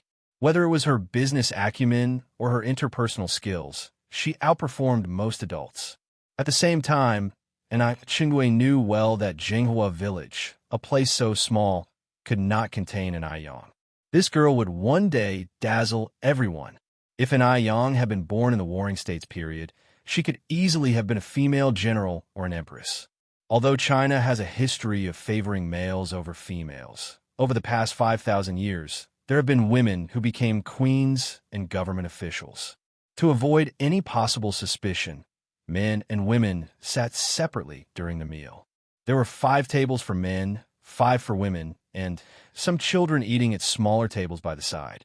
Throughout the meal, there were exclamations of delight. This fish is too delicious, and this braised pork is excellent. Is this chicken grilled? These simple villagers had never eaten such delicious foods in their lives. Normally, if they bought meat, they simply cooked it haphazardly. None could match the exquisite dishes made by Enai Yang. In the majority of households, the only cooking ingredients were oil and salt. Some couldn't even afford to use oil. Enai Yang also made sour plum soup. So while the men were drinking alcohol, the women were drinking sour plum soup. Most of the women were trying this novel drink for the first time. They all questioned Enai Yang on how to prepare it. Enai Yang didn't withhold knowledge. She directly shared the recipe to prepare sour plum soup. Since the sour plum soup wasn't an original creation of hers, she didn't claim it as her own. Some of the more thoughtful women noted down the recipe, planning to prepare it for their children to drink. They could also serve it to relatives and friends when they visited during the New Year festivities. This would not only be economical, but also prestigious. Chapter 182. Investigating Li Xian and her daughter, Noodle Restaurant opens _3. This meal was so satisfying that everyone was left with oily lips, and the children were all full to the brim. After the meal, it was already dark outside. The men went home, and the women stayed at the Ni family home to help wash dishes and clean up the tables. With an entire 10 tables of guests, there were more than 100 bowls used just for the meal alone, not to mention the serving dishes. If it was left to just Ni Tsuehua and Ni Yang to clean up, there was no telling when they would finish. The women, all accustomed to such chores at home, did not slack off just because it was not their own household. They were even more thorough in helping than they would have been in their own homes, and they did not allow Ni Tsuehua and Ni Yang to help. They had all just enjoyed a large and satisfying meal at the Ni family home, leaving them not just satisfied but also high-spirited. Thus, they worked with smiles on their faces. It should be noted that most of them hadn't eaten meat for almost a year. As the saying goes, many hands make light work, and amidst their chatter and laughter, the Ni family's courtyard was restored to its former state in less than half an hour. This meal was not just a simple meal for Ni Yang. This meal signified that she and her mother were officially settling down in Jinghua village from this day onward. The next day was the day Ni Yang was to go to the Mo family for a follow-up visit. In the morning, as soon as she opened the door, she found Mo Qishan waiting for her on his bicycle. Yang, my mother sent me to pick you up. And Yang didn't waste time. She sat directly on the back seat of the bicycle. Then let's go. Let's go. Mo Qishan's mood suddenly lightened as he pedaled away, the bicycle soon going quite far. Riding along with the morning wind and accompanied by the chirping of birds, they passed through the quiet countryside, the booming city center, and soon arrived at the Mo family's villa. Sister and Yang, Uncle Mo Hudi came down from the stairs with small steps. And Yang walked over. Shout-I, how have you been feeling these past few days? Are you better? Mo Hudi nodded her head and smiled. Much better. Thank you, Sister and Yang. Mo Hudi was very clear in her heart. If it were not for Yang, she would not have been able to recover so quickly. You're welcome. And Yang patted Mo Hudi's head. I'm a doctor. It's my duty to heal and save lives. Yang is here. Hearing the commotion outside, the old Mrs. Mo came out, her eyes full of excitement as she looked at Yang. Old Mrs. Mo, Yang greeted politely. Mrs. Mo instructed the servants to serve tea and water and brought out a variety of imported snacks. Yang, have a snack and some tea before checking Shout-I's pulse. No rush. Yang picked up a tea and took a sip, then took Mo Hudi's pulse. Mo Qishan quietly watched her. Yang focused slightly, her eyes serious, her long eyelashes casting a faint shadow on her eyelids. She was not like the fashionable women on the streets. Every piece of clothing she wore had a subtle hint of antiquity. For example, now, she was wearing a white knee-length cheongsam with a beige long coat over it. The collar of the coat was embroidered with a few proud red plum blossoms, echoing with the red buttons on the cheongsam. She conveyed both classical beauty and a youthful playfulness suitable for her age. Over the years, Mo Qishan had seen many girls, but none of them made his heart beat faster like Yang did. Mrs. Mo also was very satisfied with Yang. She was not someone who paid much attention to family backgrounds. Zhao Jingrong came from a prestigious family, but what happened in the end? Did she not still look down on people with her superior attitude? So, compared to family status, she valued a person's character more. After a while, Yang released Mo Hudi's wrist and then said, Shout-I's recovery is faster than I expected. If she continues this way, she should be almost cured after a month of taking the medicine. The metabolic rate of children is much higher than that of adults, after all.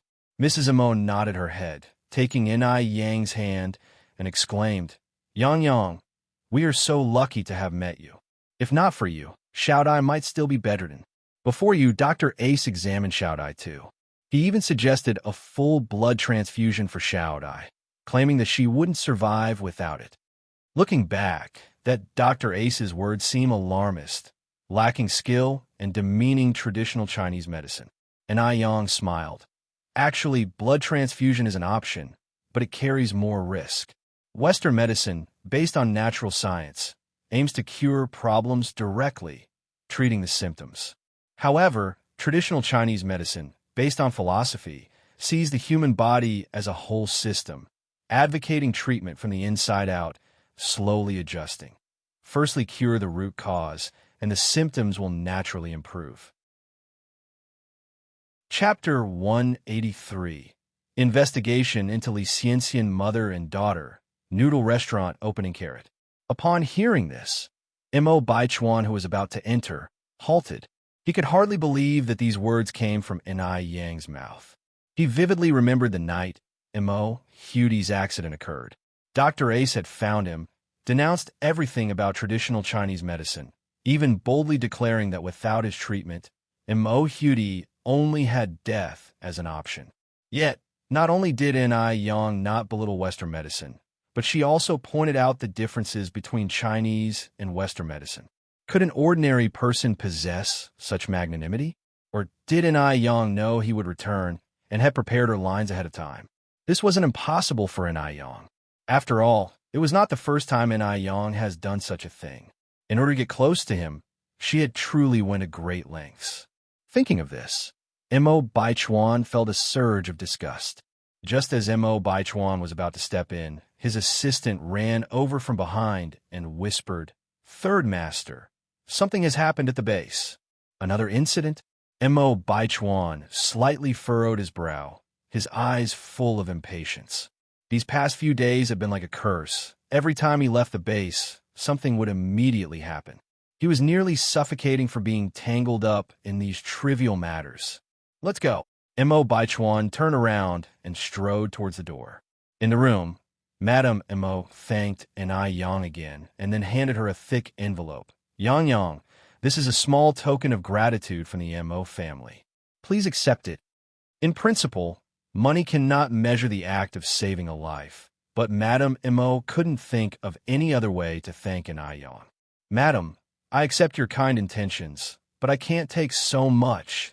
Ai Yang opened the envelope, symbolically drew out a couple of large notes. "Taking these is enough. It's difficult to see a doctor, to find medicine, even harder to consult a doctor. If I were to take this much money from you, it would break the rules and no one would dare come to me for treatment anymore. Doing good deeds would bring blessings. This was a lesson Ai Yang learned from being reborn. Therefore, Ai Yang not only treated the rich but also ordinary people. If word got out that she charged sky-high consultation fees, what were those struggling people supposed to do? In this life, she intended to use her medical skills to help even more people. Madame Mo looked at Ai Yang, her eyes full of admiration. Girls, as good as Ai Yang, were hard to come by in today's world. She was very authentic, no deliberate flattery in her words, no smugness for curing Mo Hudie. Throughout, she retained a calm demeanor. It was as though she was like an orchid in an empty valley, quietly elegant. Good. Madame Mo held Ai Yang's hand, lavishing her with praise. After a while, Madame Mo remembered the business at hand and continued, "Yang Yang, I have a younger relative. She tried to commit suicide some time ago by slashing her wrist and has not woken since. Do you think you can make some time today to see her?" Ai Yang nodded. "I can." Madame Mo excitedly said, "We can go right now." "Mom," Mo Chishan followed their pace. "He'll accompany you too." The three of them arrived at the hospital together. When Ai Yang saw the patient lying in bed, she froze. If it's not Li Xianxian, then who is it? Even though Li Xianxian was considerably younger than in her previous life, Ai Yang recognized her at first glance. What was Li Xianxian's connection with the Mo family? Ai Yang vaguely remembered that in her previous life, there was a scar on Li Xianxian's wrist. So it was from this time. But why did she try to commit suicide? Although shocked, and Ai Yang's face did not reveal anything. She reached out and rested her hand on Li Xiangxian's wrist. After a while, she lifted her head and said, "I'm sorry, madam, but I'm unable to help this young lady." Madame Mo was taken aback. "Alt?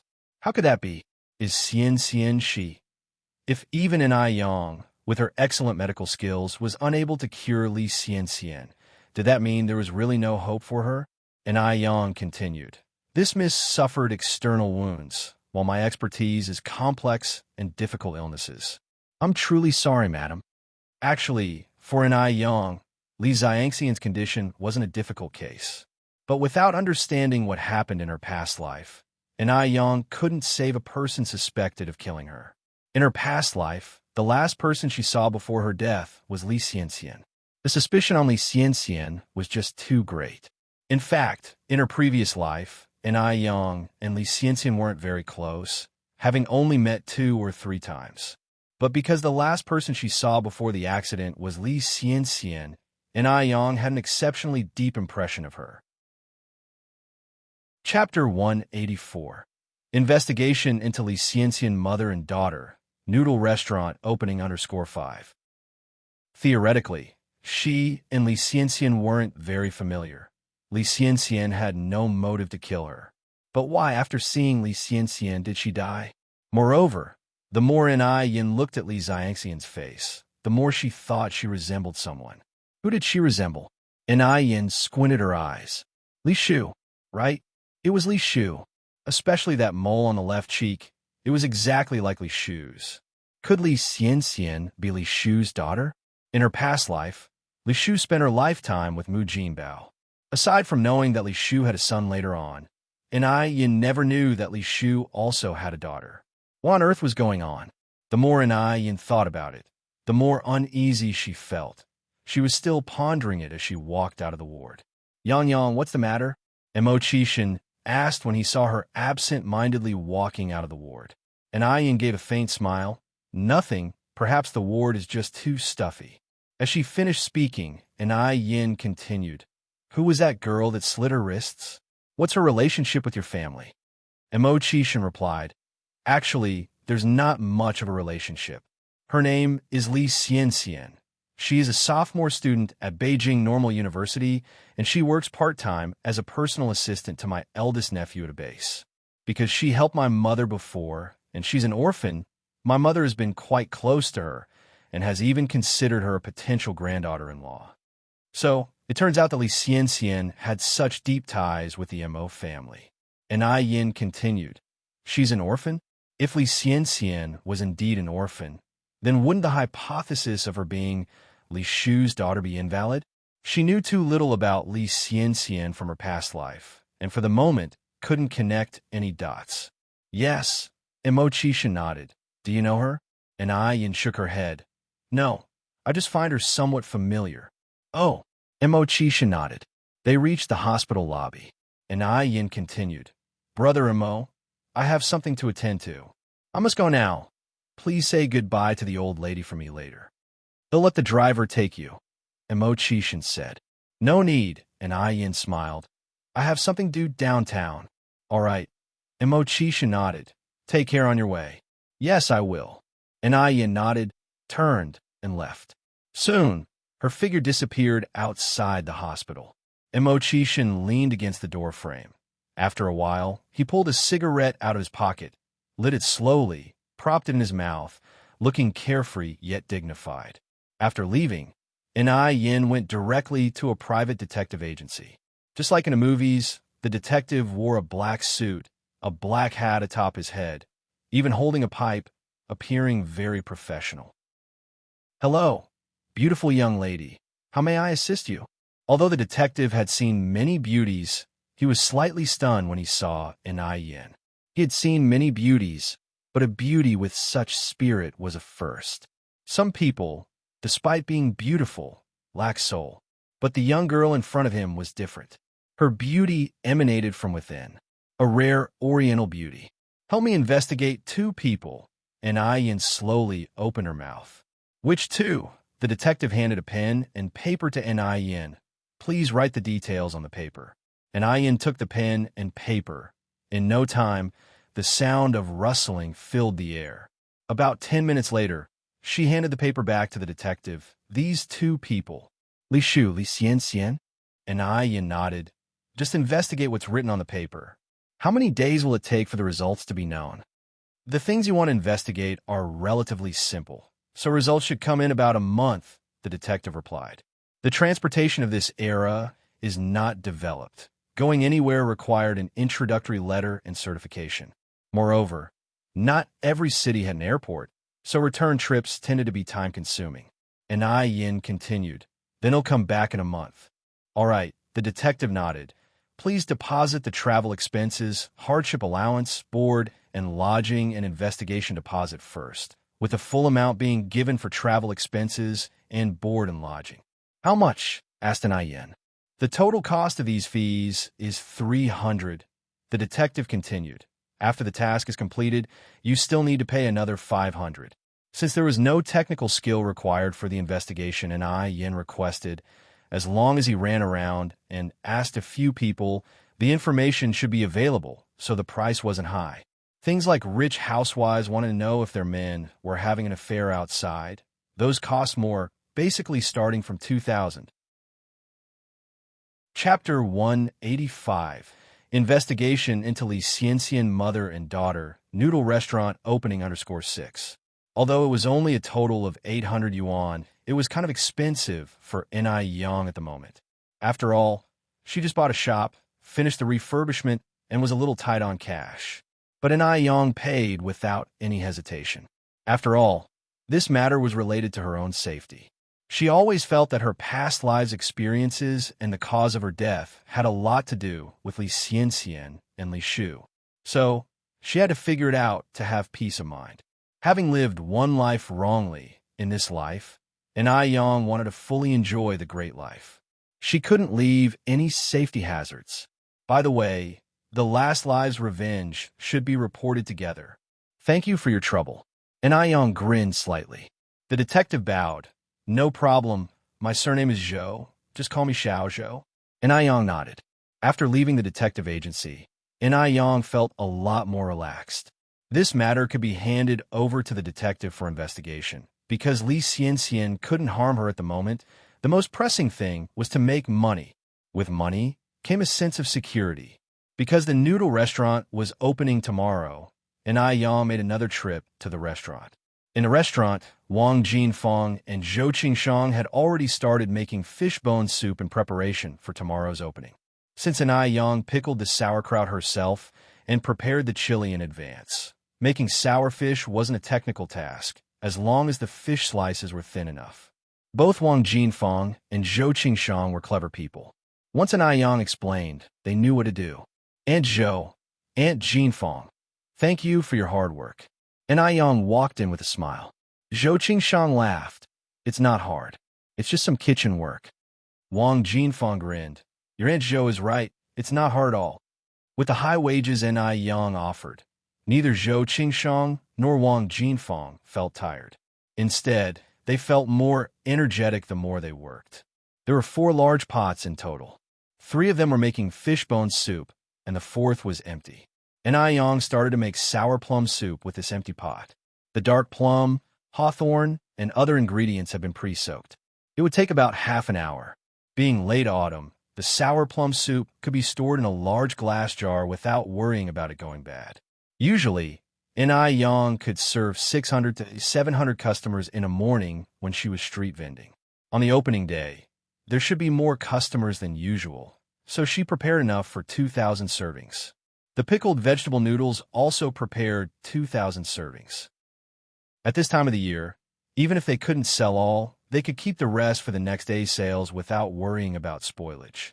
Even before the opening, there were a few people outside asking if they were opening tomorrow. Ni Yang smiled.